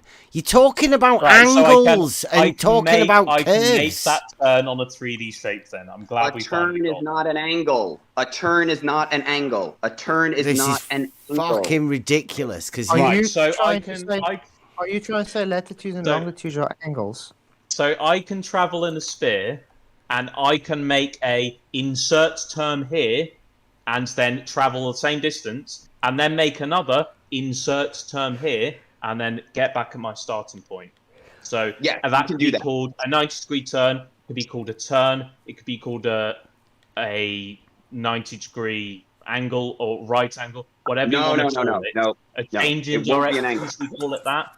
Whatever you want to call it, turn, I can make that on a 3D. Call it direction, but you can't call an angle is a specific thing. How are you measuring it? That's what I was going to say. That's the whole point to this. It's like, what the fuck are you talking about an angle if you need to measure it? And how are you measuring this angle? Or are you just turning right? How do you know you turn 90 degrees one way or the other? How do you measure that 90 degrees? I've offered Bev to show us that, but he won't do it. No. This is your... Why would Bev explain your example? You're the one that's going on about making a 90-degree turn on a ball, so how are you going to measure that it's a 90-degree turn? Because Bev has the equipment to do that. No. This is your... I can't tell you right now. I could show you later. You're doing a ranty. Are we going to call that pulling a ranty? Like Bev explained it. Thanks, Bev. Yeah, maybe you need to go take another picture. Asteroid, again, that's a brilliant example. So there you go. So that triangle you see, that section, out of Earth, right, if you go along those red lines, you make a 90-degree turn, and then you travel along another arc. So how did you determine it's 90 degrees? Come on. You're How ignoring did you its determine it's 90 degrees? Well, I can't verify it. There we go. So you take that set square, you put it and on you the cut a surface, big fucking gap out the middle of it, and then be able to measure it between the two straight lines or planes. Right? The thing I don't understand though, Bev, is why am I not allowed to do that at the surface? If for some reason you're okay with where are you measuring? In the middle. Where are you measuring the angle from? On the surface of the sphere. Explain how. Be an ant if you want. Get a little theodolite and your ant and put it as low on the surface as you can. Do you want me to show you? Book 3, Proposition 16. Do you want me to get it out for you now? Or do you not know geometry that much? Do you see where the vertices are? So along that sphere, there's 3 in the center. That's where I want you. The vertex is in the center. The ones on the surface. You can't have a vertex on a curved line. It has to be in the center. Stupid. You need straight lines to measure an angle. The correct term. They're the 3 points at which those sort of angles go out. Sort of angles. Right. Look at the picture. There's only 3 angles in that picture, and they're all in the center. Look at the picture that Flatsoid has shared. That's what we're talking about. There's only 3 angles in that picture. Right, so and they're all in the center. Look at the North Pole. There is an angle. Look at the North Pole at the surface of that shape. There is an angle. That's representing the 90 in the center of Earth, dude. Do you not understand that? No, I'm not talking about where it says 90. I'm talking about the angle. Is 90 represented by the center of Earth? It says there, North Pole 90. Is that not an angle? Can you see what I've just put in there? Proposition 16. You read it. It says straight line drawn at right angles to the diameter of a circle from the extremity of it falls without the circle, and no straight line can be drawn from the extremity between that straight line and the circumference so as to not cut the circle. So that means that if you cannot, pardon? You just use the term circle. Yeah, well, it can be as a representation of part of the sphere, can't it? As a circle, like you do. So if you put yourself as the point on the surface of a ball, no straight line can cut it. All you've got is a tangent. Because you cannot see anywhere else. You cannot make any other straight lines. They would cut the surface of the circle. Therefore, you would not be able to see them, and therefore you would not be able to measure an angle. Okay, that's fascinating. I wasn't talking about a straight line. In fact, if you look at all those, I know you weren't, but I've been telling you that you require. It's a necessity. 2 straight lines or planes to measure an angle. Right, okay. In that case, could you please take that set square and measure the angle on the edge of that section that you've just cut out? That set square is already set at 90 degrees. It is 2 straight lines. I know if you notice, there is no straight lines on the surface of a sphere.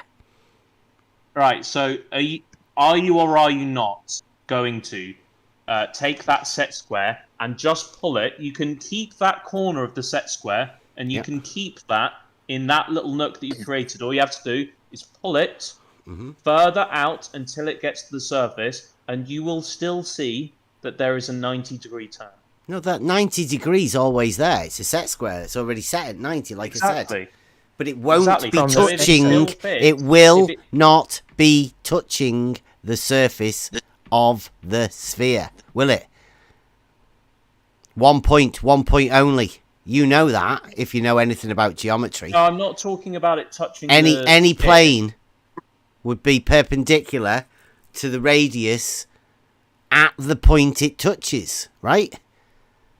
And it would only touch at 1 point and 1 point only. The rest of it would not be on the surface. No, I'm not talking about whether the set square will or won't touch the surface. Talking about measuring an angle. I'm telling you, there is only 1 point of a plane that would be on the surface of the sphere. Geometrically, of course, right? Because that's what we're talking about. I think I've said this before, but screw it. It's been my last point, and then I think I'll have to go. But okay, let's say you move the set square to the edge, but let's say that set square is bendy or something like that, and it's made of some sort of flexible bendy. Yeah, we don't get bendy set squares. I'm sorry. They go in the bin with the bent levels. Yeah, do you understand? Do you understand what an analogy is? Bendy set square. Don't yeah, that's really have fucking ridiculous analogy. That don't do that again. Right. Okay. So why am I not allowed to talk about bendy set square? I'm not saying this because they don't exist and they're fucking useless. It's like saying a bent ruler, Bill. Seriously, it's ridiculous. Yeah, it's exactly like a bent ruler. You're not going to get an accurate measurement because you don't have the straight line distance.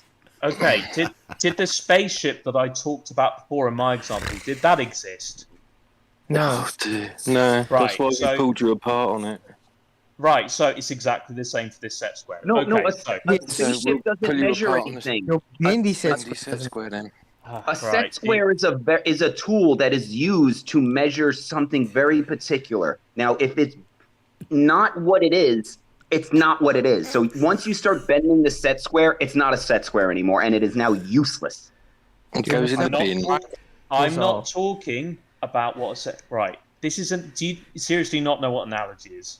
Yeah, guys, come on. Great. Come on, give him his chance, right? He's got to have his imaginometry. Let him play. Let him go. Imaginometry. Yeah, carry on. Is that a Bev original? I like that. Anyway, that's what you're using. So you take that set square and you put it to the corner that's there. I don't know what you want to call it, but the point at which the cutting reaches the surface. You know what I mean? There's three of them on the surface, and then you place the corner right in the corner of where you cut out. You'll be able to bend one of those legs of the set square down, and it will follow the curve perfectly. And you'd be able to do exactly the same for the other leg of the set square. So it's still a 90-degree turn. No, it's not. We just made an arc. An arc cannot be angled. We're doing right line geometry. Do you know what right line geometry is? So I can't turn left or right when I'm going down a hill. Bro, that's not angled. You can turn whatever you want. And we're back to semantics, right? Okay. Anyway, semantics. Yeah, you and your semantics. They're two different things. An angle is not a turn. If I was in a car and somebody was like 76 degrees, I'd be like, "What the fuck are you talking about?" Yeah, they're like, which "Make a right way?" turn." I'd be like, "Oh, okay." No, that's a good analogy. That's an analogy that works. That'd be like okay then. 270. 270. But do you understand that's why they have a compass with north, south, east, and west? Because it's not an angle. It's a direction. You understand? It's coordinates. That's all it is. This is crazy. Okay, so I'm gonna head off anyway. Yeah, we think you should. I'm sure you're all gonna say. I'm sure you're all gonna say. Yeah, I'm sure. We'll Let me come get a over. word in, please, guys. ST. No. We'll come over, dude. Great. Brilliant. Yeah. I'll see that. Let him have his final statement. Yeah. Bill, were we respectful to you?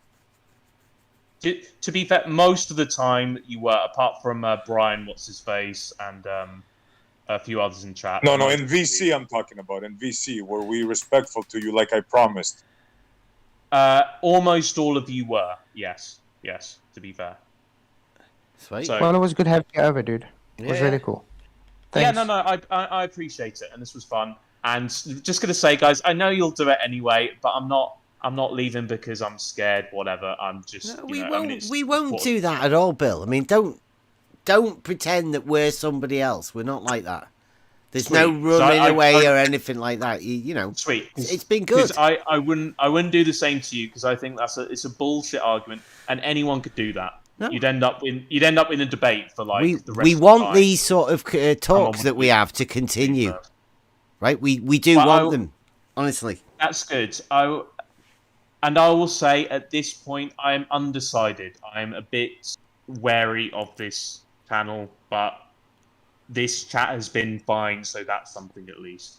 But anyway, yeah, it was. Yeah, that was good. So I'll see you guys around, I guess. Cool. Yeah. Cheers, Bill. See ya. Thanks for hopping by. You can come anytime. He's gone. Well, that was all right. Yeah. Well, he's really confused though. Yeah, he's confused between turning He's and conflating. angle. He's conflating coordinate systems with angles.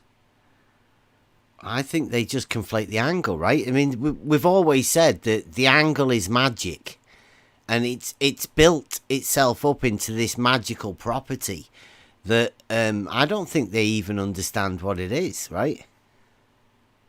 The angle being measured, it's like it's in Euclid. I mean, it's so self-explanatory that that's what an angle is. And I mean, I think they conflate like turns and stuff with measuring angles, right? An angle necessarily has to be measured.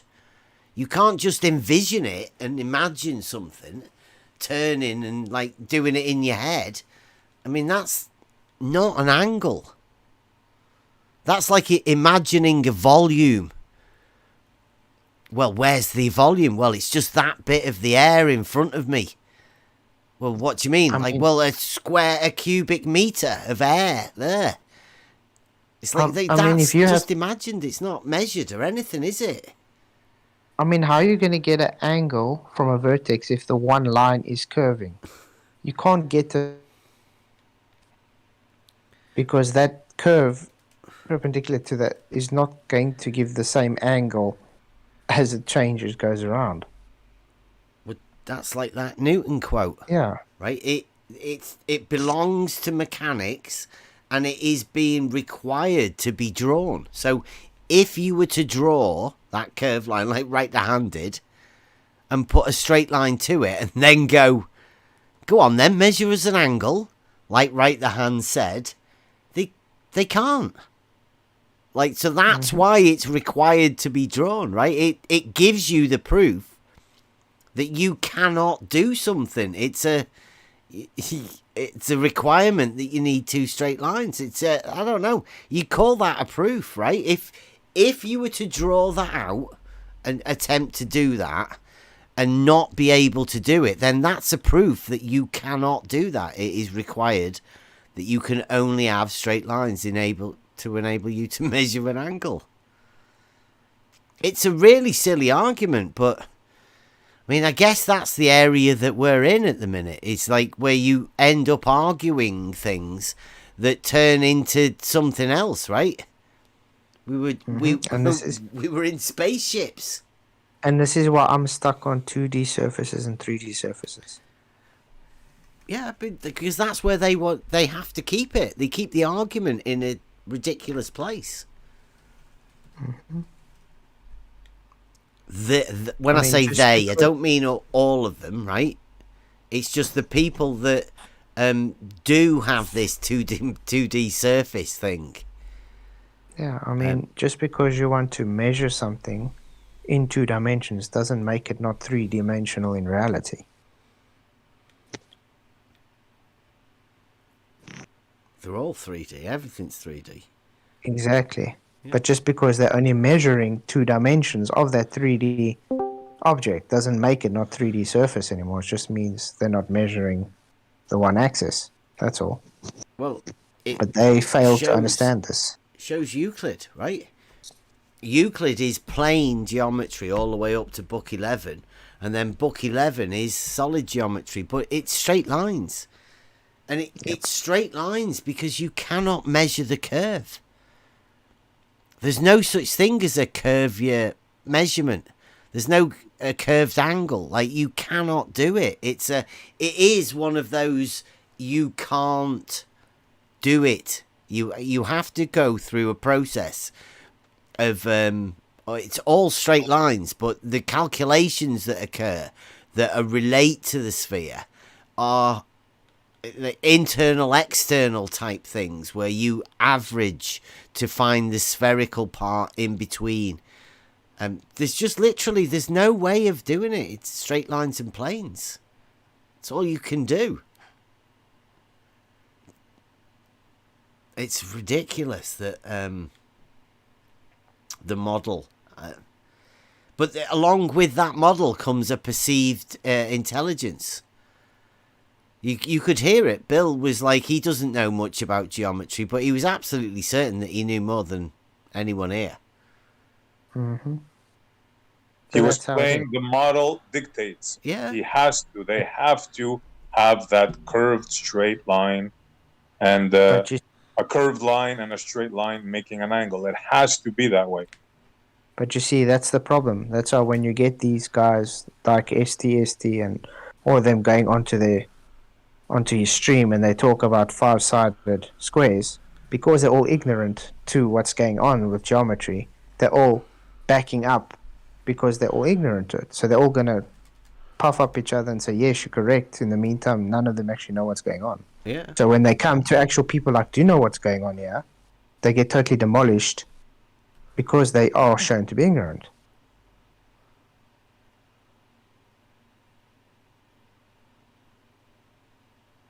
Anyway, I should go sleep. It's 1 a.m. here. Yeah, it's getting on for midnight. I was up late last night with Jose. Proper late. Well, that was fun. Thanks, guys. Yeah. Tomorrow.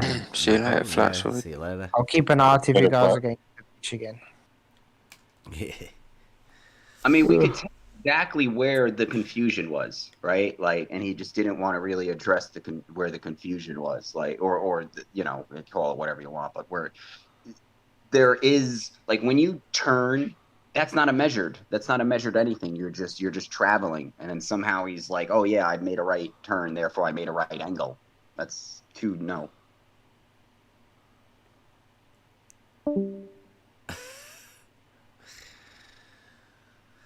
Yeah, it's straight lines. Everything's straight lines, but you see curved surfaces everywhere. And he was like, oh, I'm traveling along the x-axis in a curve. Well, then you're going to get into another one of those axes. Because if you're turning, you're either going into the Z or you're going into the Y. You can't travel along the x-axis only in a curve. That's impossible. Wait, dude, hold on. Why do you have an American accent? It's bendizontal, isn't it? It's the Z axis. I'm from America. I should be calling it Z. I do it for you guys. It doesn't matter. Don't be silly. But yeah, for reals, right? Like, if we talk about, like, they talk about the whole, you know, on a globe, three right angles make a triangle, right?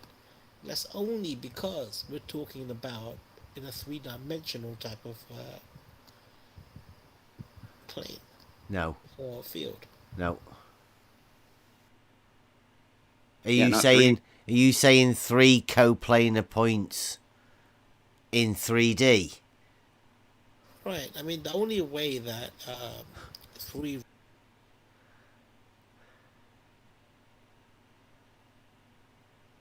Yeah, I don't think you should geometry branch. Should I what? Do geometry? I don't think you should. No, Bullet Bill's been in and struggled with it. I'll stop with the geometry. It's angles. It's tricky.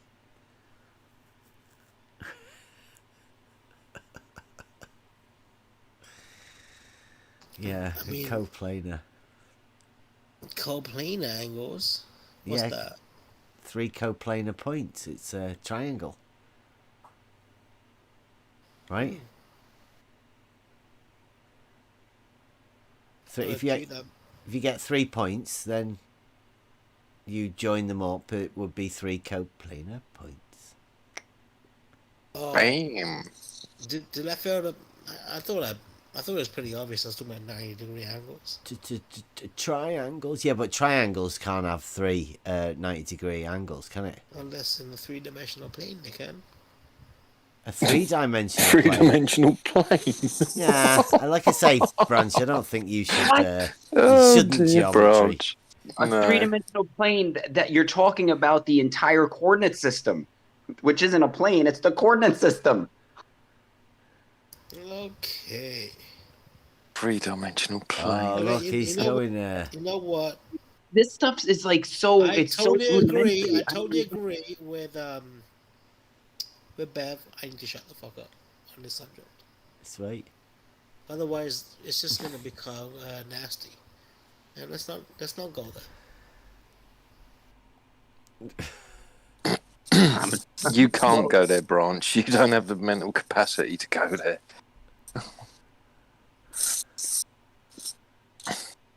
Look, a plane is like X and Y, right, in the coordinate system. Once you make the plane 3-dimensional, it's no longer a plane.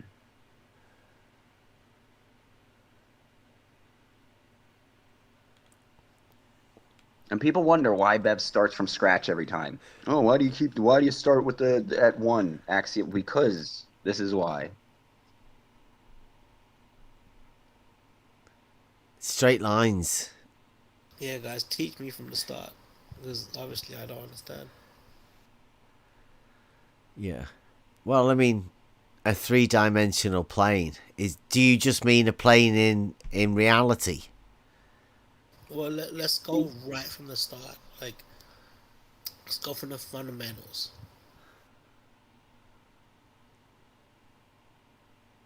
I need to be taught everything. I'm a complete dumb fuck.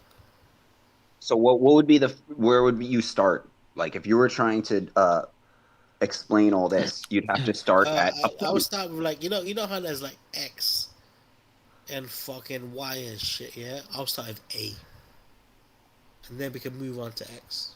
All right then. A straight line does not bend. Yeah, a straight line is the shortest distance between 2 points, which can never bend, of course. Alright. For real. Alright, then you have the next shape if you want to start making shapes, because once you have the 3D coordinate system, right, you understand that, and then you understand. Are we going with the B now? Is this B?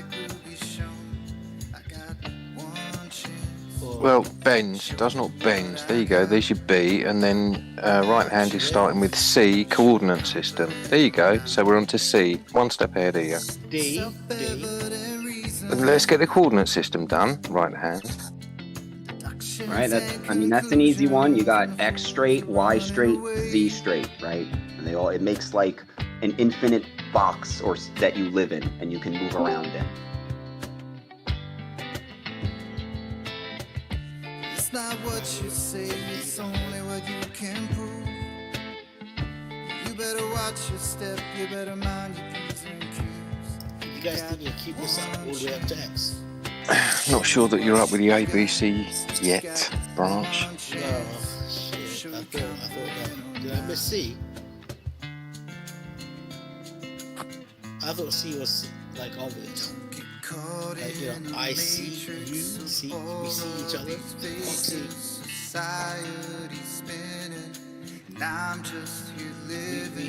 We don't see already. I mean, I always thought this was, like, I'm not a school person, right? Like, I didn't pay attention during school. But then once all this just started getting talked about, it seems pretty elementary. right? Seems all pretty self-explanatory. I don't understand why there's so much confusion in just like a straight line and a circle and a triangle and a square. Like little children. You've got to learn to trust yourself, right? It's this is what you call empowering, right? Once you gain your own proofs, then you become certain of it, and you know that a straight line doesn't bend. But you have to be given those fundamentals. They've literally not been taught in school system. The opposite, probably, in the school system.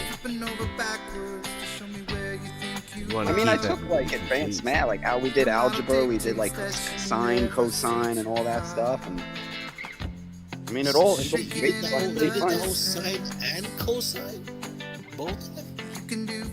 Well, there's tangent in there too. I think it was the third one, right?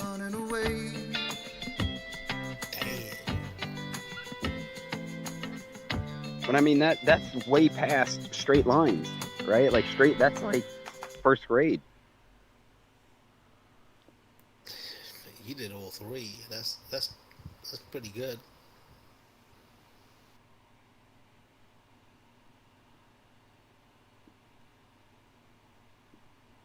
Well, took me a bit to find out that the right-angled triangle's relationship to a circle.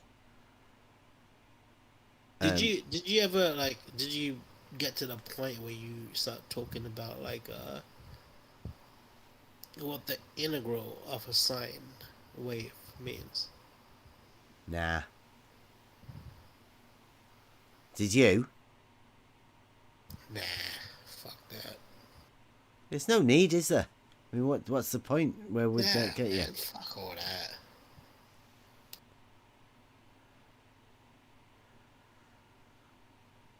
Do you know what a sine wave is? It essentially means the area. The integrals mean the area of the curve, right? Do you know what the sine wave is? The area of a sine wave means. Do you know what the sine wave is? Yeah. Go on. The sine is a wave, bro. Yeah. It goes from 0 to 2 pi and shit.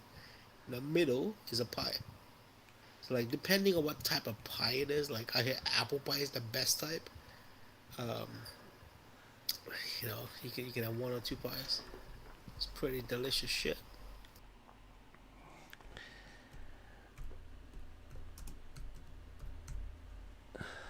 There we go. Can you see that? See that branch in the live chat?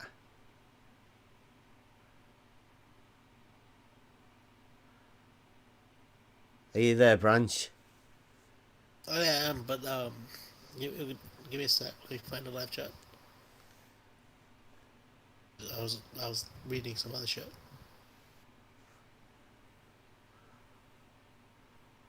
Can you see how it's doing that?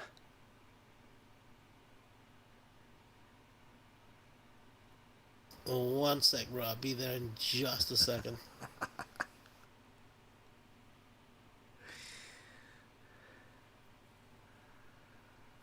It's really tricky, isn't it? Sine wave. It's just a wavy line that goes round when something goes round a circle. Fancy words though, isn't it? Sounds really cool. The old sine wave. Look, there's a cosine wave there as well.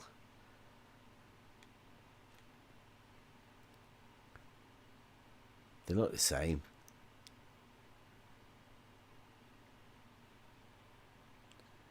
One's just 90 degrees separated from it. 90 degrees is fourth in it, sort of quarter, so that's why it's so close to being similar to the other one. If you just move it across one, they would be both exactly the same, because that's all it is. It's a point moving around a circle. Well, one's measuring. Pretty much. Is that what you expected, or did you? Yeah, I mean, sine is essentially just It's just a point going round a circle, isn't it? Relationship between the sides of a triangle and the angles. That's all it fucking is. It's all about circles, actually, because triangles are. It's the triangles formed within the circle. The sine and the cosine is what you make the sine, cosine, and tangent of the trigonometry of the right-angled triangle within the circle.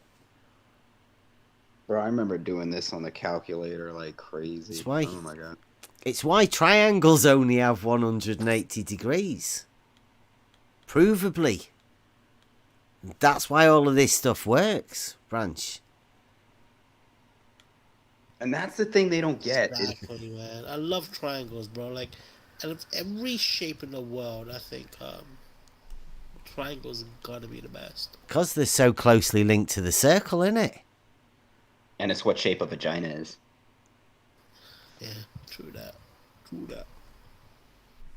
Isn't James Mays one of Jose's sponsors? No, he was No. thingy. He was giving Jose some super chats, but it was to help us. Oh, was it? Yeah. Yeah, I just remember his name being read out on the super chat. Yeah, he's a member. Did you guys change the icon for the fucking room? Why can't I find it anymore? For the room? You're already in it.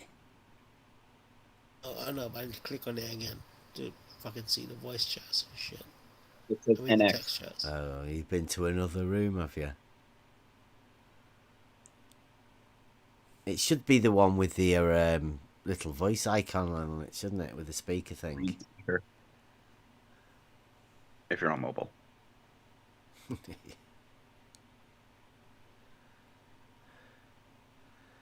Yeah, Brad, the science guy, you know, like we did that thing the other day. He's put his nuts on the line, so he has to have it 100% living on a sphere.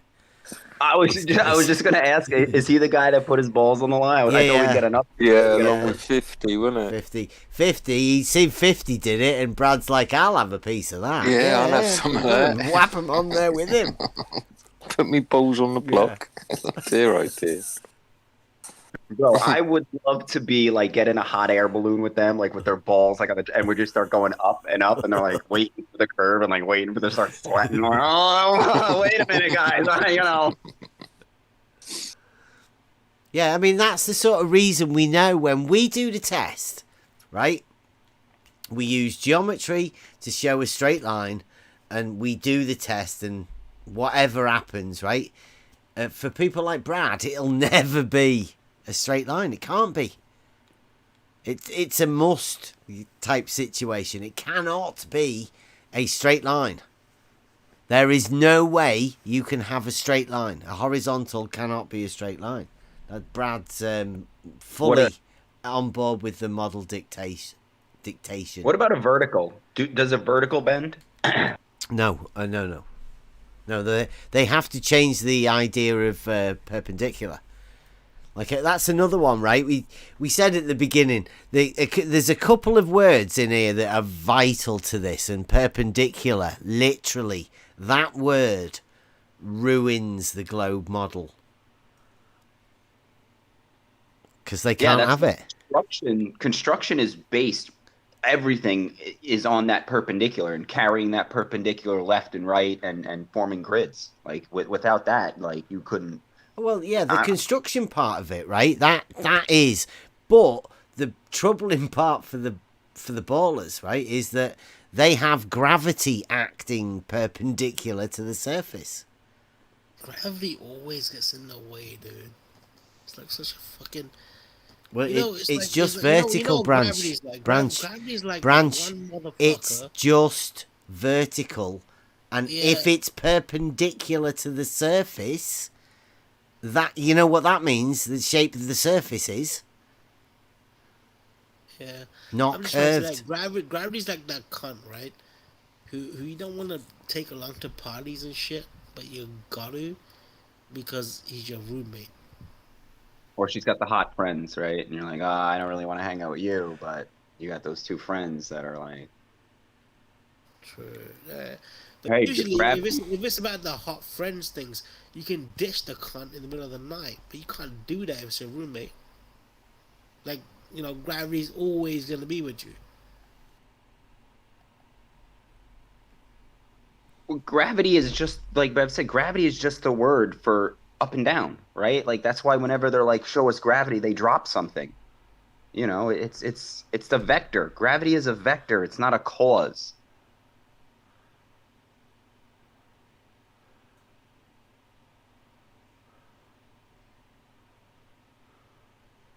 Yeah, I didn't mean to get in the whole conversation about it. Look at the sky. Doesn't look like it's full of problems, does it? But I've worked in weather and I know that it is. I'm not talking about ozone here. I'm talking about clouds, because cloud damage is dramatically on the increase. Due to industrial ultraviolet carbons, true clouds are being replaced by mutant clouds, like Cirrus Sirius, Javo Nimbus, and Alto Did she say Alto Syphilis cloud? These are turning upside down and injecting their Come on, rain is this a upwards joke? into space. Needless to say, a Nigerian farmer No. can't exactly go up there and get it back, can he?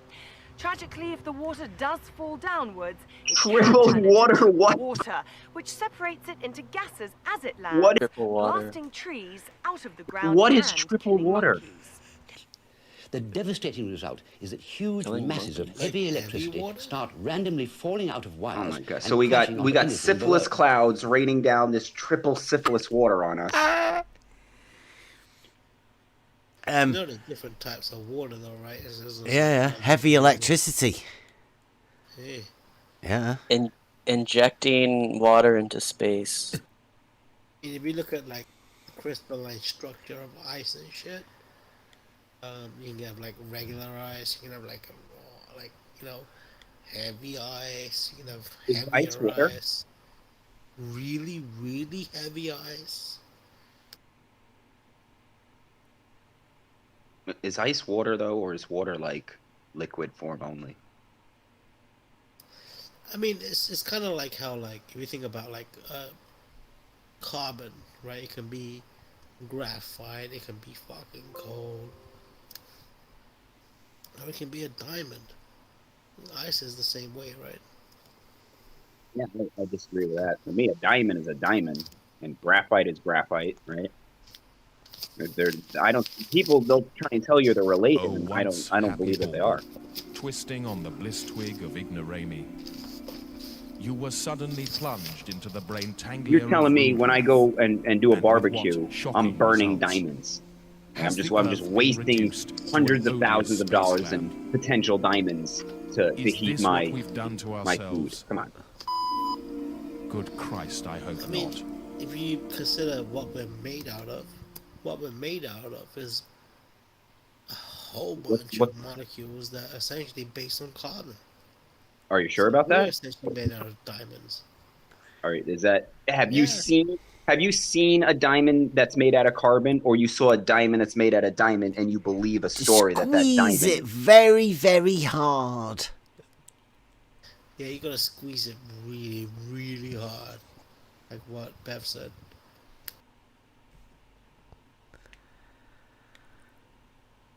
I mean, I've squeezed diamonds. If you got a human, and you squeeze the human really, really hard, under enough temperature. You think it was a diamond? You think if you put a human in like some kind of like magic press that can then push them into the size of a pinhead, you think it would be a diamond or it'd be a liquid squishy mess? That is such a fucked up thought, but it's possible, right? No, that's like, come on, no, it would be, you'd make a freaking pancake. It would be a flesh pancake. There's no way you can say we're 80% carbon. There's no way you make a human and condense them down into a diamond. That's crazy. I mean, you could though, right? No, what makes you think you could do that? You ever slam your hand in a car door and it turned into a mineral? No.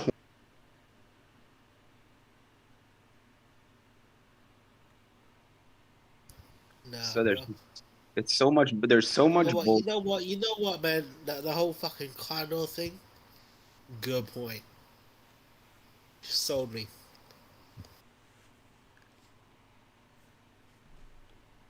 I thought it was pretty good. It was fucking great. No. Hey, maybe to me, just like, you know, I hear these stories that I used to believe, right? Like I used to. You asked me 10 years ago, I would have told you that you could turn charcoal into a diamond, right? But now I'm just like, I don't think so. I think everything is its own unique structure, right? Like a diamond is a diamond. It's not, you know, they're going to say, oh, well, it's part carbon. No, it's a diamond. That's it. Like an emerald's an emerald. Elements. Have you ever seen somebody break a diamond down into carbon?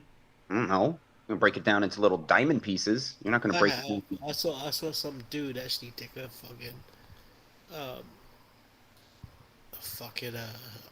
I didn't see in person, but I saw a video of him do it.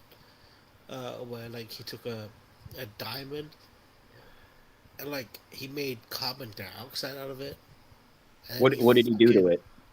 Because I seen a guy put a diamond in a ball of lava, right? Like in a kiln that was like whatever thousands of degrees, and he just it was still a diamond. It didn't change at all. Well, basically what he did was he took diamond and he made it into like fizzy water.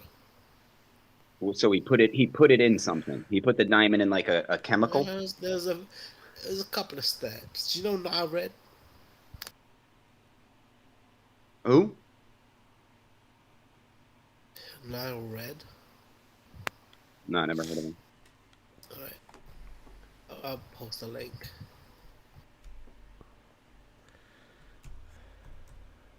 It's like when they say, a rock, you drop a rock from the sky and it starts burning red. No. Bro, I've taken a welder to a rock, and a welder's like 5,000 degrees, and it doesn't turn the rock red. And you're going to tell me that you drop a rock and just the friction from the sky is going to make it turn red and burst into flames? Come on, that's just so ridiculous. It's so ridiculous. That whole asteroid burning up into, that's just bullshit. Drop a refrigerator out of an airplane. It's not going to become a ball of fire as it heats up and gets burnt. It's just going to be a refrigerator, and it's going to hit the ground and go boom.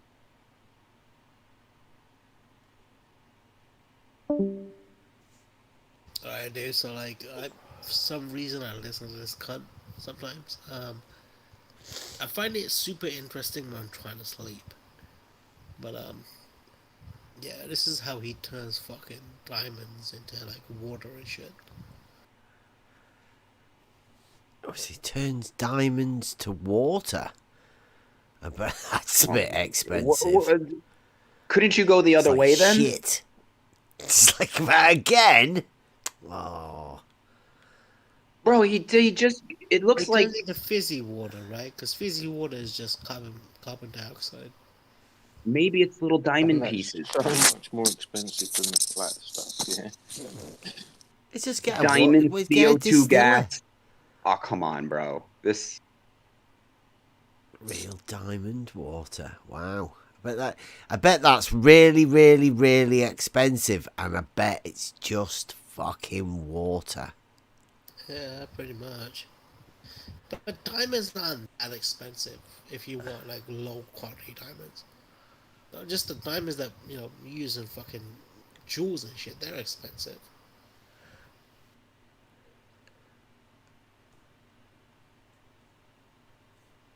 Like, I don't know which ones he actually used. I watched this like a long time ago, but I'm pretty sure he didn't use expensive diamonds.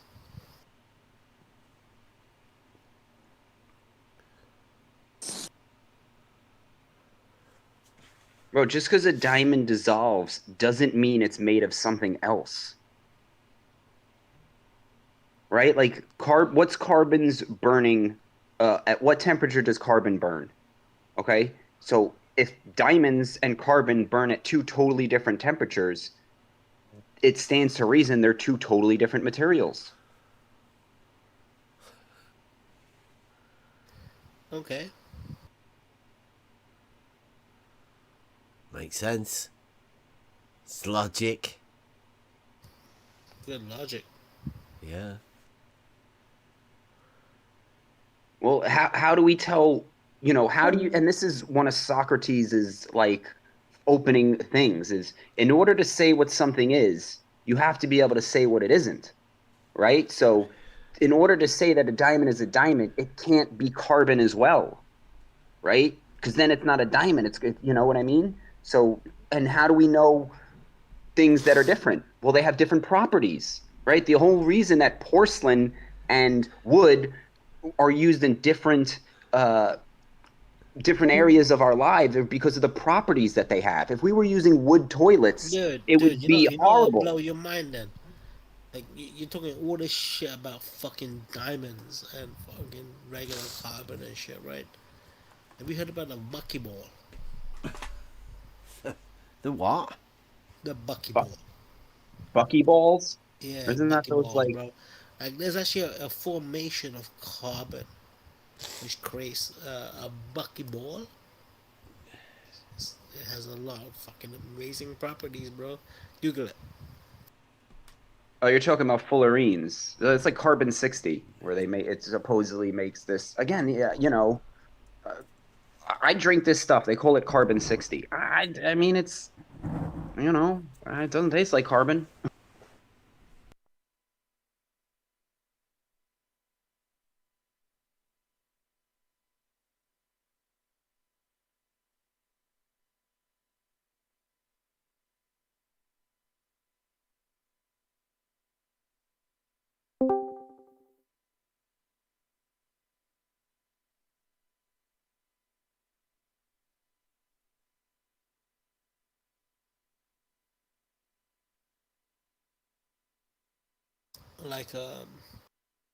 Like you look at ice, you look at snow, right? Completely different properties, right? But it's the same shit, isn't it?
Right, I think I'm going to shut this live stream down for tonight. It's been good. We've gone for nearly 5 hours. Probably come back tomorrow.